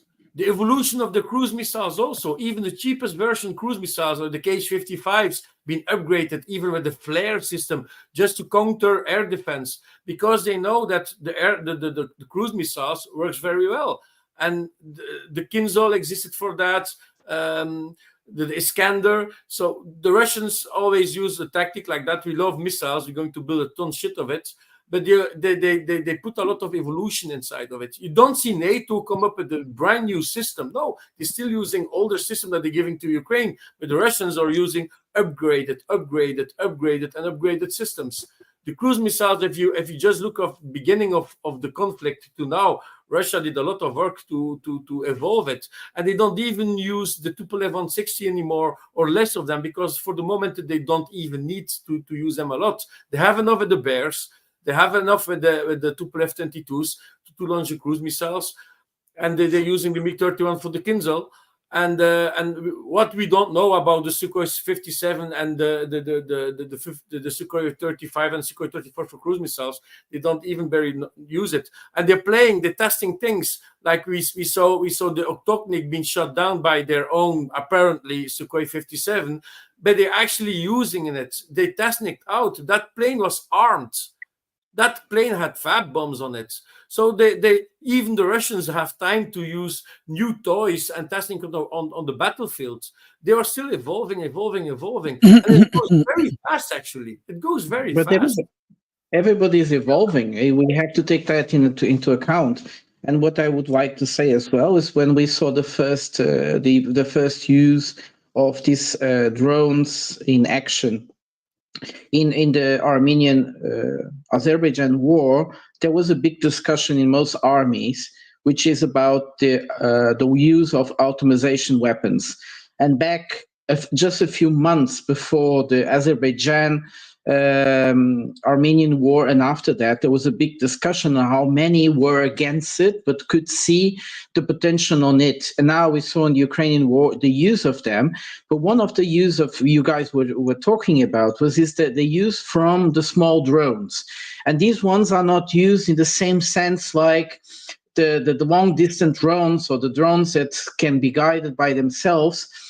and they have a purpose that is like a general or a commander that has a precise movement and use the drones like that. What we see is in these small drones is the use on the moment, the choose on the moment. There is, of course, there is a strategy behind, but you see almost like you guys were describing, is the use of the drone almost by the drone operator that is telling the other ones what to do. And these actually should make us question how is hierarchy at this moment working in the Russian army.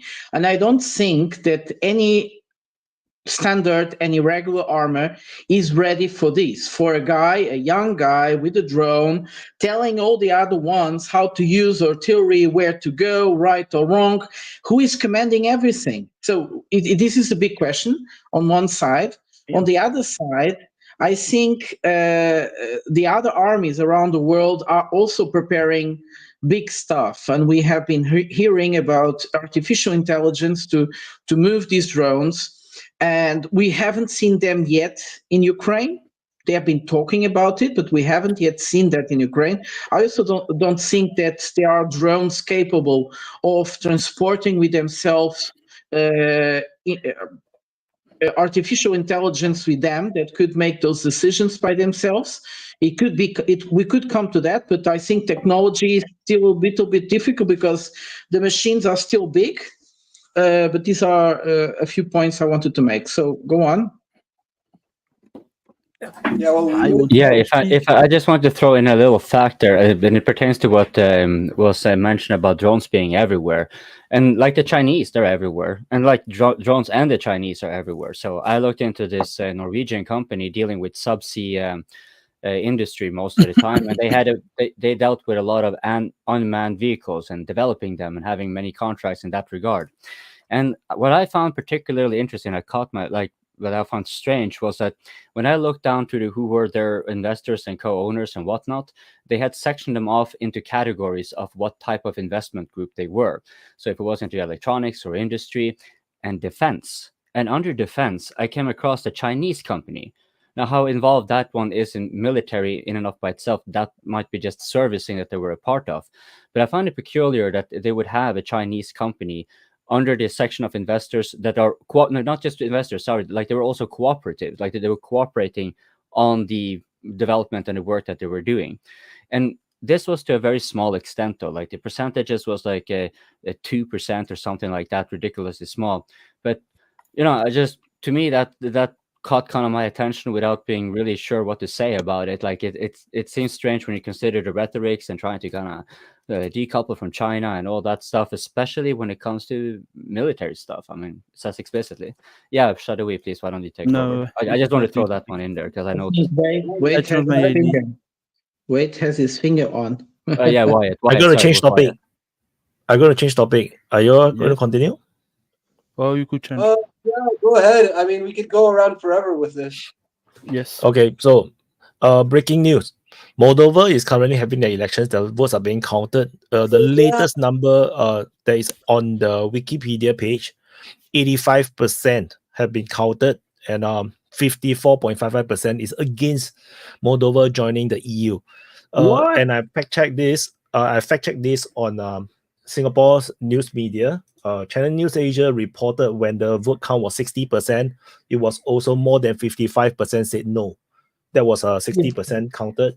After that, DW reported when they are counting 70% of the votes, 55% of the voters also voted no. So this is the latest. So I have fact-checked this. This Wikipedia number is most you're saying correct. that Moldova say no to European Union? Yeah, but this was actually being foreseen, because you see there was some kind of hysteria around the European Union with a lot of European Union officials, presidents, whatever, prime ministers rushing to Moldova, trying to support and it was a bit strange because it was really desperate the way they were doing, and also the measures of the central government in Chisinau. There was something strange. They were like forbidding everybody. If everybody was for the European Union, why should they? But I think if if that is true, if this are the results and are a bit difficult to change, I must say that I must congratulate Moldovans for understanding they were being pushed too hard. This is not a way of making a decision. The Maya Sandu government was really becoming autocratic in the way she was trying to impose a single narrative onto everybody. And I think Moldovians understood that it's not even that Moldovians are against the European Union, because other sondage have been saying the opposite. It's a reaction towards autocracy inside of a European-supported government, and I am very surprised about what will be about the government elections, because Maya Sandu is also going to elections very soon. If she even can stay in power, this is really major, and it's the first time as well that the European Union is denied on the referendum. We should also pay attention to that. This is like a major humiliation. It's really it's major if it's true. Go on, Shadok. Yeah, Yes, I was wanted to shocked add when I saw it something on Twitter. about this result. European Union has no choice on the issue, because next year, in the summers, they have parliamentary election, and the government is going to change. They have a bloc of the communist and socialist, so the left, with very conservative, it's the most conservative left in the world, basically. They have anti-gay, they are pro-orthodox, things like that, on probation, of course. And they're creating an alliance with another guy, I think his name is Sor. Shor, yeah. Sure, yes. With an Israeli passport. And this guy has his grandparents who has survived a death walk where the banderistas were part of the SS troops escorting the Jew to die during the walk. Basically, 90% of the Jews died during the walk, and his grandparents were part of the 10% who survived. The guy has a genetic 8, basically, to the banderist, and is, of course, probation. And he has with him, basically, something like 15 to 20% of the vote. The Communist and Socialist Alliance has 20 to 25. And if you add some other small probation movements, they have basically 55, 60% of the vote. So next summer, Moldavia is probation.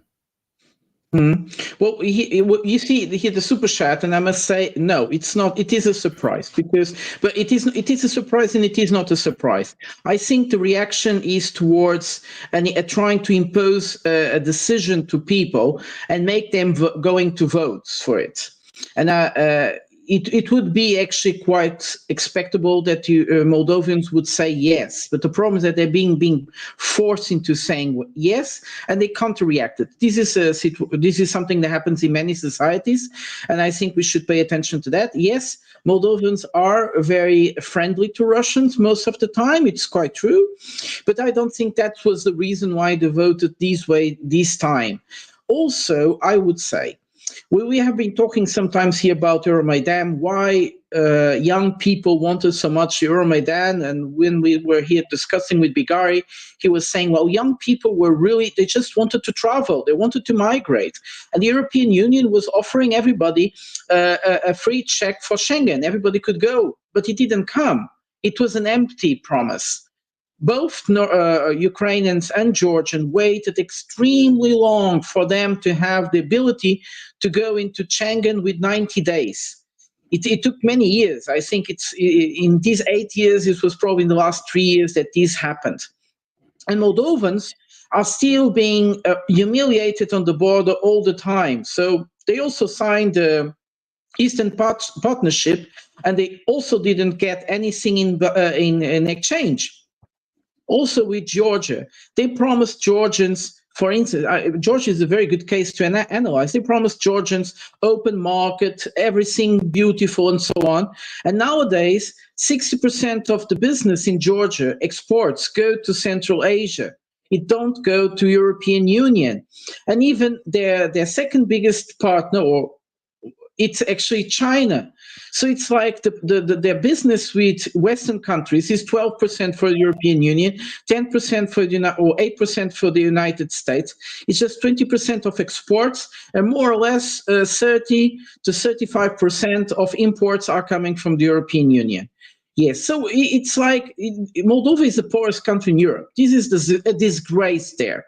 Nothing works correctly. And Maya Sandu has been selling all assets of the country to Western companies. And people in Moldova, which are poor enough, are seeing the bills rising, are seeing the situation in the country not improving, with all the promise of the European Union just going worse. And yeah, but I don't think it has to do with being more pro-Russian, less pro-Russian in this case. Go on, Chodori. I think the woke situation has played a role because a lot of Moldavians are very conservative. And the massive woke arrival with the European Union in Moldavia has made a lot of them afraid of this situation, and they push them to the pro-Russian political party.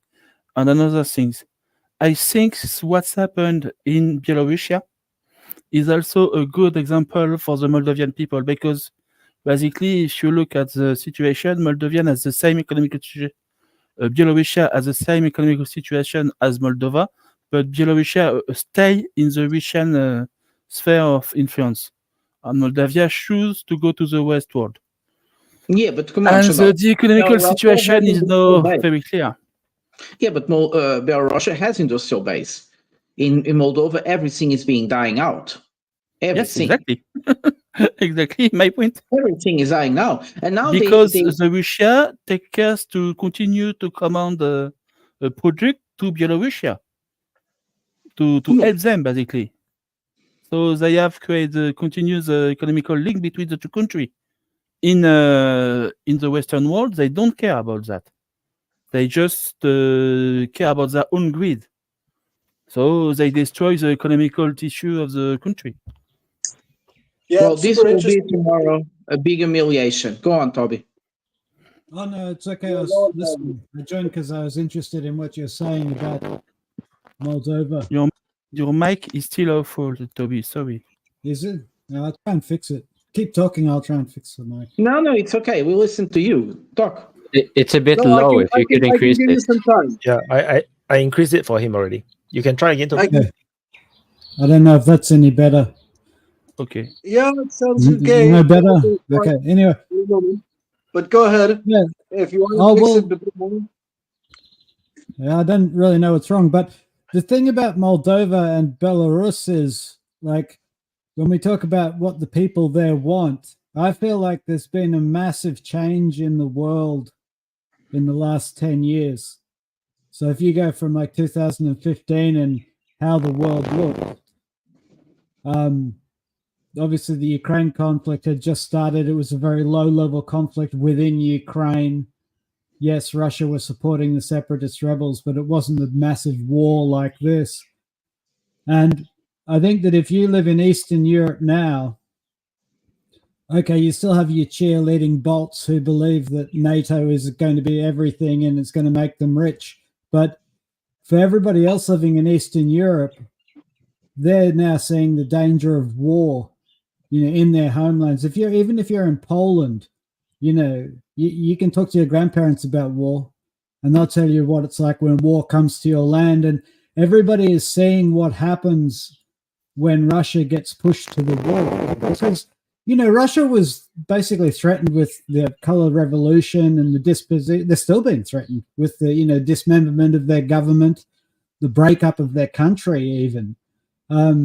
They were going to get the neocon treatment. And the thing is, in 2015, my point is, everybody in Eastern Europe kind of believed that the neocons were all powerful. There was a lot of buy-in to the idea that we were in a unipolar world, and what America and the globalists wanted, they got. Because everyone had seen that happen in the Middle East, more or less. Syria brought that to a crashing or a juddering halt. But still, most of the people believed that, like, the future of the winning side was going to be on Europe. And I just feel like we live in a different reality now. And 10 years on, in 2025, there are going to be very, very few sober people in Eastern Europe who think that there's a great future in going to war with Russia on behalf of the globalists. I think everybody is starting to understand that that's a recipe for economic and social disaster at best.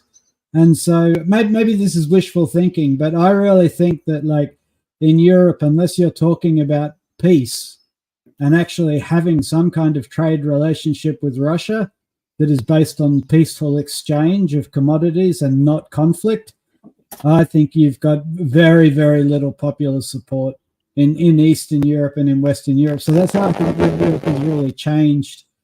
But maybe I'm wrong. Maybe there are still a lot of people who believe in NATO and Western dominance, and maybe that's true as well. Maybe Russia will lose. I mean, we all assume a lot. But anyway, Shadowy was next. Yes, I just wanted to ask Askai, who know very well Moldavia, to come to speak with us. Yes, Please exactly. come. We want to He hear should your come story. inside. But I'm not going to contradict what he was saying, but I'm going to go a bit towards what Aski was saying. There was a civil war in the 90s in Moldova, and especially if people were from the part around Chisinau, they will remember how bad things were in those days. And this is something that really marked the psyche of Moldovans, that memory when neighbors were against each other's and things got really stupid. The arguments for people the reasons for people to come into argument and start a conflict were really stupid, just for speaking Russian in the streets or trying to impose Moldovan to other ones and so on. Well, it doesn't matter. The thing is that Moldova had a civil war. Over 1,000 people died. Many disappeared. And on the result was that Transnistria happened, and it's still there.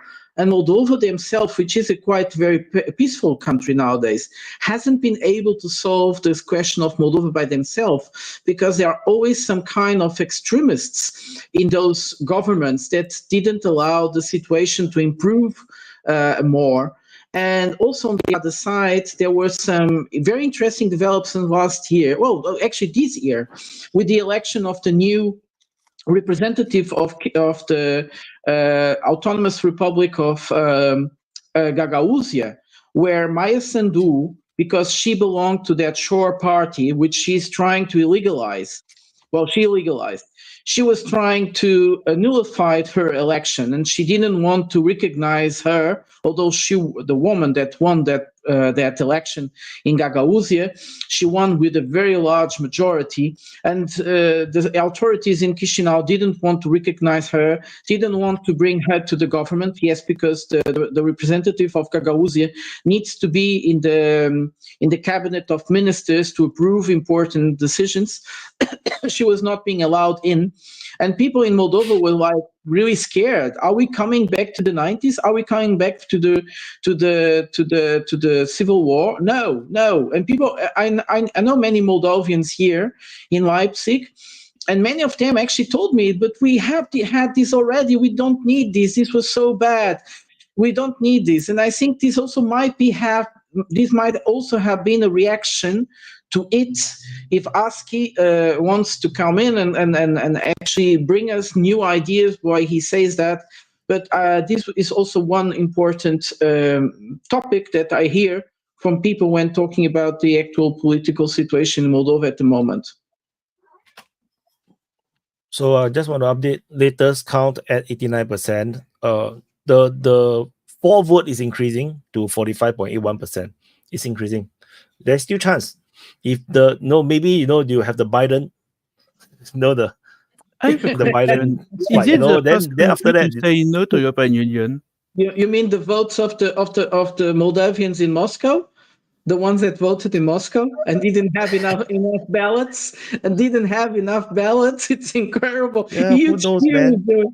I gotta agree with Chalta that it's very optimistic. They have like 10% votes left to count, and they have a 10% you have to catch up with. So I'm pretty sure it's going to be against. Who knows?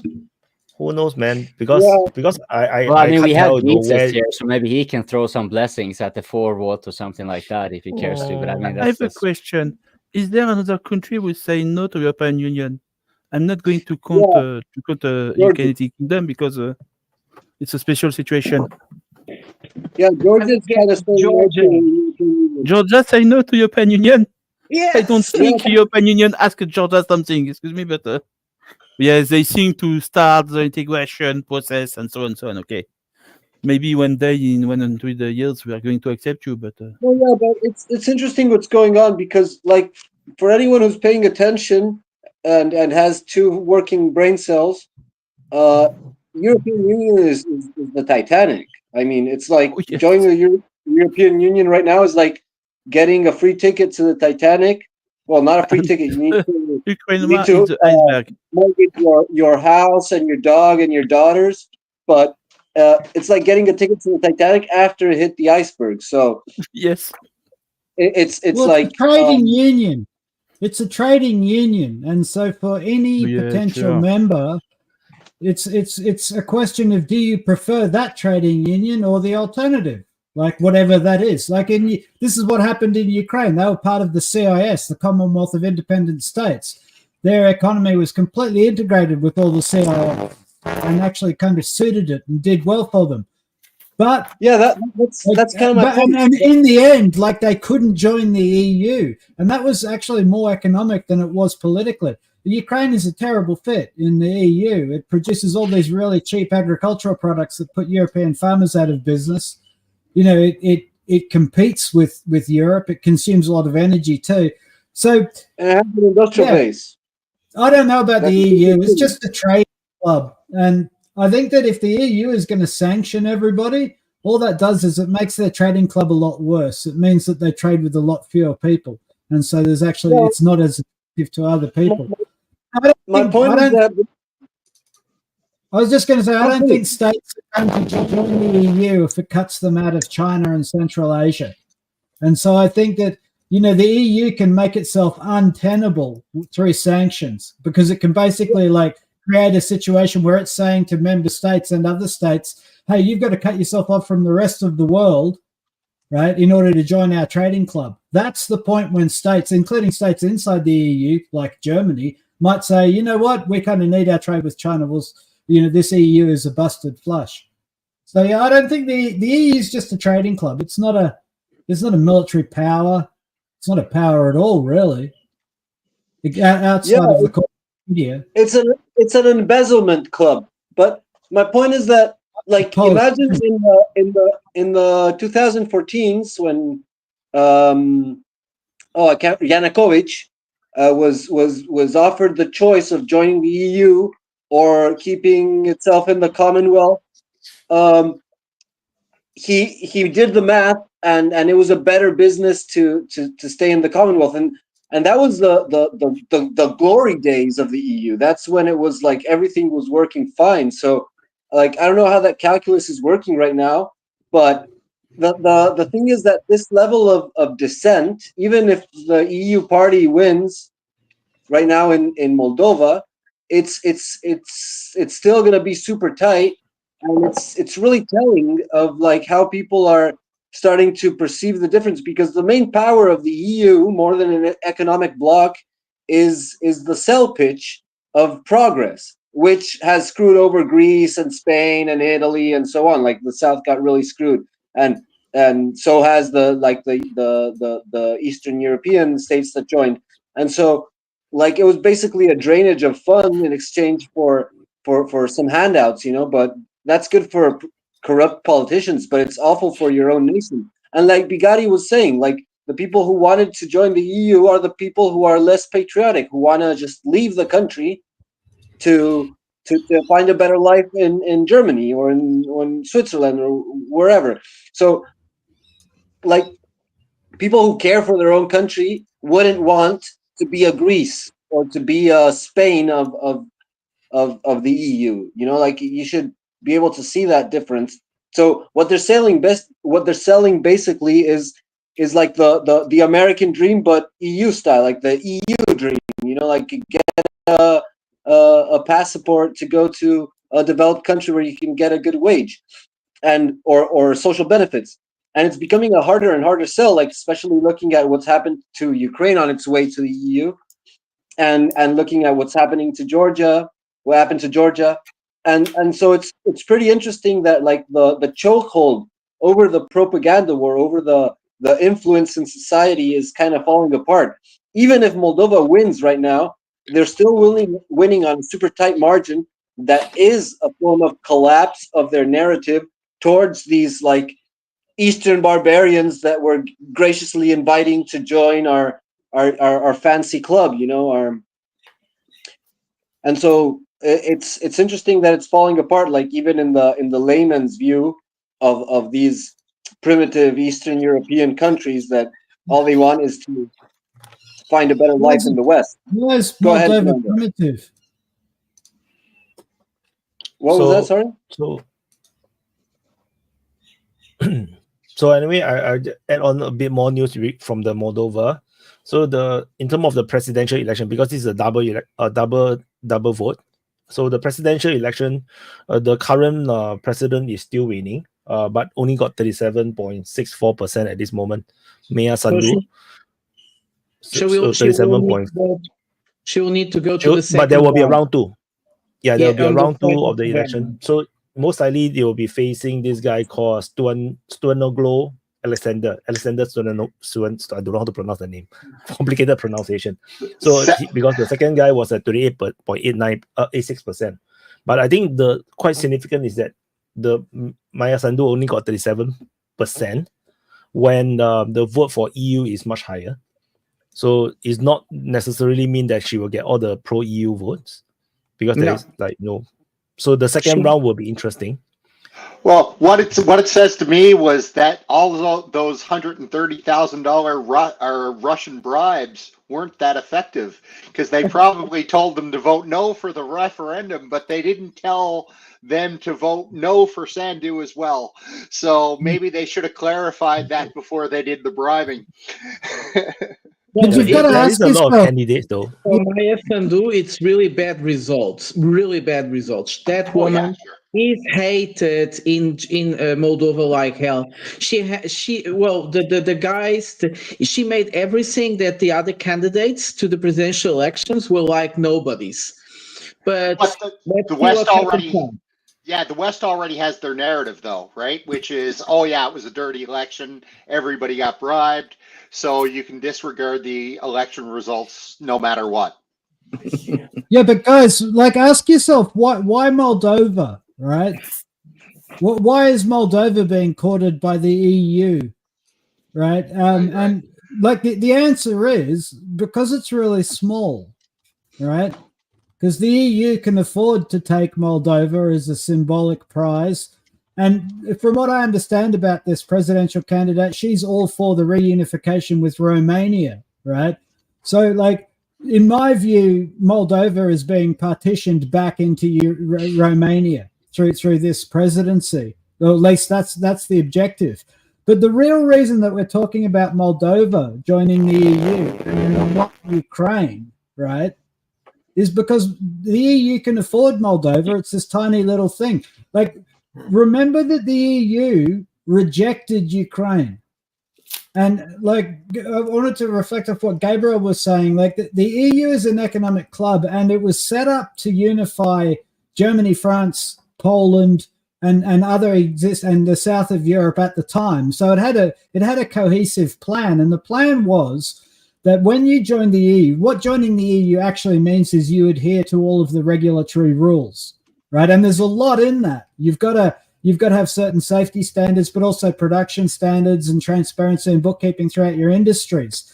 And, like, how do you do that? Well, you copy the French and the Germans, because they wrote the EU book on these things. So you hire French and German consultancy firms, and you modernize or you EUize your industry and your regulatory practices. That's the deal. What do you get in return for restructuring your economy like that? Well, what happens is Germany and France subsidize your welfare state so that you can actually do it, so that you have a modern European welfare state. And in practice, what that means is a huge outflow of money from Germany and France into Eastern Europe. That's what it actually did mean. That's why Poland grew so much, right? Because Poland has been getting a net influx of money every year for ages. Now, on the flip side, Poland would say, yeah, but we did what you wanted, right? we modernized our economy. And that's actually worked out really well for Poland because they kind of win on both sides. They're now part of a big market. They've got a modernized system.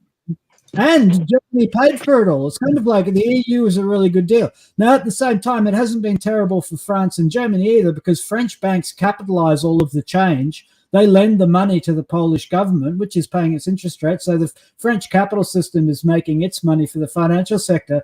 And the German engineering firms that retool all of Polish industry, they provide all the construction and engineering services, so they do very well out of it as well. But in any case, what I'm describing is this is what the EU is, right? That's kind of the deal.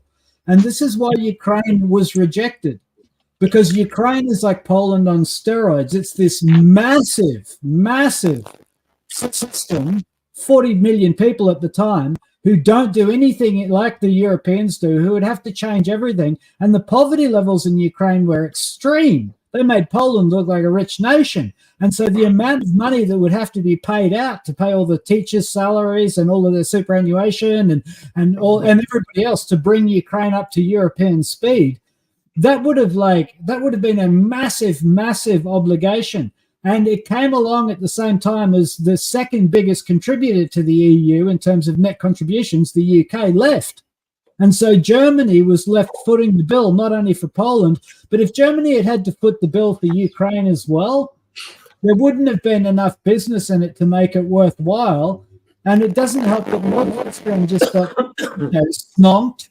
So you're asking Germany at the one stage to pay premium prices for energy and lose economic competitiveness at the same time as funding the Ukraine project. It was never going to happen. And so that's why we're seeing Moldova get courted by the EU. And to me, it's a very damp squib. It's like, oh, you can afford Moldova, can you? You're going to give up Ukraine, right, and give that to the Russians. And you're going to save face by saying, hey, we got Moldova for Romania. And that's like, maybe you might get that, or you might end up fighting a guerrilla war over Moldova for the next 8 years that spreads into Poland and Romania. And then, yeah. So that's why I think we're seeing Moldova in the press. It's like the better question is, why not Ukraine? Why wasn't Ukraine integrated into the EU? I also wanted to ask Wyatt about the Pokrov's front. I know this is changing gears a lot, but Wyatt, do you think that Russia is going to go for Pokrovsk in the next months? Do you think that's on the cards? It depends on the Ukrainian army. If Ukrainian army is going to defend it, yes. No, they are not going to defend it, yes. I think the priorities now, it seems to be the Hernik sector. I think they want to close up that sector first, straighten the front line. Then, because there is still the Minograd that they need to capture. Because without Minograd, it might be a bit complicated, tactically. So, yeah. But I mean, the Russians looks very greedy right now. So, I'm not sure they might attack both cities at the same time. So anyway, update on the Moldova thing. As I said, the pro-EU votes are gaining grounds. They are now like 46.27%. They're getting there. Maybe we might end this referendum with Moldova joining EU. No, at this rate. Well, about what you were saying, Toby, earlier, like before, just a quick point. That what I've heard about Polish people, I don't know very much, but I know a couple of them. And what they've said is that kind of like the joining the EU. Well, first of all, Poland, like according to Jeffrey Sachs, got massive stimulus when the Warsaw Pact got dissolved. Its economy was really propped up to like reorganize it and consolidate it on the EU side. But then what I've heard Polish people tell about the joining of the EU is that basically they just deindustrialized to join the EU, and they financialized. So they like sold out all their assets in exchange for these like cash handouts. And that's also what kind of like Alex Christoforou says about what happened to Greece, that like they got relegated to a touristic destination and that was it. And I've also seen people in Spain complain about that, how like the country's been hollowed out and sort of relegated to a tourist like a real estate and tourism site, you know, and there's a shit ton of like projects that have been stalled, you know, that were funded by EU funds to like stimulate the economy, and there's a shit ton of projects that have been like paralyzed, like probably through embezzlement or something like that. So no, that's not it. What you make it really. Maybe I'm wrong, but what I'm seeing as a pattern is that it's like a way of stimulating corrupt politicians into power. Well, it's you're observant, and what you're observing is correct. It's actually quite true what you say. You know that. I like what you said about Greece. It was turned into a tourist park. That's very true, right? But the reasons for it are actually kind of complex and interesting, and it cuts to the heart of what it means to be inside an economic club that's planning economies. Because I'll explain why it is that Greece ended up like a tourist destination and why Spanish industry was gutted. And it comes back to the initial plan, which is that France and Germany are going to bankroll the development of this planned economy called the EU. Now, what that means is that although everything is done by, quote, the EU and people who believe what is best for Europe, at the end of the day, the people writing the checks who have the most power are both French and German, and they are not going to cut their own throats or even, do anything that's harmful to their best interests, the European project. It has to be win-win. They say that they have to win. And what that means is and this is true all over Eastern Europe as well as Southern Europe, you could get loads of money from France and Germany, but you couldn't do it if what you were going to do was build a factory that competed with French and German factories. You couldn't borrow a bunch of money from Germany and then put the Germans out of business by setting up a more modern factory right on their border selling to their customers. Right? It's not exactly true, Toby. You could buy a factory for a German company who is going to delocalize its production to a low-wage country. Right, but you couldn't do it for your own economy. The profits would end up going to a German corporation. And I saw this really clearly in Lithuania. Lithuania was told by the French to shut down a perfectly serviceable nuclear reactor, right, and stop exporting power, which was a strange thing, given that French has got a massive nuclear power industry. You would have thought they would have bought into it and shared the profits, but no. But like Lithuanians had all these ideas for developing their agriculture and other things and industry base. But what they got from the EU was they got money to build another library. They got money to build another government building right next to the one that was already there that was perfectly functional. And so they ended up taking vast amounts of debt to build useless things. And the reason I point this out is because it's baked into the cake, right? You end up like trying to lift yourself up by your bootstraps. Southern Europe and Eastern Europe have been impoverished because they've been lent a whole bunch of money made up out of thin air from the central banking systems of Germany and France and the UK, but they haven't been allowed to build anything that's actually productive. They haven't been able to build anything competitive, right? So it's called a market, but it's really not. It's a planned economy. It's kind of the opposite of a market. Every time there's a market opportunity, it gets snuffed out. And that's the trap, because at the end of the day, Southern and Eastern Europe have to pay the interest on the loans of the money they bought. And to pay the interest, you need to be taxing a productive economy. And you don't have a productive economy because it couldn't be made productive because that would have competed with France and Germany. And this is kind of like an inherent structural problem of the EU. And we saw it kind of explode in Greece. And I suspect that the situation is really not much better in the Baltic states. And I think it's a long-term malaise of any kind of trading club. Put another way, it's why a country can always pursue its own best interests by staying out of clubs and basically shopping the market and taking advantages where they appear, which is, what Saudi is trying to do at the moment. Yeah, that's why Israel's right. It's a big mistake. Is Biden hour? 10% more to count. It's Biden hour. EU votes is gaining. I think I guess we might actually see Moldova joining EU by the end of the counting. They're on track. Is that a bet, Wyatt? Is that a bet? Where are you getting the numbers from? Wyatt, where are you getting the numbers? Where are you getting the numbers from? From the Wikipedia? The Moldova official website. Okay. Moldova's election website. Yeah, this is our official results. So this is no longer from Wikipedia or whatnot. This is the official website from Moldova. Very efficient, our commander. Hey, and about Pokrovsk, I'm pretty sure that like the main objective of Pokrovsk is to like besiege it, to cut it out from its logistic position and to impede its industrial productivity. And like beyond that, it's not exactly a priority to take it. Like I wouldn't see it as a priority. I think I they think want to suppress the I think logistic role of I think the city.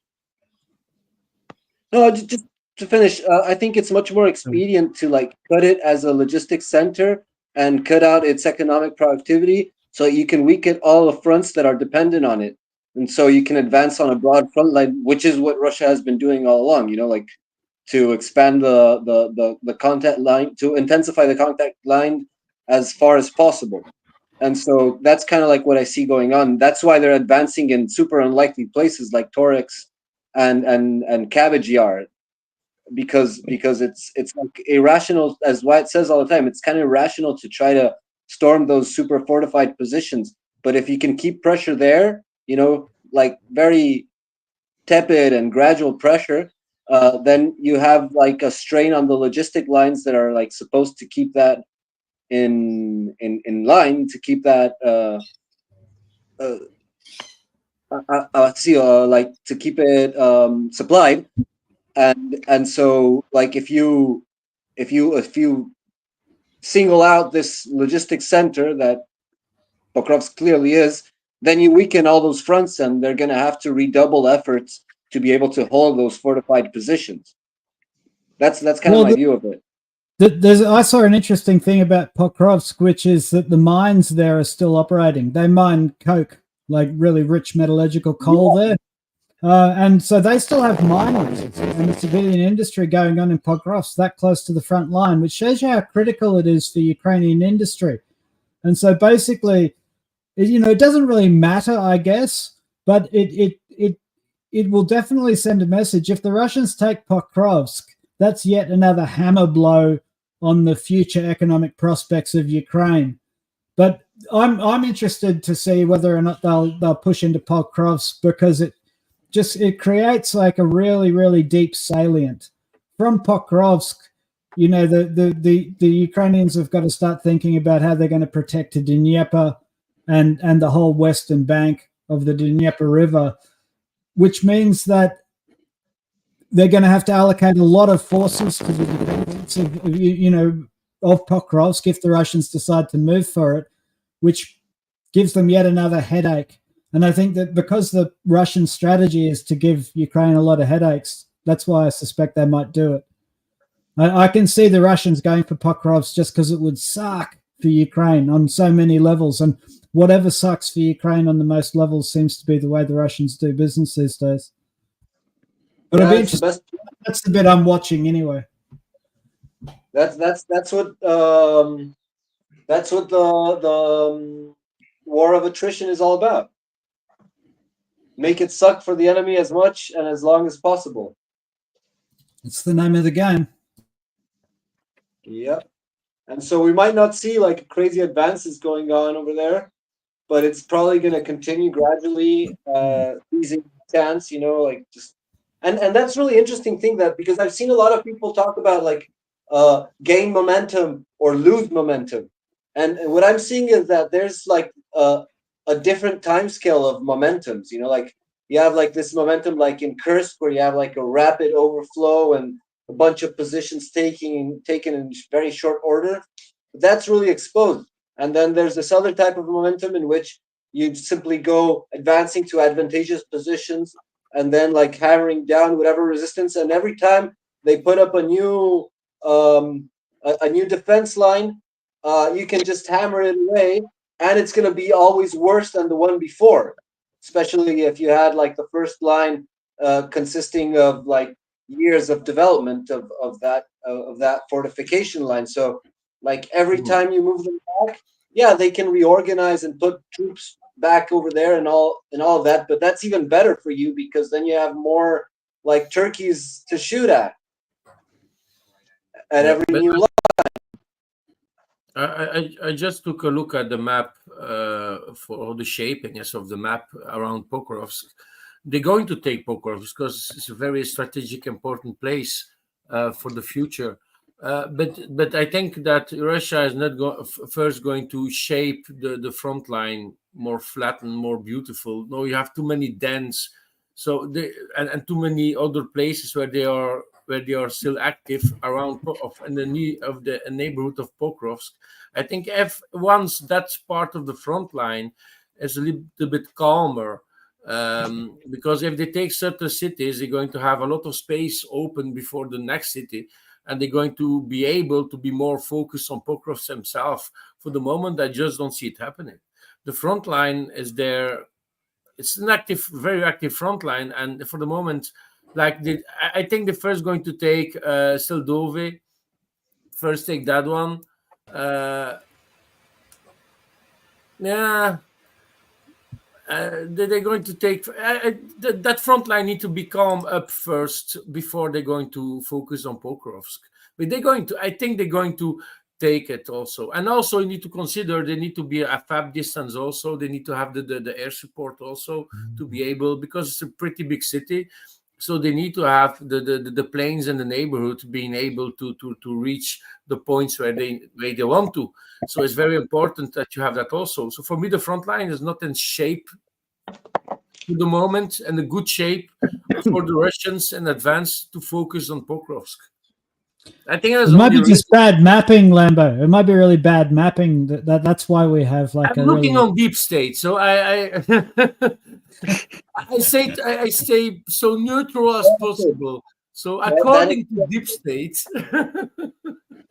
that explains it. Using the maps of Wyatt, you're going to see another view. But like what they say, but no. For me, the front line there is still too active on other places in the neighborhood of Pokrovsk. For the Russians to be focalized, to focus on Pokrovsk. Pokrovsk is a big city, you know. It's not small. It's big also, but yeah. Shall we? I think we have a new guy. If we can introduce Grey Fox, maybe. Yeah, thank you. By the way, I'm going to leave. I really need to sleep because yeah. So yeah. So bye, guys. Very big congratulations for the 100 episodes, and I hope much more. And I love you all, guys. Take care of yourselves, and Grey Fox have a good open mic also for you. So, guys, bye-bye. You fought valiantly, but you fell at the end like a wimp. Ha! I'm going to continue European style, being fucked up. Yeah, bye, Lambo. See ya. Oh, yeah, bye, guys. Grey Fox, reintroduce yourself. Fuck off, Lambo. Yeah, hi guys. I am Grey Fox. It's an honor to be on this 100th open mic episode. I used to be here before when it just started, like 2 years ago. And it seems like a short time and a long time at the same time, and it's fun. It's fun to come back. So yeah, that's me. You should come back more often. No. Yeah, for sure. We have grown a lot since when we first started. Like we are very different now. And especially now, when it comes to things about drones and robots used, I might be able to contribute more because that's my field at the moment. Oh, God. Where have you been 100%. All our life? Yeah, but White has been doing a good job at civilizing all these barbarians, you know? Yeah. Grey Fox must be watching and yeah, idiots don't even know what they're talking about. No. Vaughn, what do you think of Pokrovsk? Oh, I think it's a pretty city, sitting pretty on a hill, a light to all the Ukrainians to resist. No, I mean, I don't know. I mean, they're like, what, a couple kilometers away from that first ring outside of Pokrovsk. I mean, I kind of feel like they could just keep the pressure up and then kind of work around the sides and just kind of do what they've done everywhere else. I mean, it'll force the Ukrainians to either, stand and fight or fall back. I kind of feel like if the Ukrainians or if the Russians try to go head on, that would be a place where a lot of drones would come out of. Because I mean, it suits the Ukrainians to sit in there and defend in the city. It's going to be way harder for the Russians. So, I mean, why not just keep it fixed? Keep a lot of guys there, kind of keep them hemmed up, and then just keep working over the south side of that salient, down around Seladovi and all the way towards, along, Donetsk front, down around Volodar. Just keep working west with that. I mean, think about it. You got that little breakthrough at Shavish Yar. You got Kupiansk around the forest towards Eskil River getting opened up a little bit more. I think with those right there, I mean, Shavish Yar is opening up. So where are they going to pull troops to plug that? Or do you do the smart thing, which is probably give up Shavish Yar, drop back, and put a lot more troops in that shorter area around Pokrovsk? Because they're right up in the guts of Shavish Yar. They're right up in the south of Shavish Yar now. Yeah, and so and they're going to eventually lose it because they've already gotten in there. So they're eventually going to work their way in and expand out or push them out. So the smart thing would be drop back towards Pokrovsk and try to. Because think about it, they're going to have, and think about it, any guys that they pull off from Pokrovsk to go to say Shavish Yar or from north down to the south, all those guys are going to be spotted. They're going to get hit the whole time. They're already working over all the support in that area that supports Shavish Yar and Pokrovsk. So it's just like that whole area is just, I don't know. I mean, I guess it kind of depends on the Ukrainians. I mean, I just don't see them falling apart enough to where they just run away from Pokrovsk, but I could see them losing a lot of the area around there, and especially on the south side. I mean, if not there, right? So let's just game it out. If the Ukrainians do decide we're not going to lose Pokrovsk, we're going to defend Pokrovsk with like most of what we've got, well, they've got to take men off the line from one of the many other places. So there's the Kharkiv pocket that's occupying some good troops. All the way up the Kupiansk line, Kremenin, and what are they going to do? Just give up on the eastern flank of Kharkiv Oblast? So I don't know. That's the thing. I mean, it's like you look at those areas. They might not be able to defend Pokrovsk without giving up something else. That's the thing. I mean, look at it. You've got the pressure around Kursk. They're cleaning that out, and then what are those guys going to do? What if they keep going south because there's nothing left to stop them? And then you've got the continuous pressure around Kharkov. And then now you got Kupiansk opening up. They're obviously going to have to shift guys from somewhere to try and stop that or not. And then the same thing around New York and all that. You've got problems there in Shavish Yar. Do you shift somewhere to cover that? And then you open up something else. It's like I said earlier, it's getting to the point where the Russians, they have enough men and equipment and just the nature of the battlefield opportunities to experiment wherever they want. Pretty much. And the areas that are providing, the areas that are promising, they're obviously the ones you can see getting the attention. But I mean, look at what they're doing, like Wyatt's updates. There's always pressure along the entire front. And then, like he says, oh, maybe something happened, maybe nothing will happen. There's a few bombings in the background. Maybe they're prepping the area for a probe. And then maybe the probe doesn't work out, or maybe it does. And then next thing you know, oh, look, there's another blossom, another cauldron forming or whatever. Well, I wonder if the Ukrainians might actually strategically fall back. The Ukrainians have... Okay, sorry, it's actually overtime for me, so I just want to do a short closing. Thank you, everyone really, for the 100th open mic, especially Wyatt. Damn, you're a hero. You're like what you do.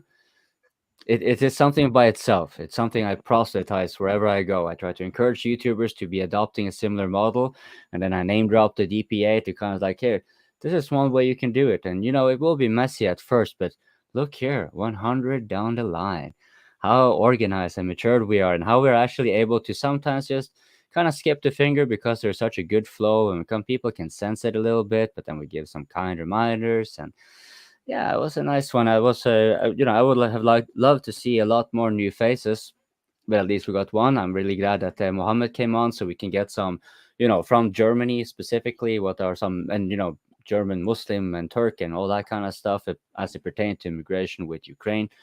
And that's what the open mic is really cool for. You have folks from all over the world, so you never know what you're gonna get. Before you knew it, we were talking about Moldova. What the hell? yeah, if you haven't liked that like button, I'll make it lit. Just please do so right away, and you can be a part of the conversation. Many of you have been along with this live chat for a long time, and I don't really see why none of you guys are coming on sometimes to just say hi. I mean, are you like a very special public person? No, you're probably not. You wouldn't be spending your time. Are you really important that someone is going to come after you? No, of course you're not. Look, are you worried about you losing your job? Then you're probably witty enough to know what you can say and what you cannot say, or at least how you can word it. I'm a law-abiding citizen. There was someone in the comments section talking about the Norway and Nord Stream when that topic came up. You know what? Let me help you understand how we do this. This is how to understand Norwegians. All Norwegians have the souls of angels, every single one of them. And this means that our government is an angelic government, which means everything we do is right because it is we who are doing it. And if it's bad, we had nothing to do with it. And the Germans, they confirmed it was those savage, barbarian Eastern Europeans that were actually doing it. And you see, vindicated yet again. And then you can drop a few crumbs here and there about the Chinese being involved in Norwegian, defense research on drones underwater and stuff. So yeah, again, please don't hesitate to come on. We're all regular dudes. You in the chat, you're certainly something like that too. So don't hesitate. For the rest of you watching, thank you. For those of you who missed the stream, kindly, as soon as you see something, make a habit out of it. As soon as you see something you think is worthwhile for Wyatt to be clipping, timestamp it. Put it in the comments. All right. That was my spiel. Thank you, everyone, yet again, and especially Wyatt. Bye-bye. Yeah, well, thanks for his advice. So fast. Okay. And asking said he don't know how to speak English. I think Toby was talking about something. Yeah. About Ukraine.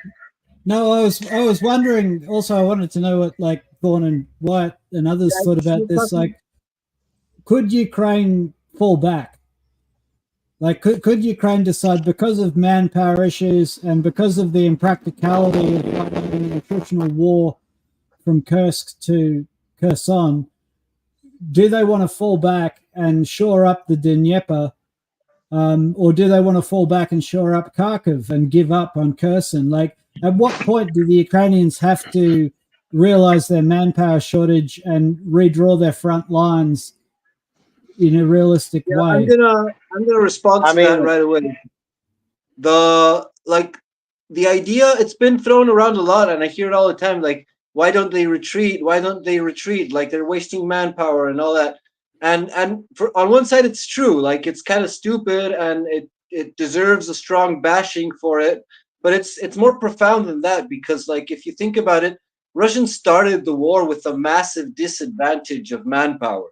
Massive disadvantage of manpower. And they achieved, like, massive breakthroughs. And then they've kept on advancing all the way since the 2022 counteroffensive in the north. And so, like, what I'm seeing throughout all of this is that Ukraine can retreat, like, to save manpower or to consolidate to a better position. But every time they do that, then they just end up having to retreat further, And so, like, the strategic logic of it, if I look at it long term, is that they have to either fight to the last man at every single position or capitulate and ask for a negotiation.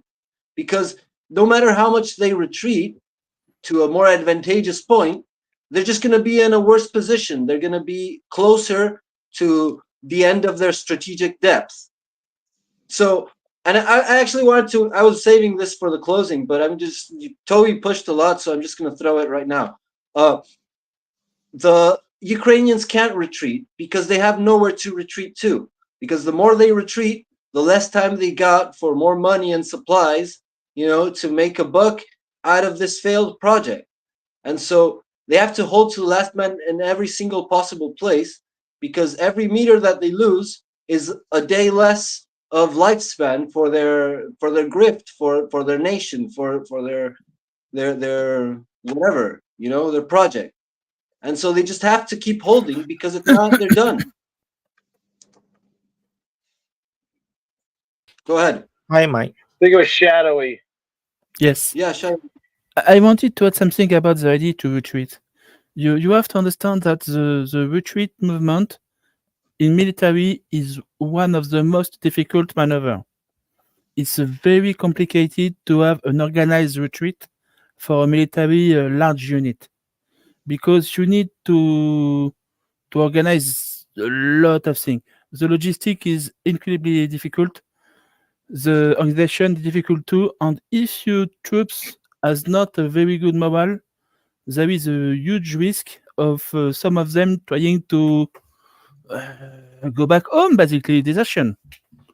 Yeah. So you have to be very careful with the retreat. I think movement. we need to. I think we need to listen to the Frenchman talk on this subject. There is. Yes, we are very good for Tease. retreating. Yes, I agree with No, that. but Yes, I mean, we are experts. I Look think at that. I think another thing.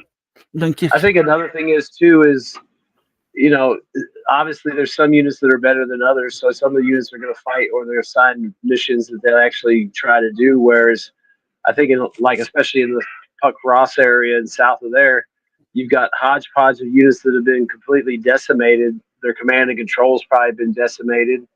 And I mean, they may want to retreat, but they don't know where to retreat to, or they can't because there's blocking forces. And you're not going You know, to have I a would retreat, but imagine. a route. Yeah, they get enveloped. They can't retreat, and I don't even know if they're really wanting to fight. It's just they get enveloped. They, you know, maybe 5 guys Yeah, want you to step back. surrender, but 2 guys don't. So you know, they all get shot.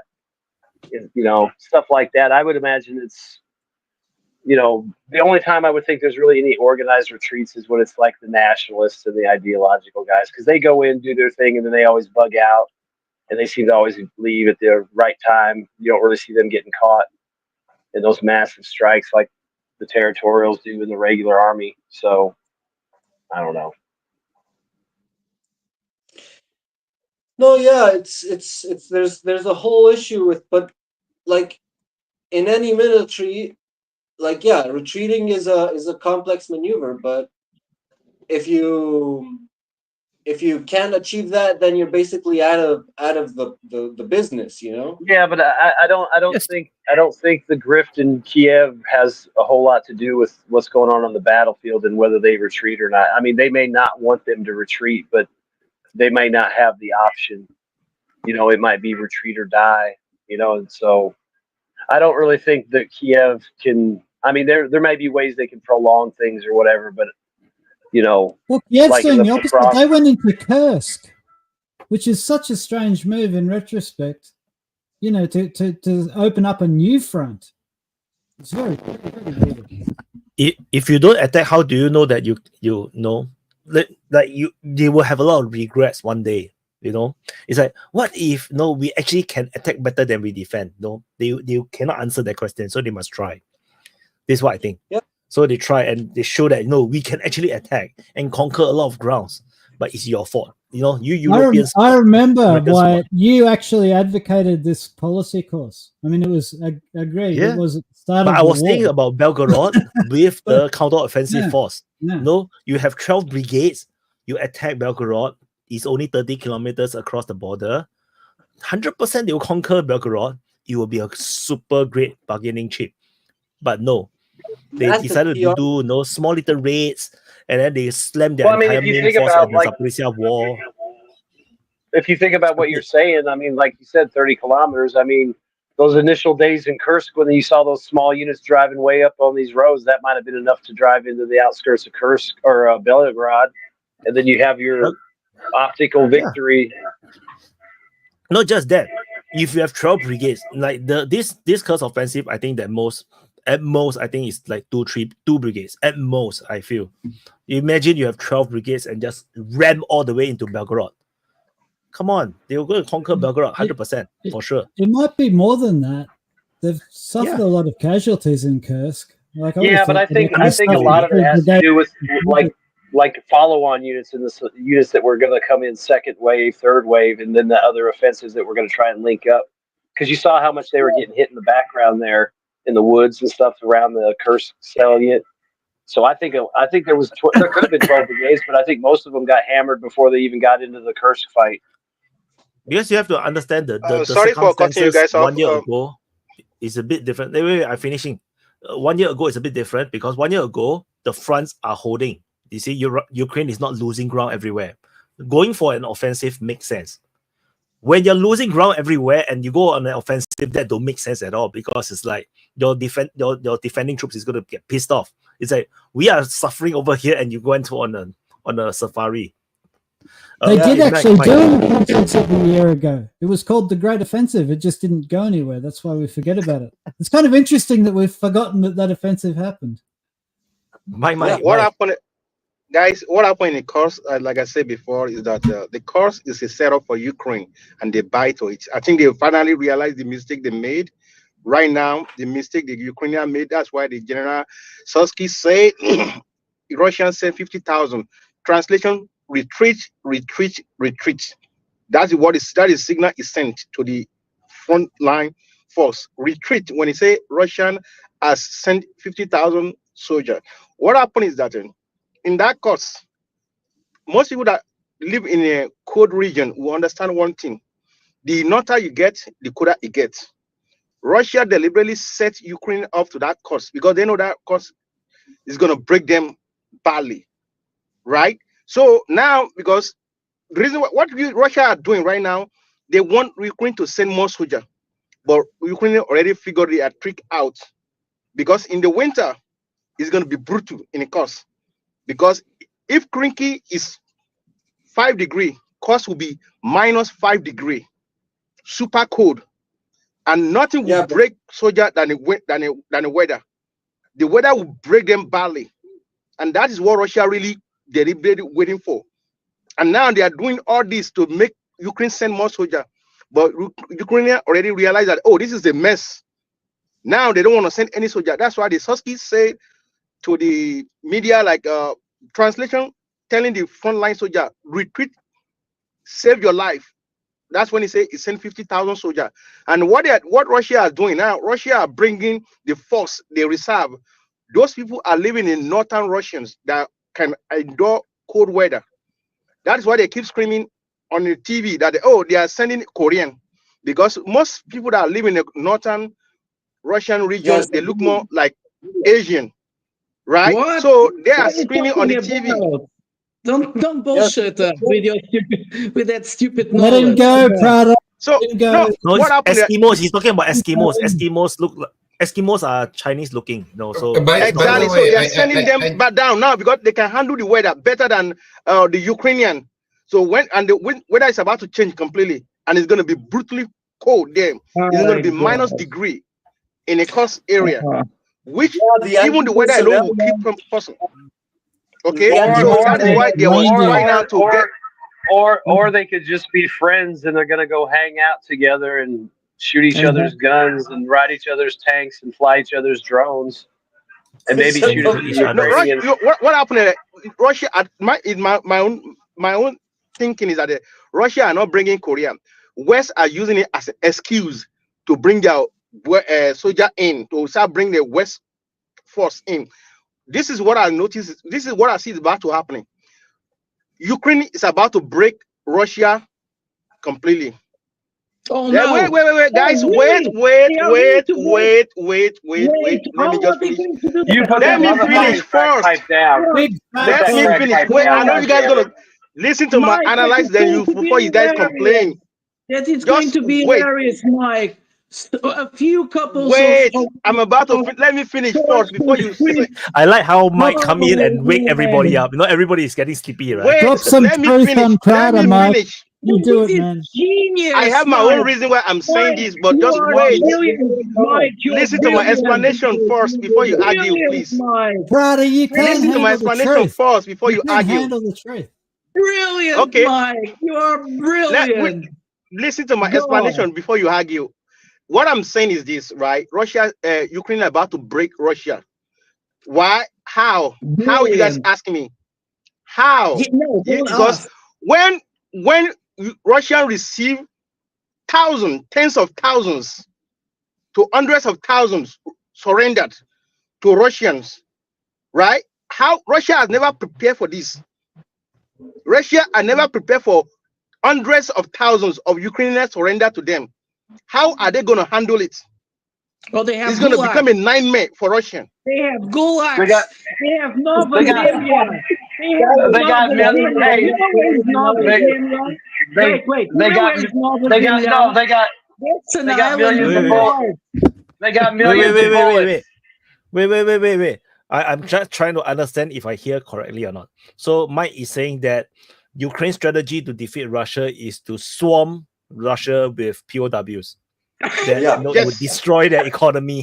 It would destroy their economy completely because Russia are not prepared for their surrender. And now, how are they going to handle tens of hundreds of thousands? I agree with they are not prepared for that. I'm pretty sure. I like the idea. I think Mike illegal is immigrant thing. They Mike can is bring onto them something there. No, Prado, listen, I think he's on to the truth.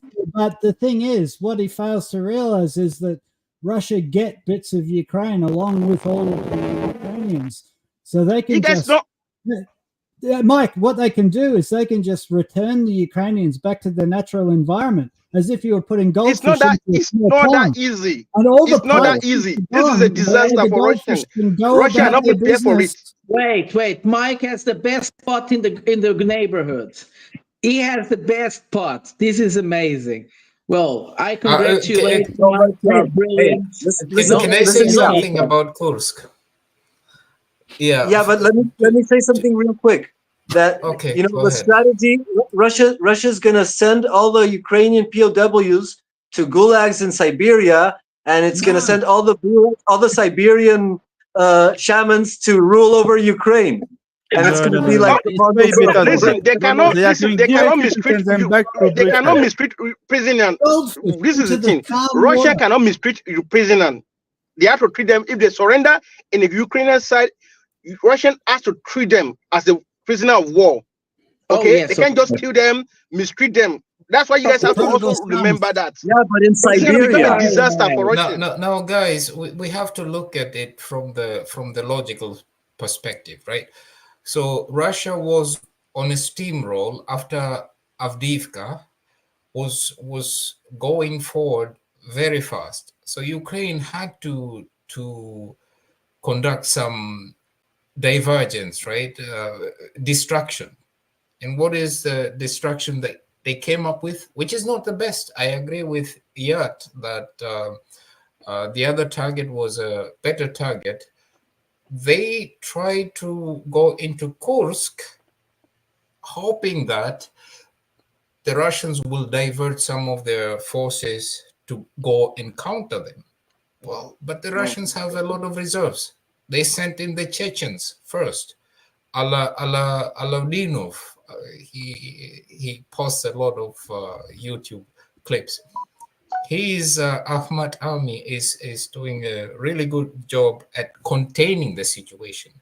And now we have these rumors about North Koreans. I don't know. I still haven't confirmed it. But imagine how many resources Russia has at the moment at its disposal to contain the situation while continuing its primary objective is liberation of Donbass, right? Primary objective is that. So they don't want to move pieces around just to contain a skirmish. They know that this could take some time, but eventually it will be contained. And that's their strategy right now. That was it? Yeah, I see that totally. On the No, but it's a brilliant idea. It's like the illegal immigrant, the Chinese and the Russians sending illegal immigrant into the United States. It's the same idea. The Ukrainians are sending POWs into Russia. Same. And might have a point. The Russians have to spend resources to feed all these POWs. So, they have to dress them, feed them, and house them. You need to bus them around, find place for them to house them. I mean, it makes sense. Yeah. Yeah, but if they become a problem, they'll just fall from some stairways or through a window. Yeah, so they die of cold. No, they can't kill them. They can't kill them. On the other hand, they can't kill them. If they surrender, they can kill them. They can't kill them. Do the Ukrainians kill Russian POWs, Mike? No, they do not. No. Ukrainians don't they have kill Russian POWs. No. Once they capture them, once they already surrender, it's different thing Guys, shut entirely. up. This is so If they haven't stupid. surrendered, that's a different thing. They can keep them as long as they want. Guys, seriously. No, they can keep them. They can keep them as long as they want. As they did the same thing after World War II. They'll use them for labor. They'll release them. Mike broke you, Prada. You have to reflect. Grisha, how you doing, man? Please say something sensible. Grisha, did you hear the new theory? Did you hear the new theory, Grisha? So Mike believes that Russia is going to break down into parts because they are going to get so many Russian POWs that the Russian POWs are going to destroy Russia from inside in. Yeah, let's get off this shit. Ukrainian POWs are going to destroy Russia from inside. He broke you. Mike broke you, Prada. Because they have I said destroy Russian economy, break Russian economy badly. Grisha, Russians will go yourself. Chill. You are and where you are. Reflect. I think Mike broke Prata. I think Mike broke Prata. You see, Grisha don't even know what the hell happening. He coming like, what the hell? Dude, come on, make some sense, for God's sake. Yeah. I know you guys don't believe me. When I first talked about nuclear weapons, that they're gonna give nuclear weapons like a year and a half ago, everybody say, "Oh, Michael, shut up! You must be crazy. This is not gonna happen." I'm telling you what's about to happen next. You guys still don't believe it. I always sound like a crazy guy, but believe it. I don't believe the Ukrainian POWs are going to break the Russian economy, just like I don't believe it's not butter. No, actually, it's the opposite. The POWs. I mean, the Ukrainians and the Russians are both Slavs, right? And if you now you're doing it. We can't be talking about this shit anymore. Can we please hear from Grisha? Grisha's dying over some here. Real shit, not some fake shit. You all shut the fuck up and let Grisha talk. Guys, please put it down a notch. You all first have to appreciate. You all have to appreciate Mike's ability to always drop a bombshell and cause chaos. Like every single time he can do that, it's a talent. No, it's a talent. No, but he has an insight. He has an insider because Prata doubles down on the bombshell. Like every time the bomb falls, Prata like doubles down, and drops 2 bombs just for good measure. But yeah, I mean, it sounds like a sound strategy. It's just that they forgot who invented the gulags, and there's a lot of empty space in Siberia. You can treat them super well, prisoners of war, but in Siberia, it's perfect. They're not going to bother anyone. They're going to be productive members of society. Maybe they'll die from a cold. Yeah, but yeah, go ahead. Was the game changer. Grisha. Yeah, the new game. You're muted, Grisha. What Mike doesn't know is that most Russian prisoners die of pneumonia, and this is natural causes. So yeah, they're well treated though. Yeah, they died of pneumonia and they got frostbite, but they were well treated. Grisha left. No, he was having problems with his mic. He was not being able to talk. You guys, you broke him with the nonsense. Mike broke Prata broke Grisha. No, you see, so powerful. No, but seriously, I think that in Kursk, frostbite is going to be a great anti-personnel mine. Like you don't need any other anti-personnel mine than the frostbite if you're fighting a trench warfare, especially in Kursk where you have like all these open fields and like hardly any urbanization. I'm sure remember what the trenches looked like in that first winter, like round Bakhmut. You can imagine how much worse it's going to look now. And there's even more drones, so you can't even have a fire to stay warm because then they'll see the hot spot and they'll fly something in there and say hi. They'll warm you up even more. Oh, look, they're cold. Let's send a thermobaric. Hey, Grisha, can I make you a question?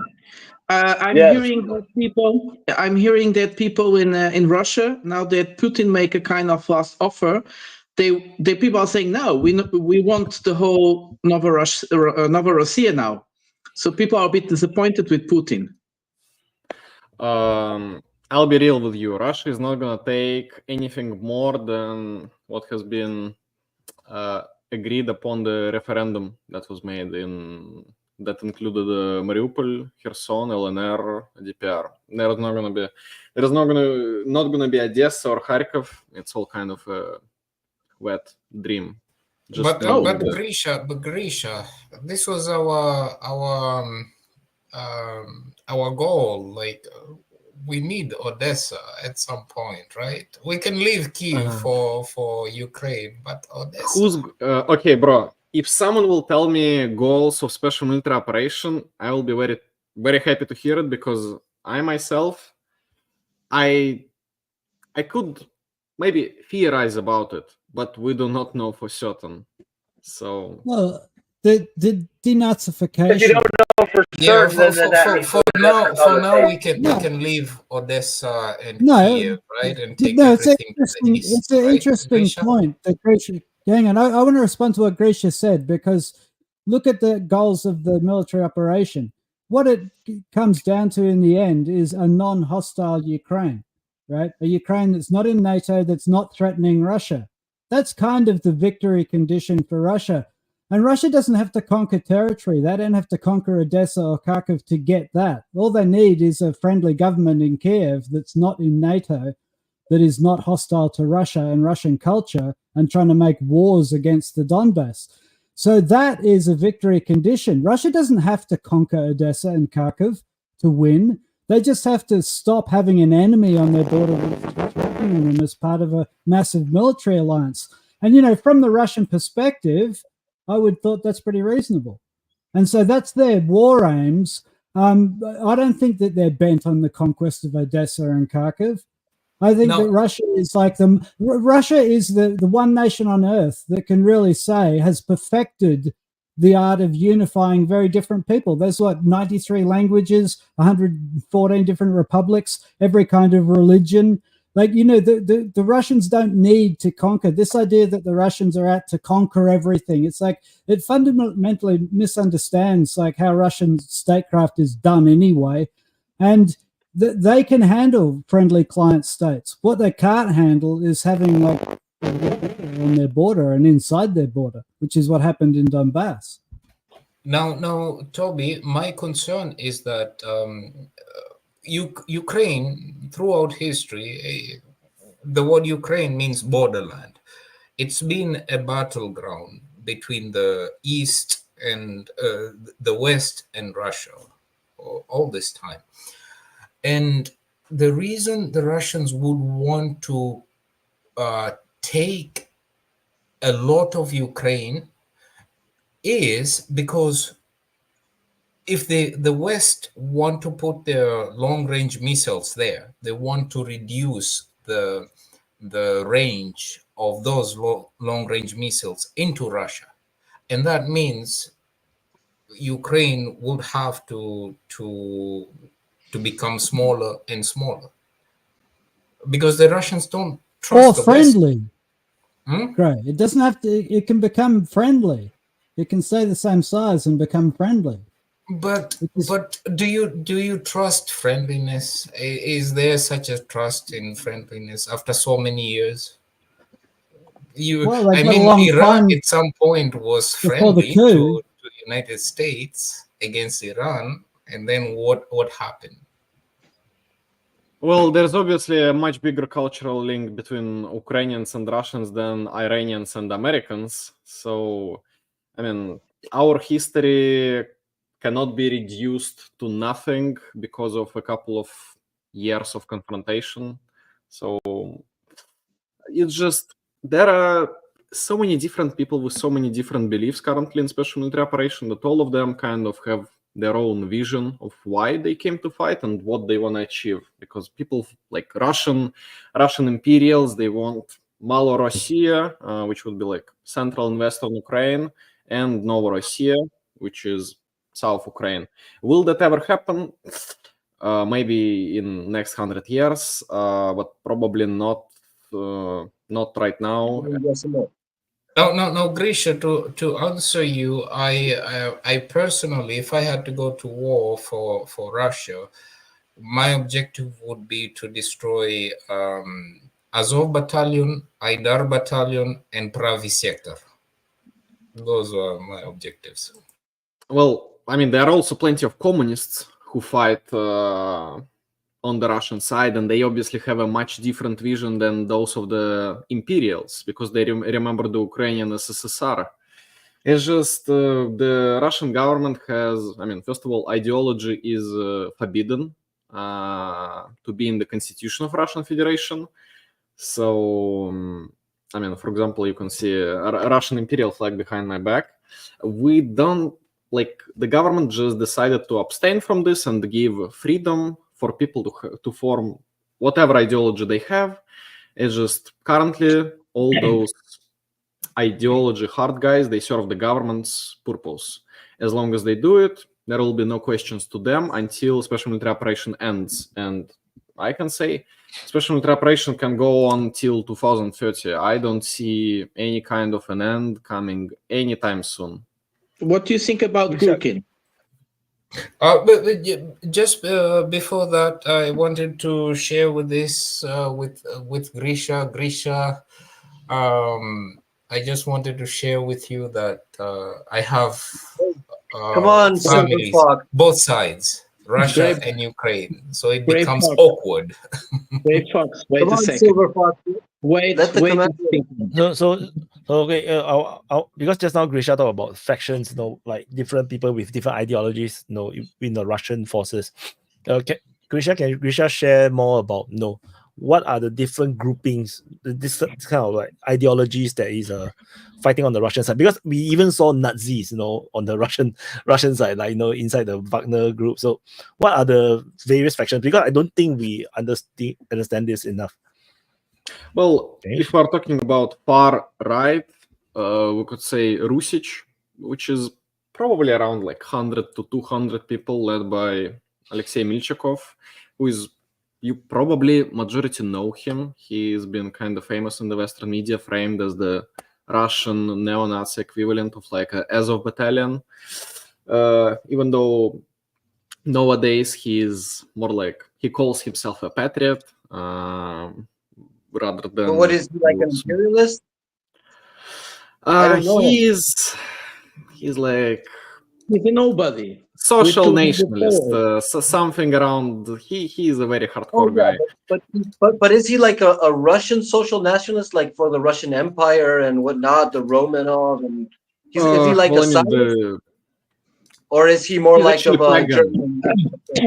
He's actually pagan. He's not German nationalist. I mean, otherwise you would see him with a Totenkopf skull, which is actually pretty common among, I mean, Ukrainian troops. Obviously, we have all seen the Totenkopf patches on Ukrainian soldiers. I mean, the Russian soldiers also have a couple of them, but the whole thing about the dead head, I mean, for example, Prussian Leib Hussars had it during the First World War, and in Russian history we have General Baklanov with the Adam's head. There is actually a whole flag with like a pirate-looking head. So the idea of a dead head, it's not only something the Nazis created. I mean, most of the insignia that Nazis had for their Waffen SS divisions was mostly something just like from history overall, not something they created. And people just need some kind of a purpose, something strong, and that's why they sometimes resort to using Nazi memorabilia. It's actually kind of an interesting example because, for example, Dmitry Utkin, commander of Wagner, he was, I mean, I was kind of skeptical about the tattoos that he had, that were claimed that he had those Nazi things, but after one of the last videos were released with him, I mean, he had like a black sun on his elbow. It was one of the last videos with him from an African voyage, and I spoke about this with an Indonesian communist, and he told me, Dmitry Utkin is obviously a communist revolutionary hero because he helped African nations get rid of Western influence in Africa, and we don't care what kind of tattoos he has. So it's all so weird that the distinction between Azov, private sector, I don't know. It's definitely not the main goal of the special military operation. It's just No, but can I say something? No, I got a question. No, would you say like with the Russian, I don't know, the government, they look at these people and their actions, not so much their tattoos or affiliations. Like you said before, as long as you're playing the game they want you to play, then they're not going to bother you. And, you know, when they don't need you, it's time to retire and go away and not cause problems. the problem is the game is going to be over once special military operation is over. So Russian government will allow all of this. A good example is national Bolsheviks. I mean, if you know, you might have heard of them. But those guys understand that once special military operation is over, all the freedom that has been given by the government to promote their ideology, to have their banners be displayed in Donetsk and Lugansk of their organizations, it's all going to go away. And they even go with it because they think that it's their historical chance. This is just their place in history, or maybe a chance to. The chance to so.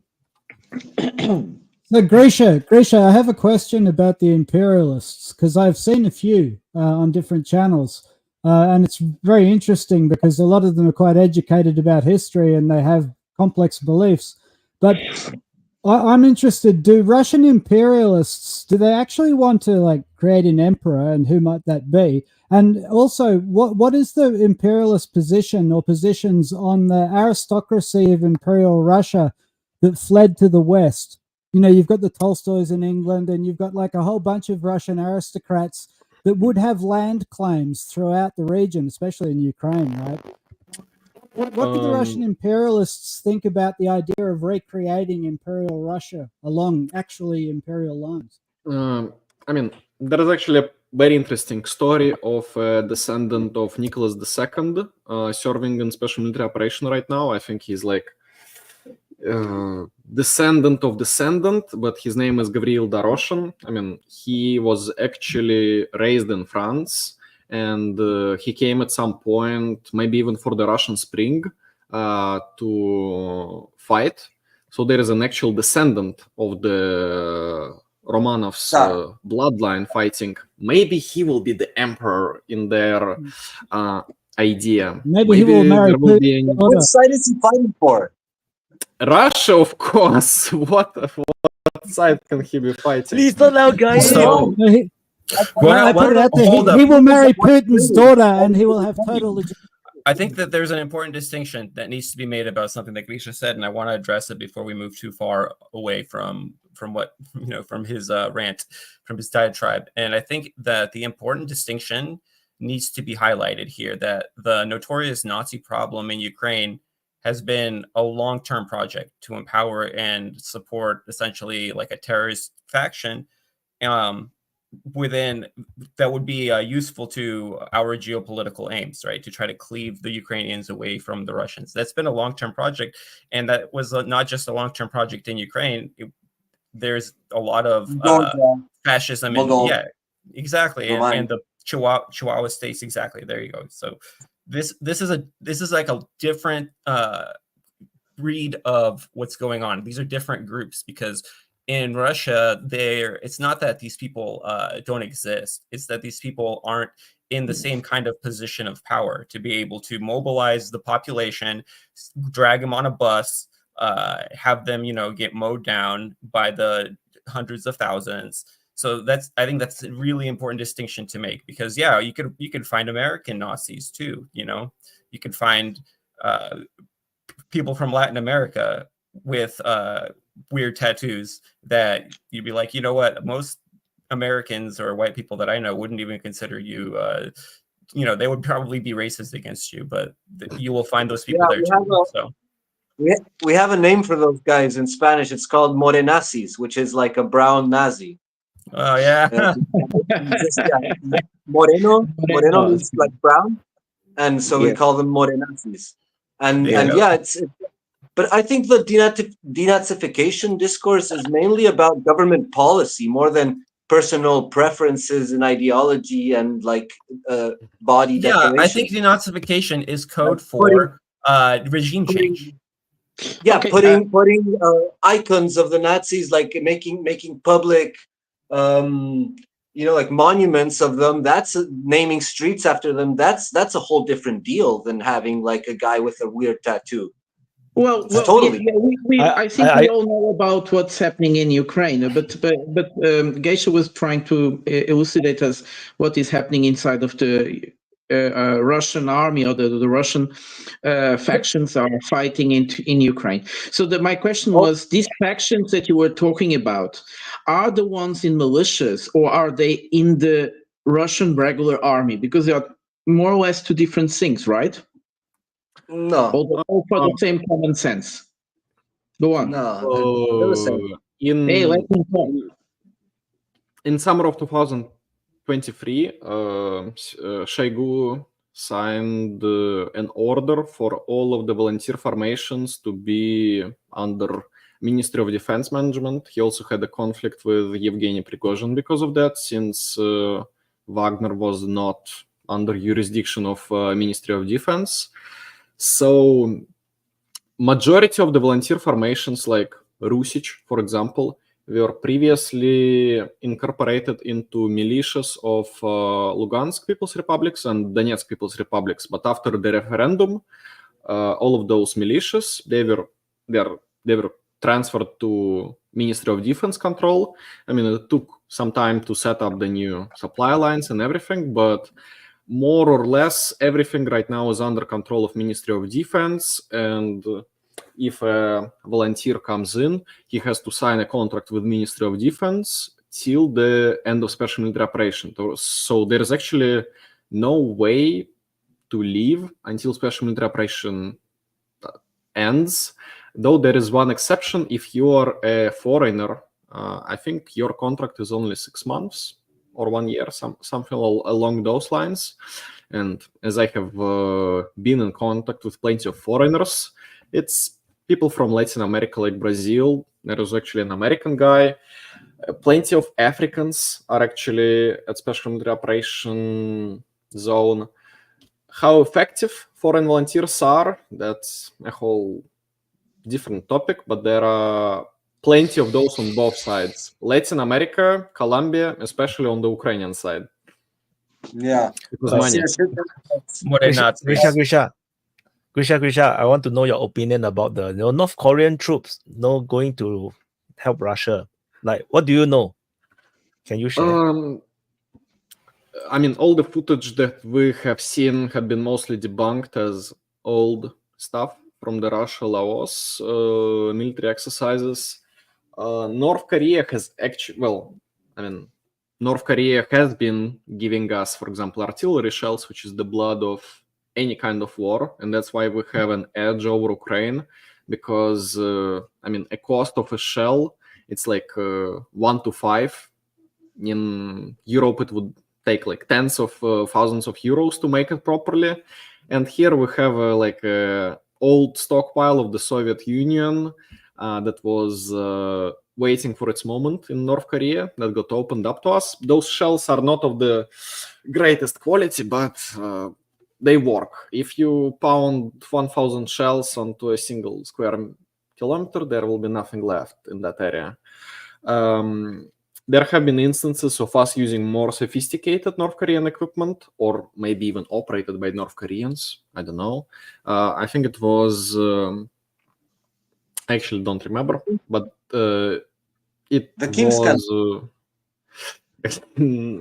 was maybe something about anti-air. I don't remember. Wasn't it like a version? It was something about. I thought it was like something along those Oh, lines. yeah. I thought it was a version. I thought it was a version of their Smirch, like a rocket, like a Yeah, large rocket, like 300 plus Yeah, yeah, millimeter.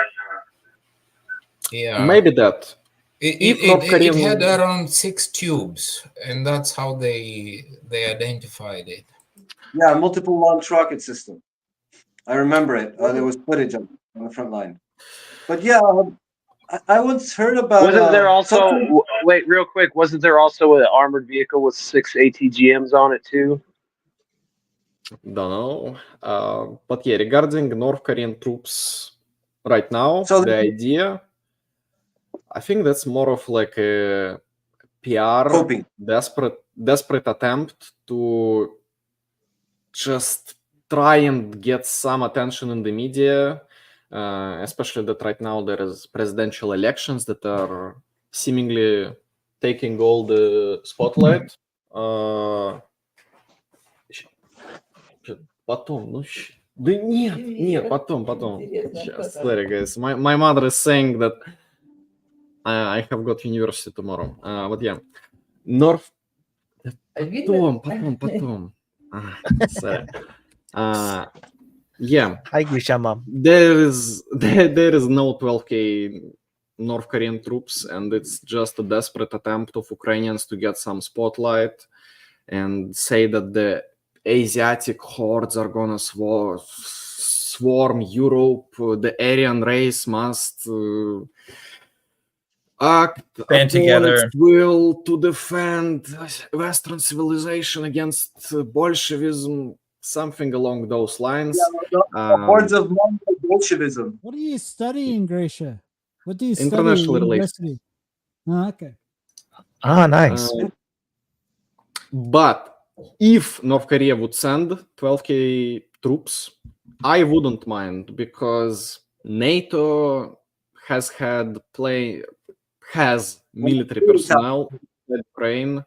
Whenever it's mercenaries, volunteers, doesn't matter. For example, we have seen so many cases of American junior sergeants, mayors, accidentally dying in some kind of accidents on training in America, and there have been too many of those happening, so it could be very well a kind of mask camouflage for them dying in Ukraine. So yeah, if North Korea would get here, I wouldn't mind. Yeah, I think that's kind of like the Russian attitude, but I've seen a lot of Russians say that like it would be great for North Koreans to come in. And yeah, there's been like 30,000 foreigners fighting for Ukraine throughout the war, a bunch of them, and most of them are somehow related to NATO, even if they're not official cadre officers of NATO, but most of them probably are. And we know for a fact, because of the German leaks, and Scholz himself admitted that all those high-tech special equipments, the long-range missiles, and so the HIMARS and the ATACMS and all that, they're operated by cadre officers of their respective force. Same with the Patriots. So it's pretty obvious that there is guys like official soldiers of each armed force fighting for Ukraine. So yeah, it would be great. But I guess the question was if like there's any rumors of that being real, because like if it were real, you guys would be happy and celebrating about that. Probably less Russians to die. I'm just gonna assume, and you don't have to answer or not, it don't matter, but I would assume at this point, if you had friendly relations with Russia, like North Korea, China, or Iran, that they've probably had exchange programs so they could have guys come up and watch how things are done, or see how to plan something, or go to a drone school and learn how to coordinate like they do. Because I mean, there's a lot of stuff that they could pass along, without anyone really getting involved. It doesn't have to be thousands of guys from a country. It could just be a few dozen guys here and there. They go in, they get trained, and they go back to whatever country and pass on the knowledge. So, I mean, I don't know. So, I would just assume at this point, if you've been providing Russia with artillery or drones, and you want to come take a look at how they do their job, then they probably make that happen. I don't have information whether it's real or true, but it would make 100% sense, and most likely it is like that, because I mean, whatever we are being told by the media is what they want us to know. So something about foreign advisors coming in, probably not something Russia or other countries would disclose about. I mean, Ukraine is currently a battleground for. Yeah, can I add something? International relationships, he probably knows there is always a figure called military attaché, and it's actually his function in any embassy to look at such conflicts and take notes. And actually, there is a special in the international relationships. There's a special. In those treaties, a special part for the military attachés. Of course, there are military attachés from so-called friendly countries of Russia, very near either to the front line or in the command centers, if they are allowed to watch and learn how this new type of war is done. I wouldn't. It's not unusual, and most probably it exists at the moment. And this doesn't consider it any type of news. If someone tried to do any type of news of this type, they would be probably shamed by their own governments, because they do the same. Everybody does that. I'm just going to jump in because I've been waiting to speak. I think that if you're providing certain types of equipment, especially since they've admitted, like I don't remember who it was it Lloyd Austin who admitted that Ukraine is a great testing ground for our weapons. You know, it's the same for the Russians. The Russians have tested their 5th generation jet, their new drone systems, all kinds of stuff. And I think that if you have a partnership with the Russians in between Iran or North Korea or something, you probably want to see how some of these systems stack up. How do they work? What could be improved? Because think about, for example, even something like the AK-12. After the invasion, the AK-12 started to go through changes, like a lot of changes, just because they had a lot of feedback that they didn't have before, because they didn't have those kinds of combat conditions before. I mean, the AK-12 had gone through combat conditions in other places and did other stuff, but it needed some adjustment to be the right armament for the Ukraine war. So that's all I was going to say. I don't know who's speaking next. Maybe Toby. I mean, it's logical. Yeah. I was just going to say that, like, the Soviet Union was the arsenal of the communist world in the Cold War, and the Soviet Union of America was the arsenal for the Western world, and still is. So, for Russia to regain that kind of position, it would become the arsenal of the global South, right? And that's all the countries that either don't want to buy NATO weapons or can't afford them, because NATO weapons are very, very expensive. And that's why Ukraine is very interesting, because if NATO weapons can be defeated by weapon systems that are 1/10 the cost, then that's a compelling argument to do business with Russia. I've been looking at this because China has aspirations to become the arsenal of the global South as well. So Russia and China, they both want the same thing there. But it is interesting. Russia is in a position for a whole bunch of different reasons. China struggles to sell jets. Probably one of the reasons is they use Russian engines in their jets still. But in any case, like, Russia is in a unique position to become the arsenal of the global South.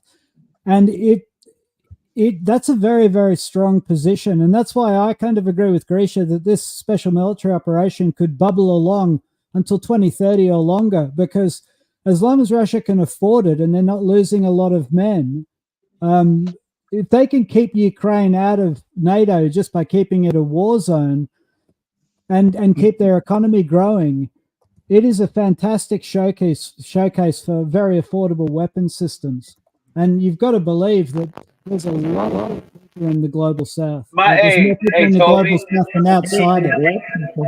Just real quick, Toby. I mean, I don't disagree with what you're saying, but how, without direct NATO intervention, let's say that doesn't happen, how does Ukraine stay on the battlefield for another 4 years, 5 years, 6 years? Conscript everyone. Yeah, with great difficulty. Yeah, but I mean, even that, I'm just saying, how you gonna? I mean, you're gonna have to have hundreds of thousands of people rounding up hundreds of I'll thousands of tell you people. how. you I'm do just it. saying. I'm just asking. I'll tell you that's how. what Can you please Russia, let the guy speak? Russia allowing it. Russia allowing it to drag on. That would be the only way, that they don't advance as much as they can because they want to drag it out. That's the only thing that can make it drag out, actually. Like their own strategy. How do we want to... Okay, well, let's just throw this out there. The Russians right now are averaging 15 kilometers advance a day, irregardless of what's going on. So 6 more years, 15 kilometers a day. I mean, I just don't. How's that going to hold up? Whether the Russians want to slow down or not. I mean, how are they going Let's to be slow down honest. and not? There will be no 15 kilometers a day every day because, well, we have seen what a battle for a city can look like. For example, Bakhmut or Ugledar, and that is not going to give you 15 kilometers a day kind of advance. There's going to be industrial centers like Kharkiv. Oh, I agree with that. I'm just saying. But I mean, you can go around them too and pin them down and bomb them. I mean, the amount of firepower they have to put on a city now is a lot different than what they had against a Bakhmut. I mean, I think a more interesting topic is that there is still a misunderstanding about NATO advisors being sent to Ukraine, when in reality it should be Ukraine sending its advisors to NATO countries, because what kind of experience does NATO have other than operating its own systems? They don't know anything about the modern day war. It's actually Ukrainians who possess the knowledge about everything. And that's why we have them, for example, in Sahel countries helping terrorists. Well, just one of the many examples, but I'm sure it's going to be Ukrainians who are going to be valuable instructors. And all of this NATO training, what's the point of this super expensive NATO training of like a few thousand Ukrainian conscripts in England when you could get actual knowledge from, I don't know, Azov brigade instructor who had actually been there. And yes, but Bishop, they will have the correct pronouns when they come back from England, and that's very important. Correct pronouns.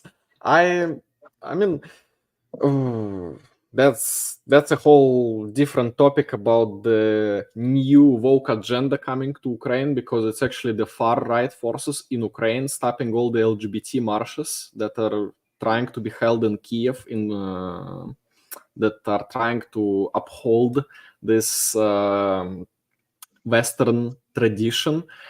Do you have quadro bears in Russia? Okay, we do, bro, but I don't know why everyone makes a big deal. No, I just wondered. It's a modern phenomena. Hold on. Before we go too far, I want to address something that was being talked about earlier. About these weapon systems that they're trying to supply Ukraine with. Yeah, they're supplying them with these, with the Bradleys and stuff. But if you look at the supply procurement figures, they still request a lot of things like BMP-1s and BMP-1 ammo and replacement parts. Requests for that have gone up. So Ukraine was requesting thousands of rounds for these systems, and part of it has to do with the fact that, number one, they can produce these kind of relatively simple projectiles, but it's also because these ancient systems, number one, it's better than a soft-skinned vehicle that you can just shoot through the side of it with an AK. And then number two, they actually perform well in the environment that they're designed in, relatively speaking, and they're less expensive. You don't have to rely on the Americans to make them. So there's been a learning curve for everybody's kind of defense industry. And I was reading, I think it was Czech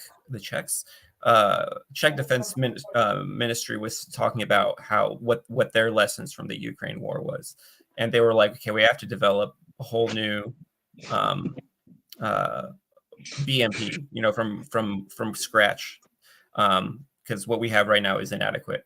So this is being done on both sides, where Vladimir Putin came out and he said something like, "Oh, the T-90 is the best tank in the world," probably because they actually really like it, where it's at. Like they can actually, they've actually been able to test it and determine that this is a sufficient vehicle. We don't have to necessarily go breakneck pace for future tanks when this is sufficient design for this current war. Anyway, I just want to get that out before we move too far. All right. Can I share something? And this is the perspective of Russians and Ukrainians. We are both Slavic. We both know the word Zarodinu. So when the Russians are attacking the Ukrainians and the Ukrainians are defending against the Russians, or the other way around, it's always about the motherland. And you will put everything to defend your motherland. This is why this war is very difficult, because both the Russians and the Ukrainians are very tough people. They fight for what the motherland for a is. civil war. It's a civil war. It is yeah. I would also like to point out, they have the same spirit, but they are fighting on different sides. So hang on, Gary, when you say they're very tough, I just want to point out, like, there's a massive difference between the way the Russians and the Ukrainians go about their business of war compared to the Middle East. Look at what's happening in Israel and Gaza, the wholesale slaughter of civilians. Like, one of the things that doesn't get remarked about enough is the way that Russia has gone about their business, but also the Ukrainians. To a very, very large extent, this has been an honorable conflict. The military units have been fighting other military units. Russia has been restrained. They haven't gone after water treatment plants causing mass casualties like the Americans did in Iraq. It's been very brutal for the soldiers, right? But that's actually a characteristic of honorable warfare, is that, you get much gas in the trenches. It's very hard for the soldiers, but I just wanted to point that out. I was going to bring it up earlier. It's like the difference between the way they're conducting themselves and the way the Israelis are conducting themselves, it couldn't be more clear. And so, although it's a very tough fight, and one of the reasons it's tough is because it's the soldiers doing the fightings and not women, it's a very tough fight, but at the same time, it's a reasonably honorable fight, and that suggests that a peace is possible. Because even though there have been atrocities, think about it too. In general, it's been a very honorable conflict. And the other thing I wanted to point it out, when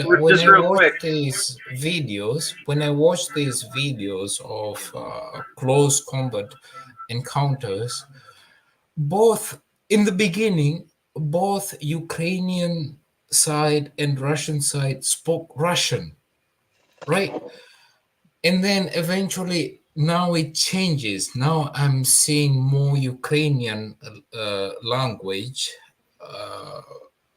used for the Ukrainian side. And it is weird because you are fighting two sides having similar histories, everything. You're fighting two sides. And the thing we have to understand now is that there is an external force that is forcing us to fight ourselves. This is my conclusion. No, there are deep differences. Go on, Grisha. You can talk about it. Guys, by 2026, Ukrainian and Russian armies will merge and will conduct a invasion of Europe, because Trump will win American elections, will dissolve NATO. Why Ukraine and Russia will merge? Because the West has betrayed Ukraine, and they will understand that they need to be with Russians.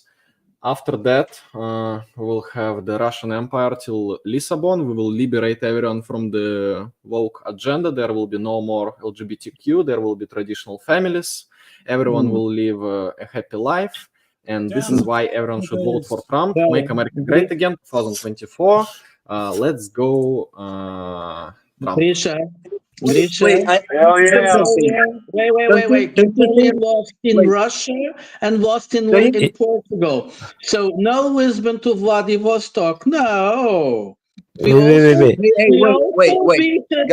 also beat Napoleon. Don't forget that. Wait. Is that the famous Russian election interference propaganda?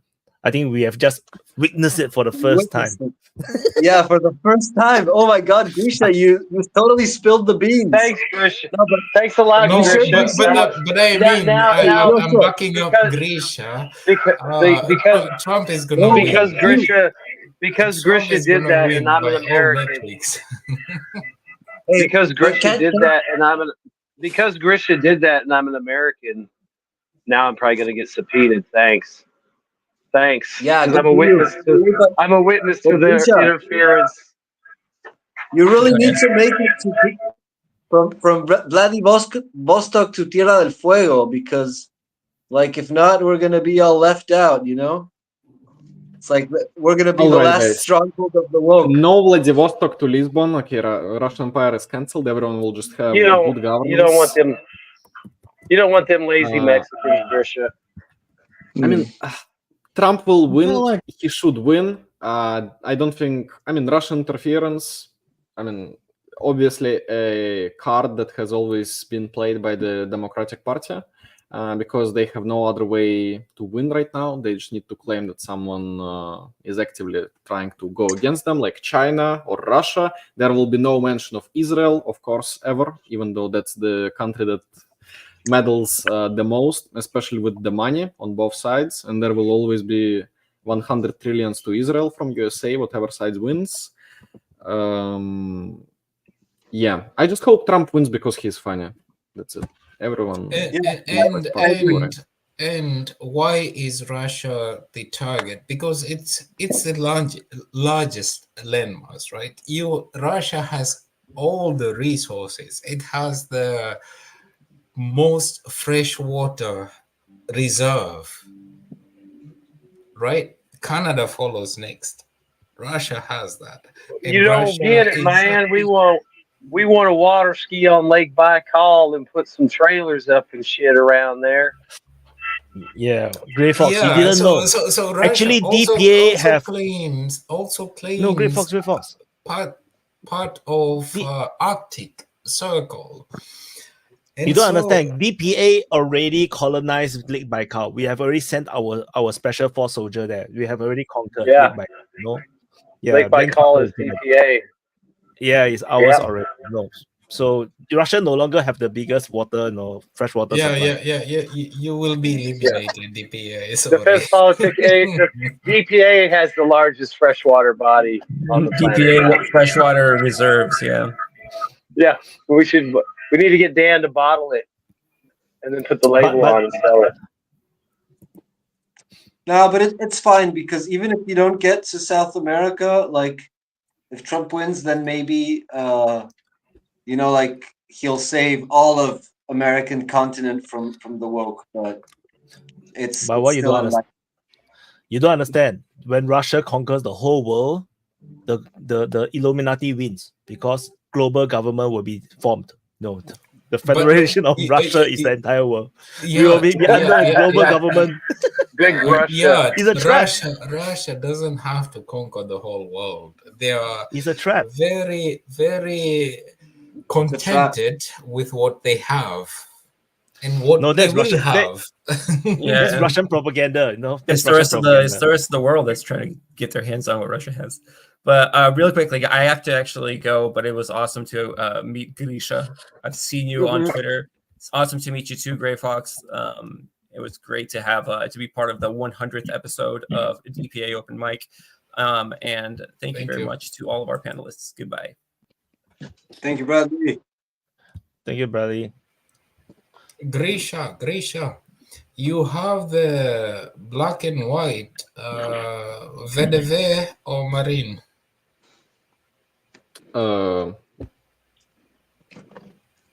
He looks like a marine, like marinero.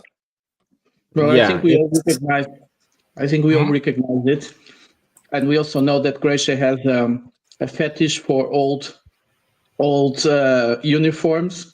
He even has a German. Yeah, I mean, German I'm gonna say I'm jealous. I'm jealous of his. I'm jealous of his collection of souvenirs. Yes, yes. But He does look a bit like a French mime. Hey guys, you are hysterical today. Grisha, I wanted to ask you something before. When we were talking about the imperialists, what about Gherkin? Why did he ended up in prison? Was he getting out of order, or there was something more behind it? I'll just have my own theory is that anyone who is loud enough and can gather a sufficient political force and has some history with Donbass and, I mean, is being silenced, locked up, or killed in some way, because there should be no alternative to the government. And, I mean, that's why maybe Prigozhin got killed. Maybe he's in Africa, but he is not on the scene right now. That's why Girkin is currently in prison. And I mean, can you call anyone else who has any kind of, who is even known for the example to the Western world, who could be a kind of opposition to Putin? I don't think Navalny's wife. But listen, did I hear you right? Yeah, like is she gonna put the bottle down long enough to try? No, she's working for one of these NGO advisory think Or tanks. should I say, she's take going to be dick the out new of her thing. too? No, Vaughn, did you hear what Grisha said? Prigozhin's alive and in Africa. You should tell Vaughn more of this theory because, like, he would love that. You know what? If he is, I don't need to know because he'll reveal himself when it's right. That just makes me happy to think there's a chance. You know, Grisha, I wanted to say, you remember when you dressed up like the Libyan police official? Yeah. So did I. I did too. I think I did it better though. Yeah. Well, I mean, well, you had the flag. You had the flags though, so you had me beat. Plus, you got to meet the dude, so you know. I think the question is more who is going to be after Putin. Though before that, there's probably right now like still like Putin is not gonna go away after this term also, and I don't see anyone who can replace Putin. So Grisha. Wait, hold up, real quick. Grisha, I want what to tell about you this. real quick? What about Medvedev? He's kind of been Putin's right hand guy. Medvedev is weak. Is weak. Medvedev is weak. Really? Yes, okay, I wasn't knowing that. Okay, is weak. I mean, when Medvedev was in power, during the August Vasmova war with Georgia, it was Putin handling everything. Putin was a prime minister at the time. But I mean, just real quick before you go on with that particular arrangement. I mean, I was younger, but I mean, I think I was, sophisticated enough to understand that even though they switched positions, Putin was always the guy calling the shots. So for you to say that it was weak and Putin was calling the shots, it's like, I kind of always took that as like, hey, you can only be president twice, and then he takes a break, then he's president again, and he was just playing the game. But he was always the guy calling the shots, even if he wasn't in the lead position. Yeah. So I don't. I'm just saying he's been there with Putin the whole time. So it just seems to me like he would be Putin's protege, even if you perceive him to be weak. No, for the Russian mentality, you need a strong personality. Sergei Lavrov, for example, the guy who is an ambassador, foreign minister, Lavrov, foreign minister or ambassador. Yeah, but isn't he too important? He's too important. He's more important where he's at.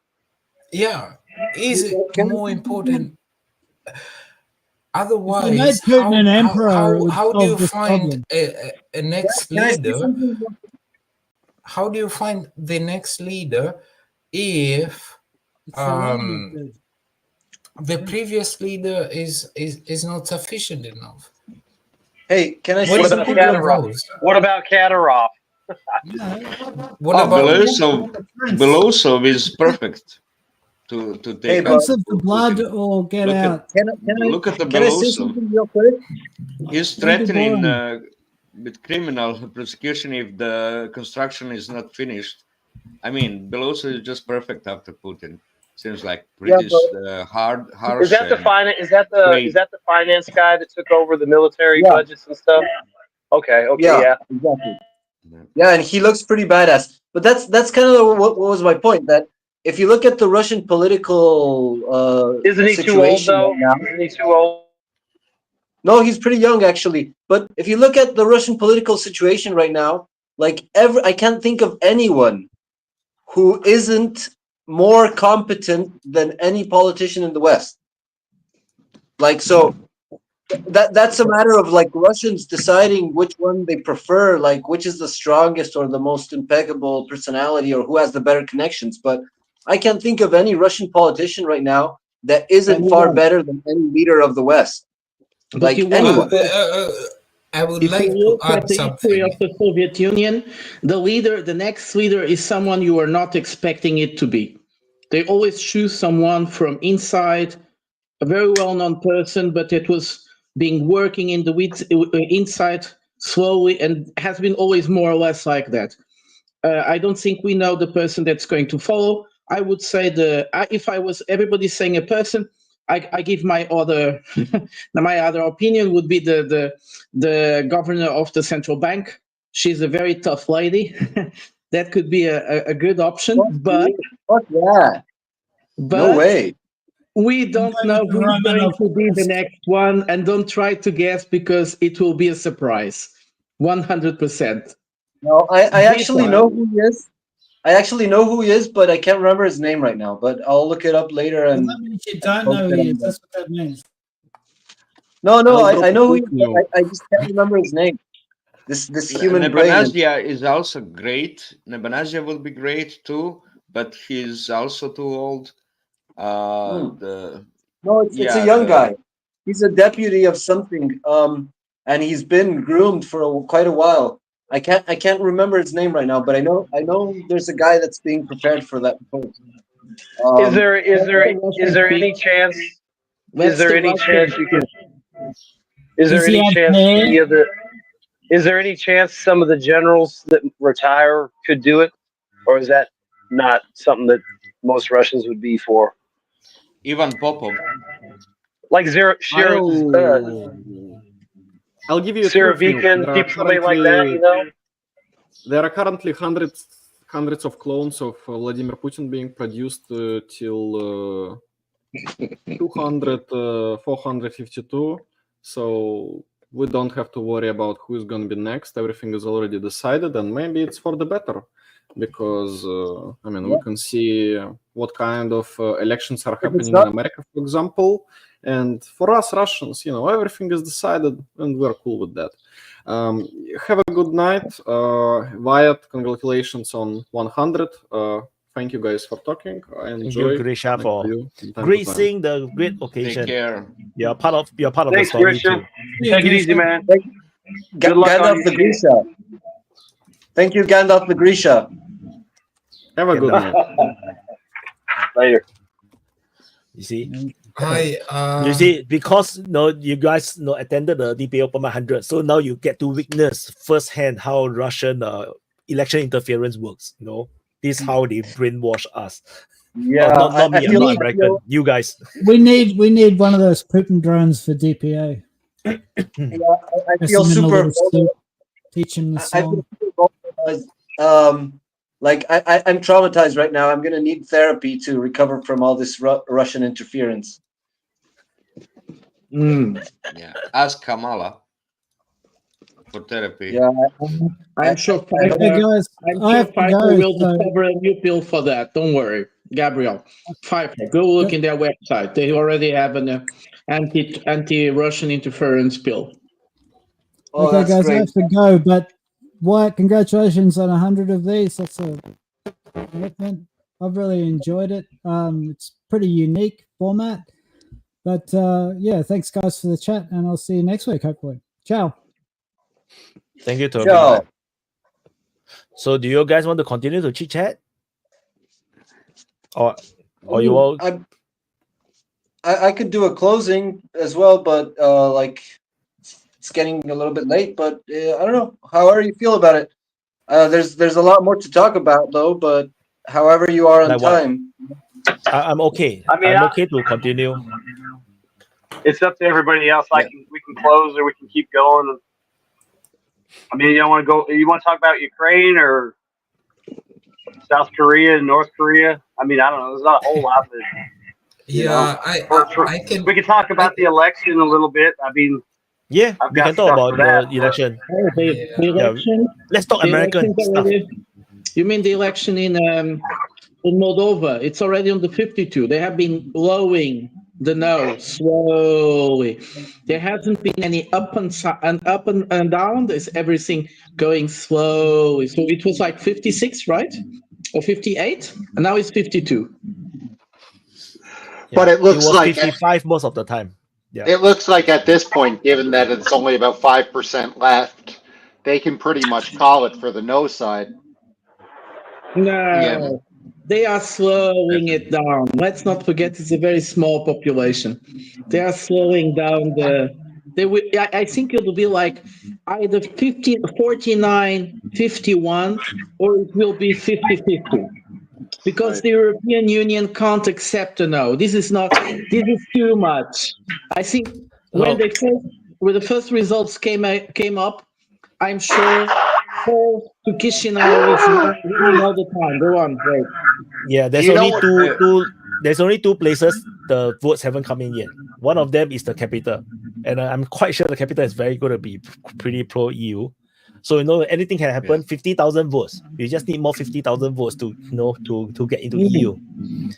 Well, actually, the capital is with 56 yes and 43.95.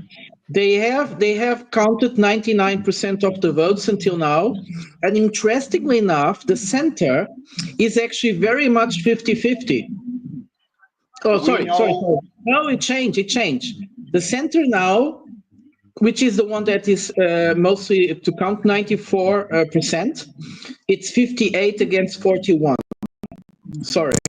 But you have places like, I don't know if you guys went to look, Gagauzia. Gagauzia is like 90, give me a second, 90 a lot. So Gagauzia is with 94.84 against 5% yes. And Transnistria, incredibly enough, Transnistria is 37% yes, 62.5 no, which is very strange.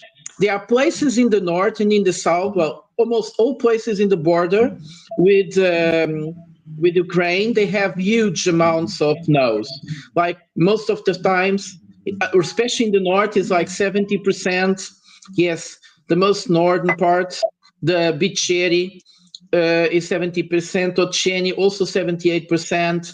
So it's quite interesting that many parts of Ukraine, of Moldova, have a higher no than Transnistria, where everybody should actually be Russian or Ukrainian from origin, which is very strange. I think the results are being sketchy, are being changed. That's what I'm wondering. Do we know if the overseas votes have been counted?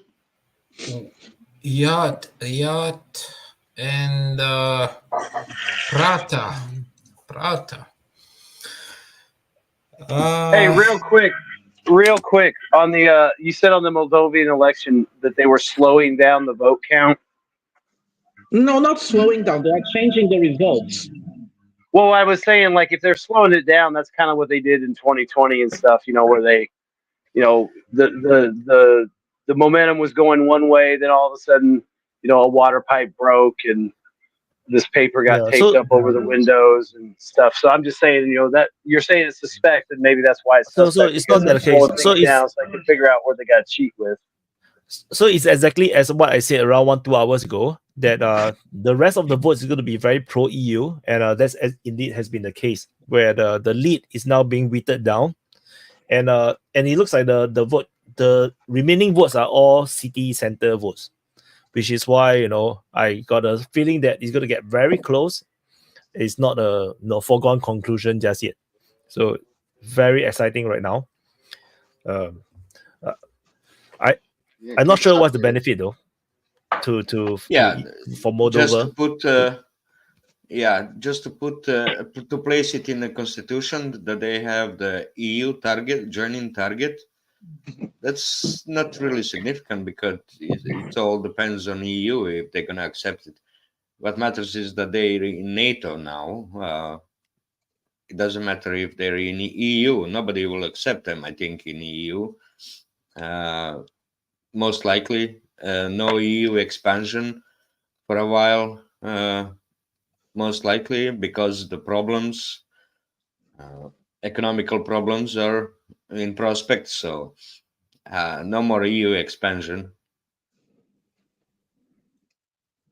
And it's actually, can you hear me? It's actually very sad that the EU is pumping into itself more members that are not compatible with the EU. Like EU project has to hold off right now. It has to hold down and not accept any members at the moment. Same with NATO. If NATO cannot accept Ukraine right now, because if you read between the lines, NATO cannot accept Ukraine right now because it is on an active conflict. So I don't understand why EU is inciting countries to join EU, and the countries are is a way to strengthen themselves, because the EU is splitting apart. It's a way of strengthening themselves into the enlargement. There has been always that way. There is a deep belief in the European Union, when things are going down, go to enlargement, because enlargement creates more integration. And each time there is an enlargement, they change some, they can't change the contracts, but they kind of change some things, and they get more inside. And it's a failure, it's an error, but it's how it is working. They want to strengthen themselves. But then it's more primal. No, it's more primal than that. It's more meat for the meat grinder on a border. That's NATO. That's NATO. Oh, I know. NATO does that, but it's EU. Same thing, right? Same old bunch of trash. Most likely, wait. Nonya have a point, because EU eventually, if United States and Europe relationship break down, EU will form its own army, 100% for sure. There will be a European army, and they have been aiming to do that for a long time. So I would be surprised. Working on it, but it's not gonna be NATO. So NATO structure got to be dissolved, because that's a process of control of EU. Actually, as I said last time, it's NATO is controlling EU, which is catastrophic and real bad. That military is controlling civilian governments, and that's bad, right? In every case, that's one of the worst dictatorial processes where military controls civilians. You just haven't had the right military yet. The problem with that's only European good army, in the war, nowhere else, right? So, but the EU is so big that accepting new member it doesn't have any impact. It's always been the crisis that the EU enlarged and strengthened the union processes. It's a crisis that they use to get new rules, new procedures in, more strength, not new members. It never worked. It's just a little bit of moral support. When the new members come in, it's a moral support. That's it. Moral, we are doing good because more people want to join us. That's about it. It's just a moral scheme, but it's crisis that's determinative. And but the problem is that they don't have much of the how to say economic program in the EU except military production. That seems like only thing that they want to expand, but not without energy. You need the energy, and you need a lot of chemical products in order to metallurgy in order to provide that. But it's not there, right? It cannot expand. They use subcontractors from all over the world, and even the microchip industry is nothing in the EU. So there's no stimulus, economic stimulus from military. That's bad. That's go ahead, brother. So, Nunia, about European army. So this is an old project, mostly sponsored by France. They have been trying to do that. They have some supporters in Europe, the Germans, the Benelux countries, and so on. But all the periphery countries were very always took it with a lot of suspicion, and the British were completely against it. Now, the British are gone. It is true. The British are gone, so the path should be more free. But I think some countries are recovering it themselves as military mights, like the case of Poland, and I don't see them wanting to disappear, to be mitigated within a big European army. Also, I don't see many European countries ever thinking about being managed from France, because if France goes on with their own project, many countries won't accept to be managed by France, and that's what French want. They want to manage. They want to be the ones on the top. They won't accept to be ruled by someone else. So the thing about European and many countries in Europe actually are neutral in terms of military position, even if they don't talk about, but there are several of them. We are talking about Cyprus, Malta, and Austria. So those ones would have to be out. If they are countries out, it means that it won't be completely European Union. So it would have to be a bi-side treaty. It won't be inside of the European Union's treaties for that to develop. So that's my point. But I find it, especially now that the Polish are regaining this sense of consciousness, I don't see that happen, and I even see.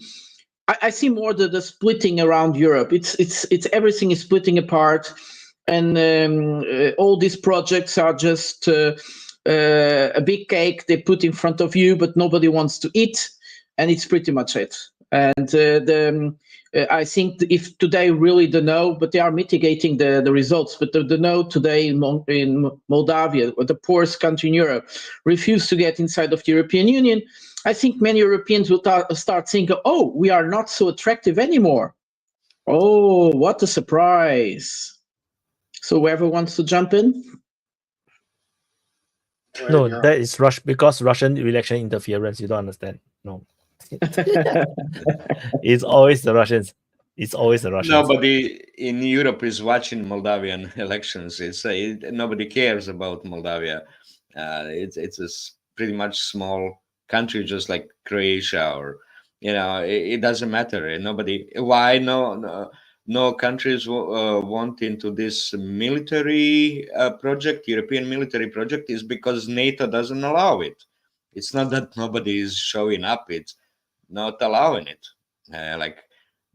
Because it's NATO control over the civilian administration. But the Europe project was actually always been considered a project of French administration and German industry to be a leadership role and coordinating role of EU. That's how it's being considered. And when it's not applied, we see a little bit more chaos where military takes over and controls it, because that French administration since Napoleon is famous how capable it is and strict, right? That's how it was considered as a project, because of the rivalry between France and Germany, and that will be counterbalancing each other to actually lead Europe into the union. But the problem is that they use crisis. That's kind of natural that different crises are used to advance the unionization project. But it's always something that forces other countries to give up a little bit more sovereignty by asking for help, right? And other one where they feel that power from the center to enforce it. So, but it's better to do it during the good times, to strengthen the unionization during the good times when the heads are cool and they can do a better job at it. But that could be changed over time if it happens, if it doesn't dissolve. That's what's happening. So, yeah, can I come on? Go ahead, Gabe. Well, just to finish that topic, I would say NATO works because of the US being the ones melding down and controlling stuff. Because Europeans by themselves, they would never get together.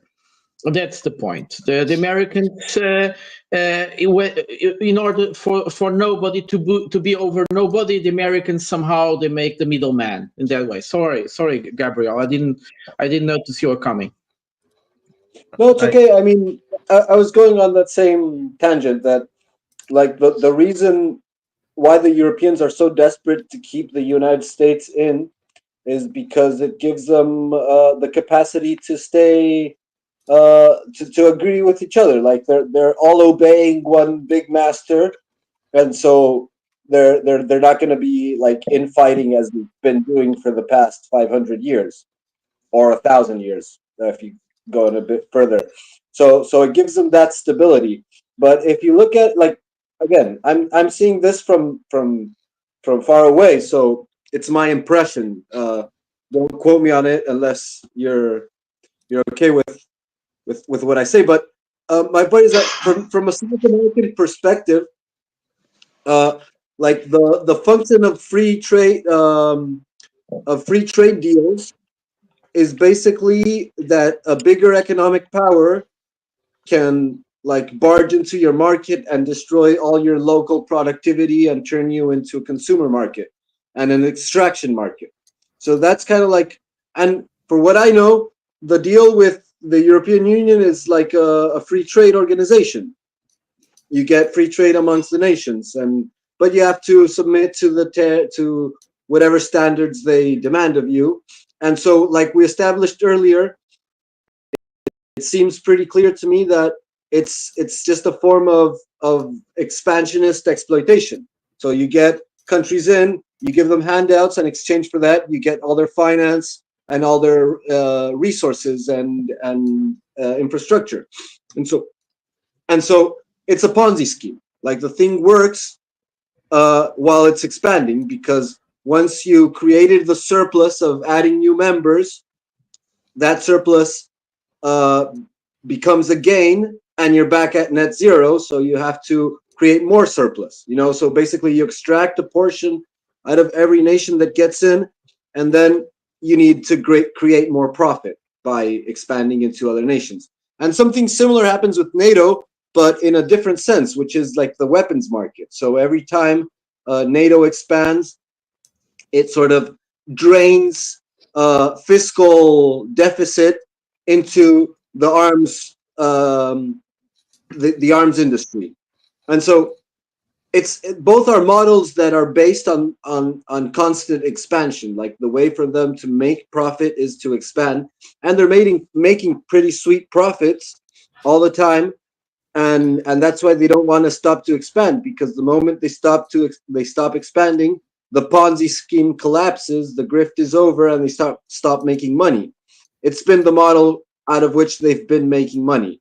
And so they drain sovereignty and resources and infrastructure from the periphery towards the center, and that keeps the machine going. And so, yeah, it's definitely something that's going to be like really strongly imposed upon weaker nations that can't fight back. And the most likely scenario is that Moldova is going to end up accepting the invitation, so to speak, or you know, aiming for the invitation, even if the population doesn't want it, because like Ursula likes to say, we've got tools. They've got tools. Definitely. You need to call up someone. Yeah, Nunya. Well, I just wanted to follow up on a point that Gabriel just mentioned. As he started out, he mentioned about how people in Europe were sort of panicking about, you know, American involvement. And I think he's absolutely right. And I've been thinking about this for a while myself, because I've seen it in the media here. I had to believe that the U.S. is probably at an inflection point themselves on Europe and their role in it. And I got to tell you guys, to my friends in Europe, I think the U.S. has all but pulled the plug on Project Europe. And I think, you know, it won't be overnight, but I think the decision has been made to compete and defeat Europe where it can. And they'll be pulling out of there sometime in our lifetimes for sure. And that's where I think the U.S. is with Europe now, because they've taken their best shot at the whole reason for NATO's existence, and they got their ass kicked. And, you know, there's no coming back from that. So it kind of makes sense now that I think about it. You know, at the very beginning of this mess, a lot of people were talking about how, you know, this was an existential crisis for NATO. And I never understood that. But you'd always see, you know, fools like Macron or somebody, you know, flailing his arms and just, you know, gee, do you need to lie down, sir? You know, just panicking, you know, talking about how it was an existential crisis. And I never understood it. Now I think I do. You know, the whole thing has been is now collapsed. So what's the point of NATO? What's the point of American involvement in Europe? And now the people in Europe are saying to themselves, oh wow, we've been duped. And now what do we do? Right. And I think that, you know, there's got to be some really big strategic thinking going on in Europe in the next several years to figure out what the path is. But it's not the path that you're on, that's for sure. Okay. I think that what Gabriel said is factually right, but it's right for larger countries in Eastern and Southern Europe. Like, it's right for Ukraine. These are exact same reasons. Like, they wanted the raw materials, they wanted the workforce, they wanted the market. But Moldova is a different case. Moldova is a small country. It's not that important in a resource-wise way, which makes it more curious. Why are they so insistent on bringing, like, dragging in Moldova and to the extent Georgia too? These countries are not important in any kind of a material way, but they're important in a psychological way, because Europeans are right now in a state of crisis, existential crisis, which is internal, and they need to how to put it, they need to reinforce their belief in their superiority. Because there are if nobody else is willing to join them willingly, they will drag them in just to feel better about themselves, like to make a point, like, we are still a project worth fighting for, we are still like a real force symbolically, not so much economically, but symbolically. We are the true axis of the world. Everybody wants to join us and be like us, and Yeah. this is what's bizarre about this. Yeah, you are right. And I got to say, you didn't have finger, Prata. I got to say that it's completely wrong, Gabriel, what you said. It's been 15 years since the, let's say, in Croatia, type of Croatia. It's been 15 years before joining EU that all these the colonialist implementations been, like taking over banks, large retailers coming over and everything. So the entering EU is just a formality where it makes it easier to, the legally. That's it. That's all there is. All the chains of control and everything is established long ago, long before. Like all the banks, major banks in Moldova are for sure for the last 10 years been, Western banks. The large retailers selling there, also the Western. So there's no change when you join EU. What part of that disputes what I said? Joining EU is confirmation that all of the Western corporations are already integrated. It's just a confirmation that's done, that's completed, so there's no change. Passes from de facto to de jure, but yeah, that doesn't disprove what I said, de jure. Yes, it does, because the process of control has been implemented long before. That's it. Now, only thing you get is to be controlled how you spend some portion of the money, because you got to contribute to the funds, right? It's I think about I don't know, between 5 and 10% of GDP of the budget is contributed to you, and then they decide how to spend it, basically, because everyone averages their return of that money back. Some are close, some are more, some are less, but over time it will even up. So basically they just decide how to spend portion of the money. But let's say case of Croatia, I mean, I would say no country has been built so much by earthquake as Croatia. Earthquake really helped it build, because so much money is coming now after the earthquake damaged so many buildings that, that it's really considerable help from the EU that is coming in to rebuild. I mean, wasn't Croatia an invention of the expansionist powers of the proto EU, destroying a much stronger and more wealthy nation that was of which Croatia was part of once? No, it wasn't about destroying the country. It was about destroying the system and the economic system that's present. That's completely not compatible. That's not compatible to integration. For integration, the economic system is not compatible for integration, because it's completely different financial system. The factor that accelerated the process somehow contradicts the process, because you said basically the same thing that I was saying, but you just said that it was happening before the EU integration, but the EU integration just furthered the loss of sovereignty. So it's basically just an acceleration of the same thing. It doesn't contradict it at all. So I still don't get where was the contradiction to what I was saying. You just said that it was ongoing before, which is obvious. I'm saying that would have happened. That colonial position would have happened without being part of EU or not. No, the EU is just a further extension of the same process. It's an ongoing process, and the EU is a further step in that direction. Maybe ultimate step. It improves the situation a little bit. When you enter EU, it's better than being outside of EU. Yeah, when you're a free game, when you live in the wild, you can get hunted. But when you're raised as cattle, you get food. You know, the wild buck that gets shot doesn't get food from the hunter, but the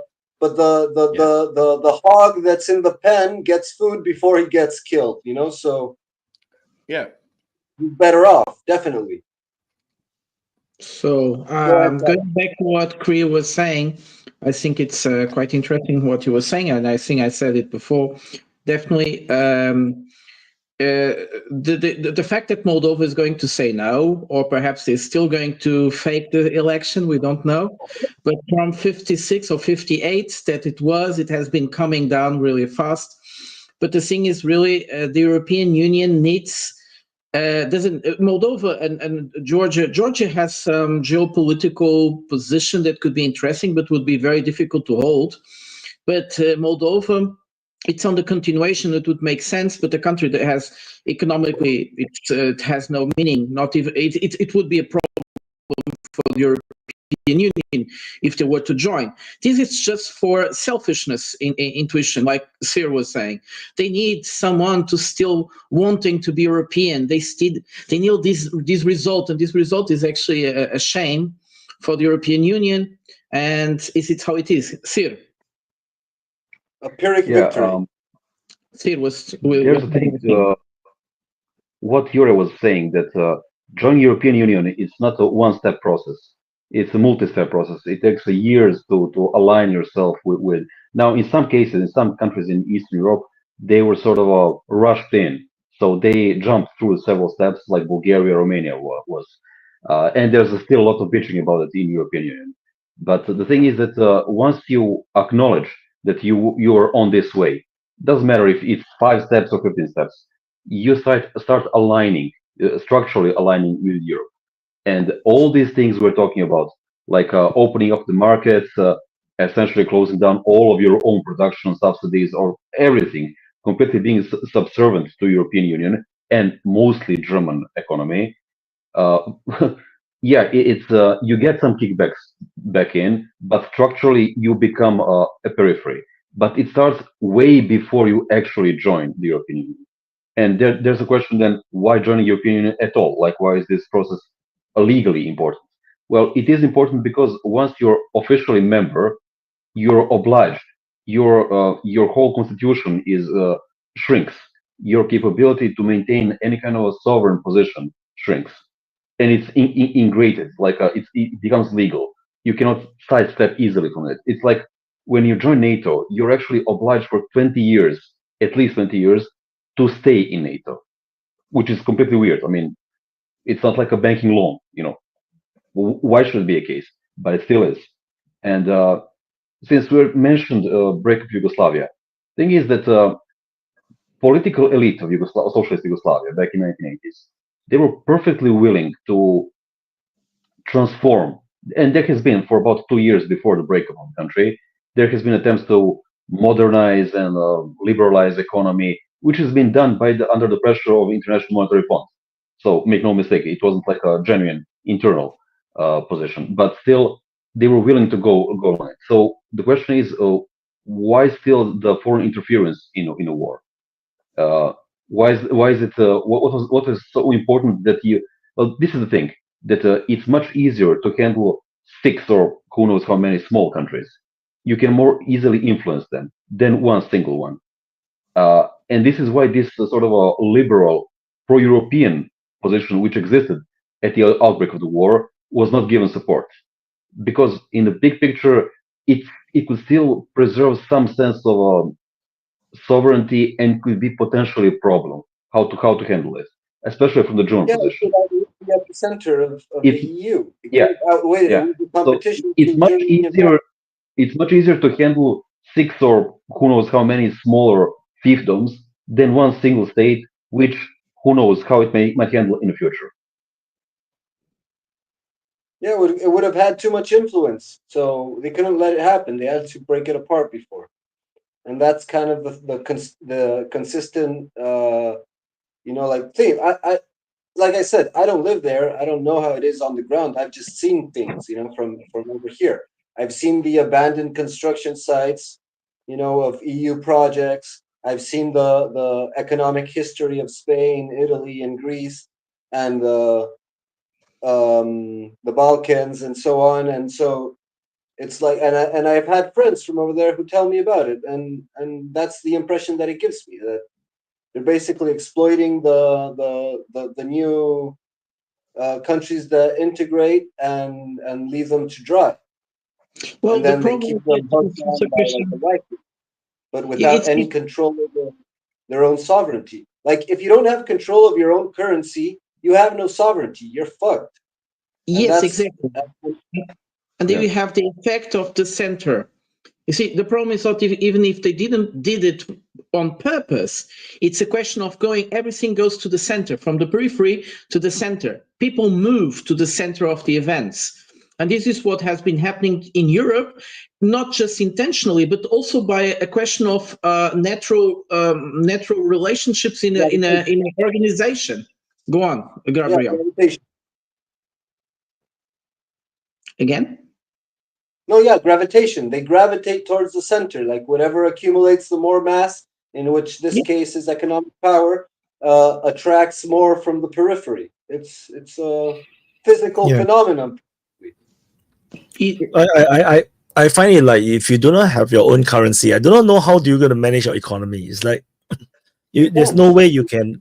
You cannot make your stuff cheaper to boost your economy. Sorry. Yeah. There is the ways, but the major problem is if the leader or governor, central bank governor, is completely under the central authority. If he fully cooperates instead of national improvement, he works fully as a servant of the central bank, central bank, right? So, but there's ways. It developed in there was ideas in Slovenia. They prevented it. They stopped it. We implemented some of the ideas that on a very small scale that worked around the rules. The Greece wanted. I suggested them the same thing. To Yanis Varoufakis, I suggested them same idea, how to be independent, to have the power, even though your central bank is, not able to print money, but you can go around it. It's it's kind of forbidden, but there's tricks to work around. But it's going to be very difficult, right? Even Yanis Varoufakis also plan to secretly print their own money, because there's almost no way to go around it. They are being forced to take loans that they cannot pay out. So you can, but it depends how your governor acts. Depends on your governor. Is he slave to this European Central Bank, or he's gonna work with you? It depends on that. That's the trick. And the Greek central banker was total slave. He crashed following instruction from ECB, following instruction to increase the interest rate. And that's how he crashed. He increased interest rate for Greece bonds to 27%, I think. It was 27% maybe. And that's immediately crashed. But you don't have to increase, interest rate. You don't increase, because that crashes your economy. It doesn't attract more investment into your bonds. It actually scares people of your bonds. That's the trick. That's the mental main state of mind that knowledge provides. You lower when you're just like United States that has independent monetary policy. It lowers the interest rate during the crisis. Everyone believes, monetarist colonies believe that you have to attract foreign money, and you increase the interest rate when when you need more money, when you're in crisis. they raise interest rate and they crash. What to expect? You have to follow what United States does. When it's crisis, you lower the interest rate. You don't care about banks. They will always offer some money. They will always do, right? But this is the trick. When you follow these instructions, you will crash your economy. This is where it comes the knowledge and the how governor of central banks, what he does. It depends. But there's a ways, long ways around it, right? So we are 7 hours.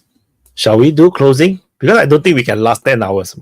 Despite those, I have no grand illusions of conquering Moscow. No. I mean, doing 10 hours because it's 100. No, but it's just like trying to conquer Moscow. So yeah, so let's do closing then. I think it's the perfect time. We start with Gabriel. Hey, okay, it's been a great discussion. I just wanted to say that, like, if you have to integrate to that type of system, it's very unlikely that you can retain sovereignty. Like, look at even Orban, who is a pretty sovereign leader. Like, he's a strong man, and he doesn't mind, like, going against the grain and all that. He's still pretty tied down by, like, the simple contracts that have been made with the EU. Like, you definitely have to concede sovereignty, and they have levers over your viability as a nation if you don't comply, so it's not simply a matter of having a sovereign. And I see that, like, as part of my conclusion, I see that like, it's super delicate tightrope that we have to walk as civilizations, because if you're too divided, they're gonna tear you apart. They're gonna pick you out one by one and eat you for lunch. But if you unite to homogeneously, like a bloc, like the EU, then you become totally inoperant, frail, and you disconnect constantly from your individual necessities, and therefore weaken the entire body. So it's a super delicate balance, between, and that's like an archetype or a metaphor for life and society as a whole. Like, if you unite too much, you're going to become a monolith that's going to start falling apart. But if you divide yourself too much and isolate yourself, you're going to be completely defenseless against the predators in the geopolitical sphere. So, like, I think that the best strategy that one should aim for is for, like, a strong alliances, like a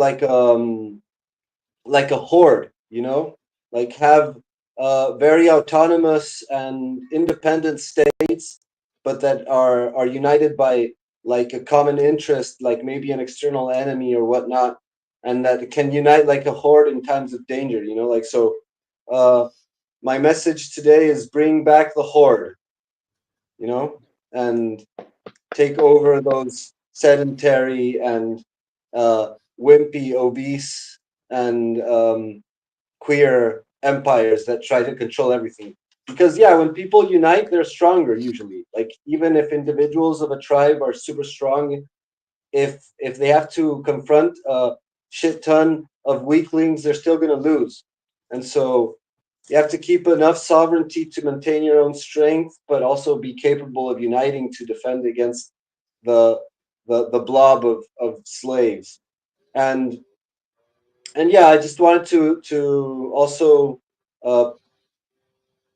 underline again that Ukraine gets super bashed because it cannot retreat, but I really think that they can't retreat. Like, the only way that they can proceed forward is either they hold on tooth and nail to every inch of territory to try to postpone the inevitable as much as possible, or simply concede and yield, and capitulate. And those are the only choices, and clearly they're not going for the latter, not even if their life depends on it, as a state or as a individuals inside the government. And so, yeah, take care. Congratulations for clinging on for so long.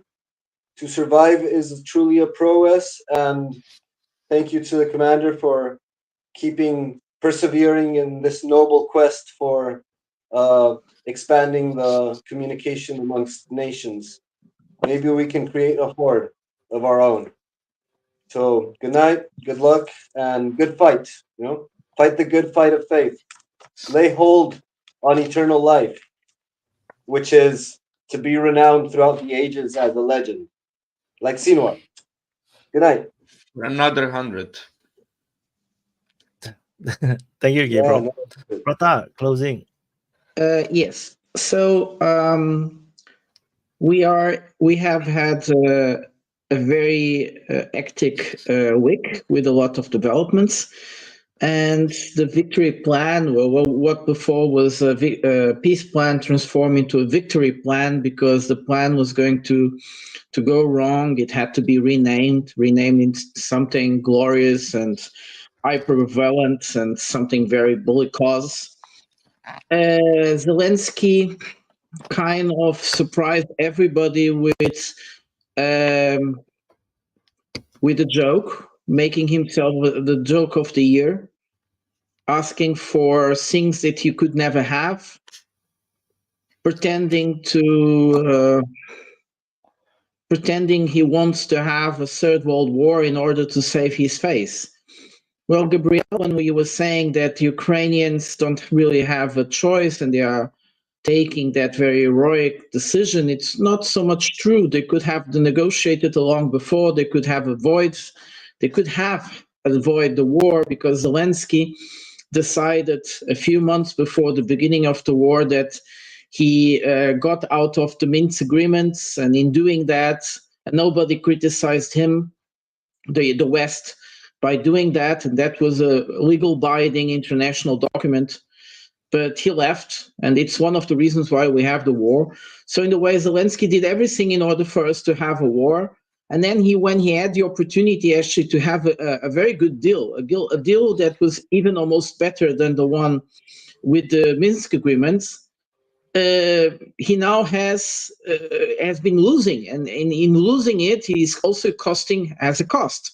The Russians are not here for anything. He also has to pay the Russians for avoiding negotiation, and that means losing territories. And by not negotiating, he's losing even more territories. So it's like no decision. But he's even in the worst decision. That will this victory plan actually show that he's desperate. He really needs to change the course of the situation, but it's impossible, and he keeps pressing the same button, the button that is actually not working anymore. He is going to, I said before last week that we are on the big deception. The big deception is because Zelensky is not interested in having deals to negotiate anything. He's going for a last time. He's picking up so many people on the streets as possible.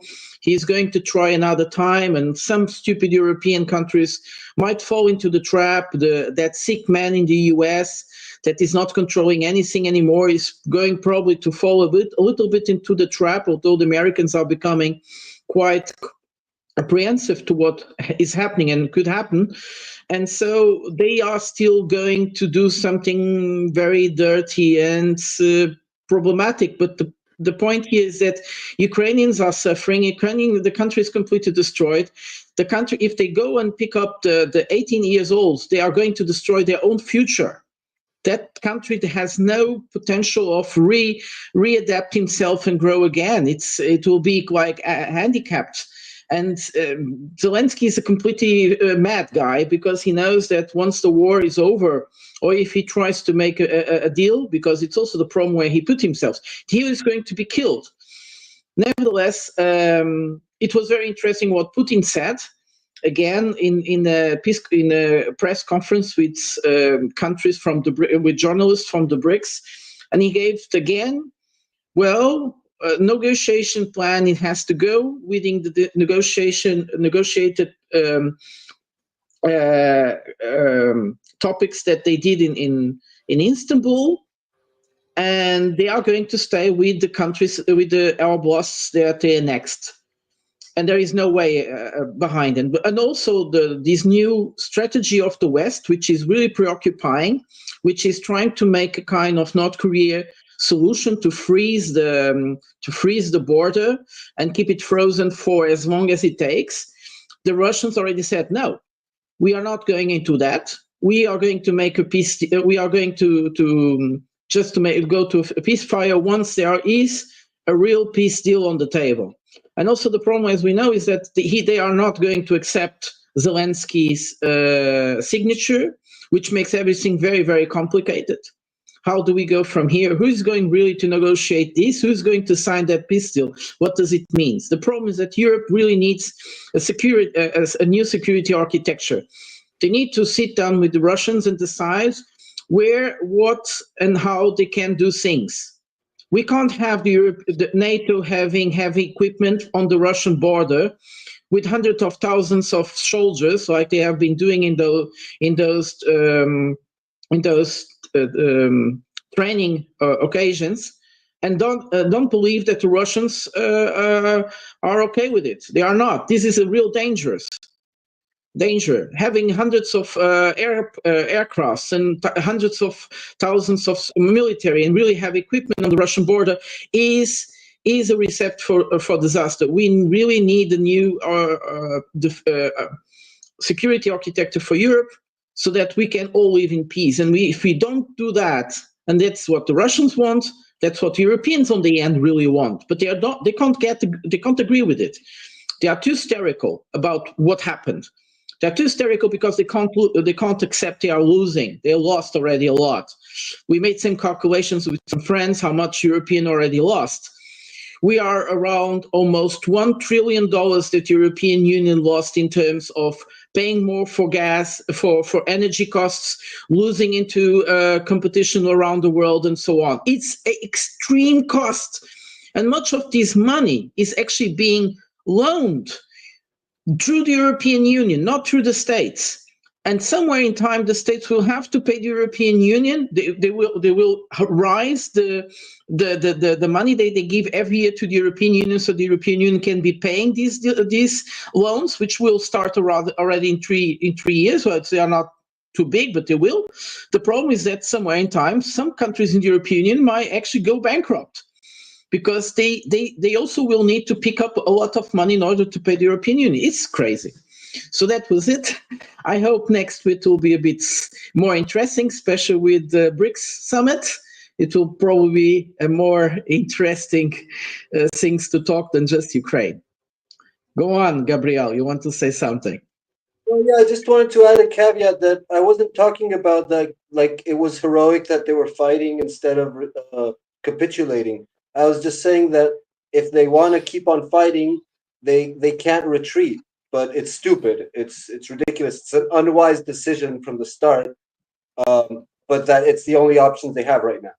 But yeah, I wasn't flattering or doing an apology for that stupid decision. It's just that I don't see that they can retreat at all. Just that. Okay, Nunya. All right. Well, happy 100th to everybody, including everyone in the chat who comes on here each and every week and makes the open mic, a real community, I love each and every one of you. And I realized not too long ago that I spend more time with you guys than I do my own friends. So maybe that's something I need to work on. But anyway, in the week ahead, a few things I'm looking forward to.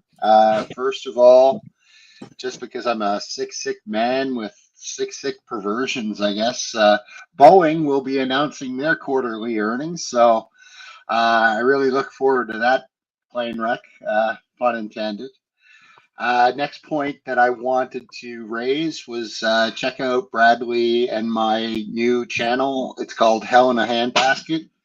And we shot our first video, which is now live, and we just totally went out and we winged it. So we'll see where it goes. But I thought we had a good chat, and our focus will primarily be focused more on the geopolitical side of things than the military tactical side of things, because I think we both enjoy that sort of Machiavellian behind the scenes stuff, geopolitical chess and all that sort of stuff. So that's something that I hope we can maybe delve into a bit more into deep dives than we can probably get on a team of like 10 people on the open mic. And then last thing, as Prada just mentioned, we've got the big BRICS summit coming up in Kazan, starting, I believe, on the 22nd. So that should be something else. Something else. Some folks are calling this the Bretton Woods of the 21st century. So take that for what you will. But I think it'll be a big deal. There's a few things that I think will come out of it that we'll hear more about as the week progresses. Number one is the payment system that they have been talking about. It's effectively a replacement of SWIFT, which they now have a working back-end model. It's a system called Mbridge, and they have the commitment of banks as well as I would assume. That's all they'd need. So the potential to roll this thing out fairly quickly and seamlessly is present right now. It's already been piloted. It's ready to go. So I think we'll hear more about the actual payment system and the platform itself and how it'll work. Second thing that hasn't been getting as much attention as the payment system is talk of a commodities market establishment. So this would effectively be replacement for COMEX in Chicago and the LME and the LBMA in London. And this isn't getting as much ink as the payment system, as I mentioned, but I think it might have the potential to really cripple the West, particularly in the UK. Shanghai is already the most important metals market in the world right now. The London market is going by the way of the dodo bird very quickly.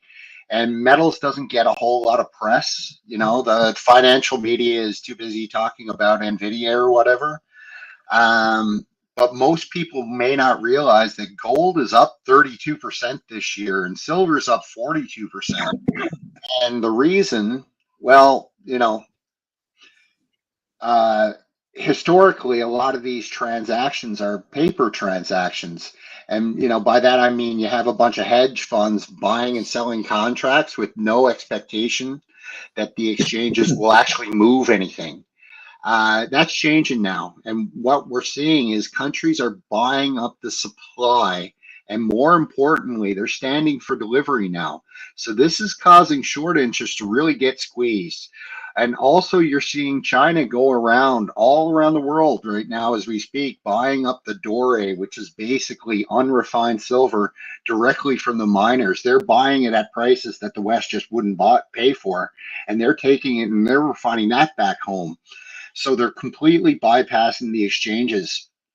So I think that the establishment of alternative exchanges, it might be an interesting development. And more importantly, something we should really take seriously here in the West, although I'm not really reading anything in the media about it that much.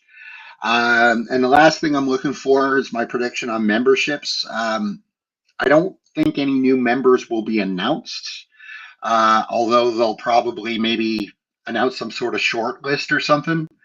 And also my prediction is that Saudi Arabia might make some sort of veiled reference to joining, although I'm doubtful they'll formally join at this meeting. But make no mistake, though, Saudi's leash is getting shorter. They need to choose between BRICS or the West very soon. They've been doing this sort of balancing act between the G7 and the BRICS the last couple of years, but it's getting more and more difficult for them to match what they're saying publicly versus what they're doing in practice privately. And make no mistake about it, folks, Saudi oil is already trading outside the dollar, and that's growing every day. Saudi Arabia will no doubt join BRICS. I think it's just a matter of when, and I think MBS wants to get the November election out of the way. So that'd be my prediction as to why we won't hear of a formal announcement of Saudi joining. And that's just a guess of mine. Other than that, not a whole lot going on. Have a great weekend, everyone. And cheers again on number 100. And sure. Okay, I'll skip the lengthy expose. I'll just say that this is a very interesting format you're doing here, and it's I think it's done a lot of good. Actually, I think that even if all of us are not in tune or we disagree and have different opinions, it's actually a good thing. It's good thing to face your different opinions, even if you don't like them or disagree with them, because iron sharpens iron. So it's very important for people to actually confront this, and this is the great place and the great format of doing this. Mostly it's very respectful. Although I did get woken up about about an hour ago with all this shouting about prisoners of war. It was hilarious. Anyway, I'm glad that I managed to show up on 100, like a jubilary thing, and I hope that all of us will be here present for the 200. That will be like 2 years from now. Yeah. Euro. Cool. Congrats everyone on 100th jubilar number, and Slava DPA, Slava all the members, Slava Asia. We were watching, and if I may mention, it's really good. I believe it's really good practice after finishing the closing statement to leave, because but Prata is doing good thing, continuing the chatting here, but it's good practice to leave after closing statement, so there's no interruption anymore. I don't know, what do you say, Wyatt, about that? Is it good practice or no? No, it doesn't matter. Okay.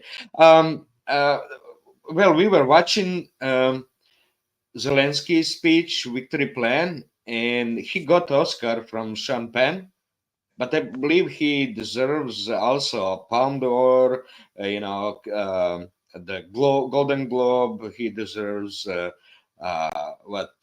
all others acting awards, because he was so enthusiastic talking in this victory plan, just as he was enthusiastic in during the counteroffensive in Kharkiv counteroffensive, successful counter, and I believe he will be so victorious, enthusiastic when the Ukrainians signed the capitulation. He will be also so good at it, so happy to do the job of presenting their position, that he just deserved that position of announcing everything. That it's amazing. It's absolutely amazing how he can act in front of the whole world, and just like it doesn't matter what's the real situation on the ground.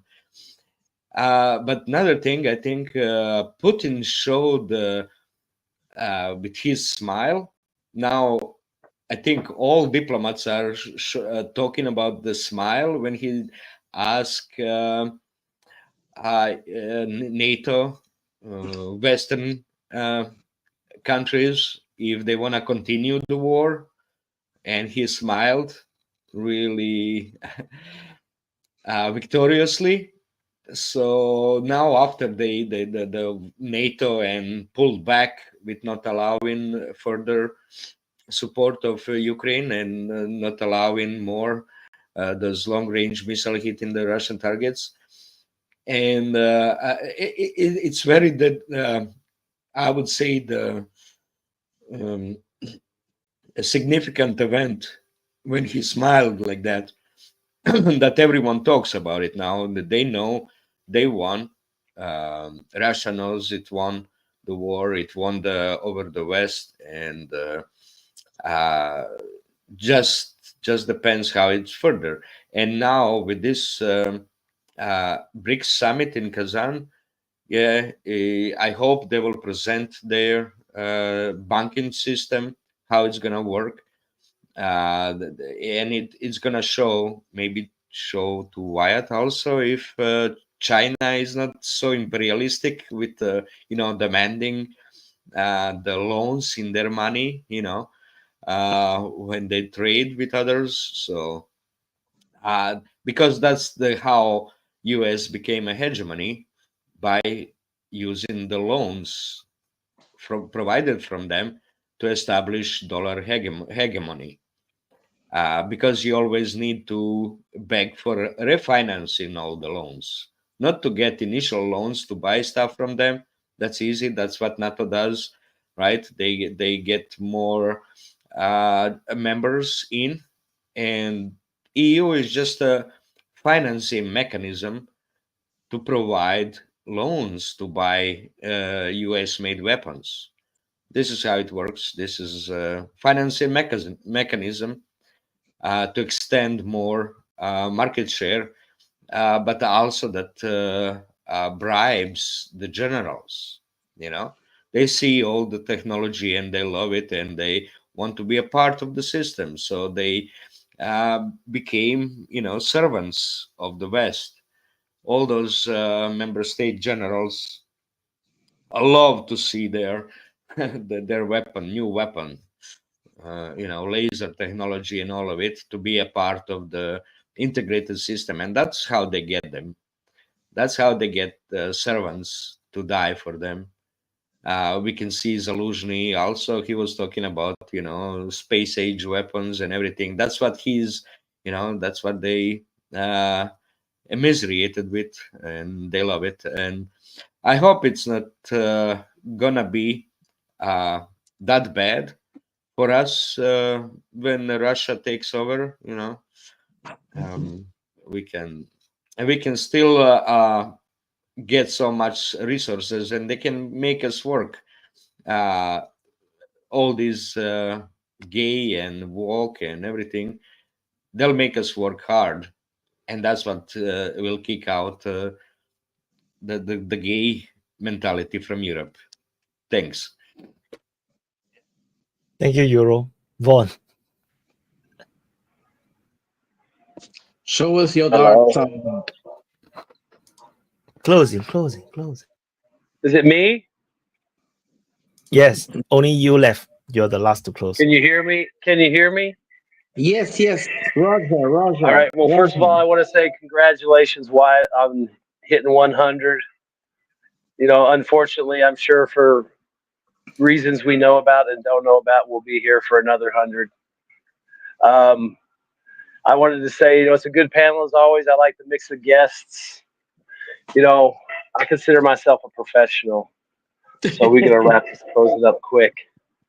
There's gonna be a lot of stuff happening this week in Ukraine, especially around the cross front. Kupiansk is gonna get hot. That's definitely the hot spots. Just watch that, and watch Wyatt's updates. And then, I had some other stuff to say, but I can't really remember. With the open mic, though, seriously, you get a lot of information here. You get to talk to regular people. You get, hands down, we've been here for 2.5 years almost. I mean, maybe not, maybe 2 years, but you get concise analysis. You get realistic analysis. You get a bunch of regular people from around the world to sit down and look from all kinds of backgrounds, and we look at what's going on, and we try to figure out what's going on, and then we speculate what's going on. And I don't think anyone on this channel, including the commander, ever tries to sell you some bullshit. Even when we don't agree with guys like Mike and the POWs are going to win the war for Ukraine thing, you know what? He still studies the thing, and that's what he came up with, and that's fine, even if we don't agree. But I'll tell you one thing: you're going to get realistic views of the war from Wyatt, and I think everybody here is going to give you a realistic view of whether we're talking about Ukraine, Taiwan, Africa, whatever. We got it covered. I really enjoy this format. And like I said, if you're in the comments all the time, come on the open mic. You guys really do miss out on the voice chats and stuff we have in the background if you really want to get into deep dives. Congratulations, Wyatt. It's good to see the vets here and the new guys. Y'all have a good week. You too. Thank you, Vaughn. Anyway, congratulations to everyone, all the speakers as well as the live chat. So thank you, everyone. My turn to do closing. See you guys next week on 101. Yeah, great milestone.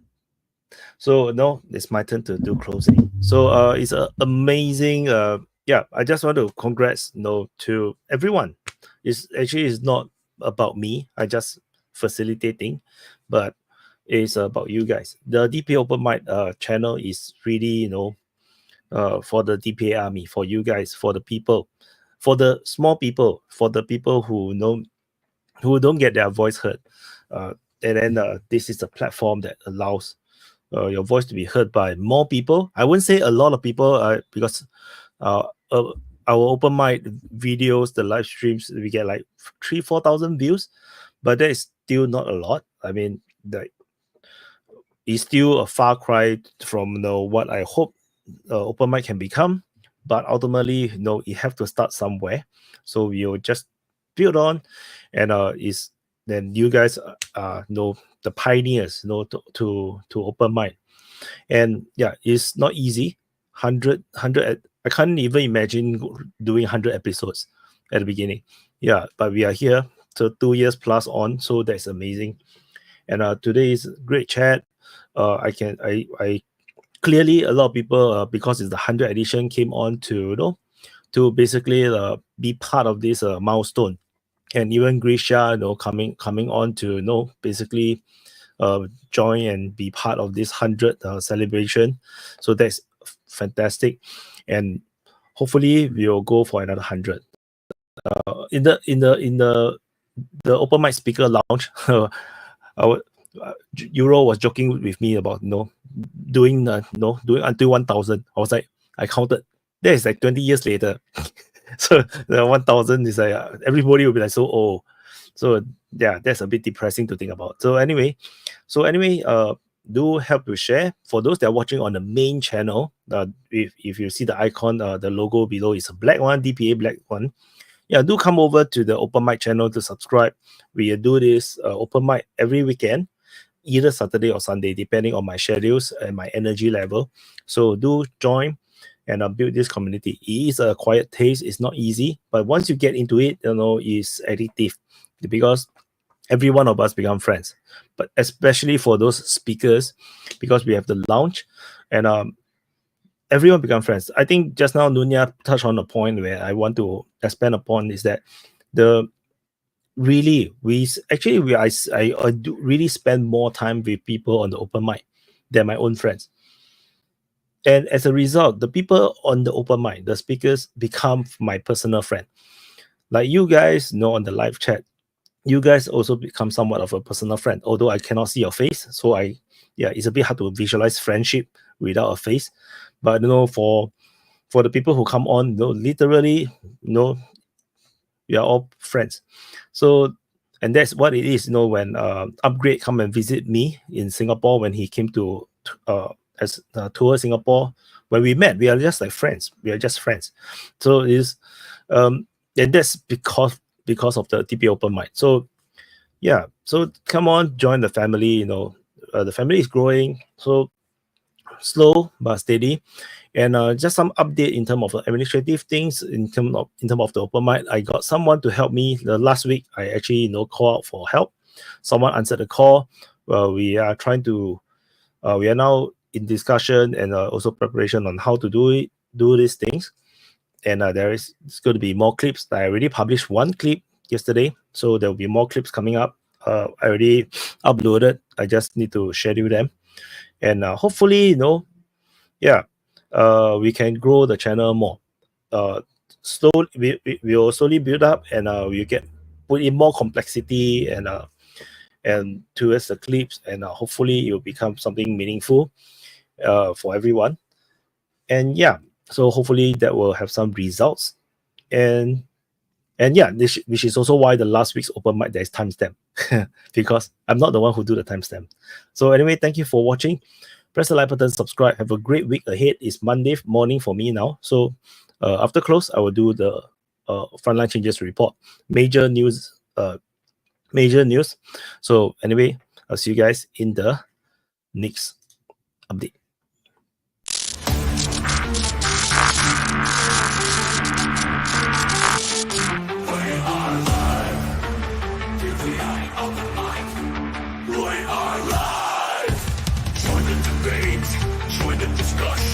Share your voice, share your opinion, swallow your ego, expand your mind. DPA Open Mic, free speech, so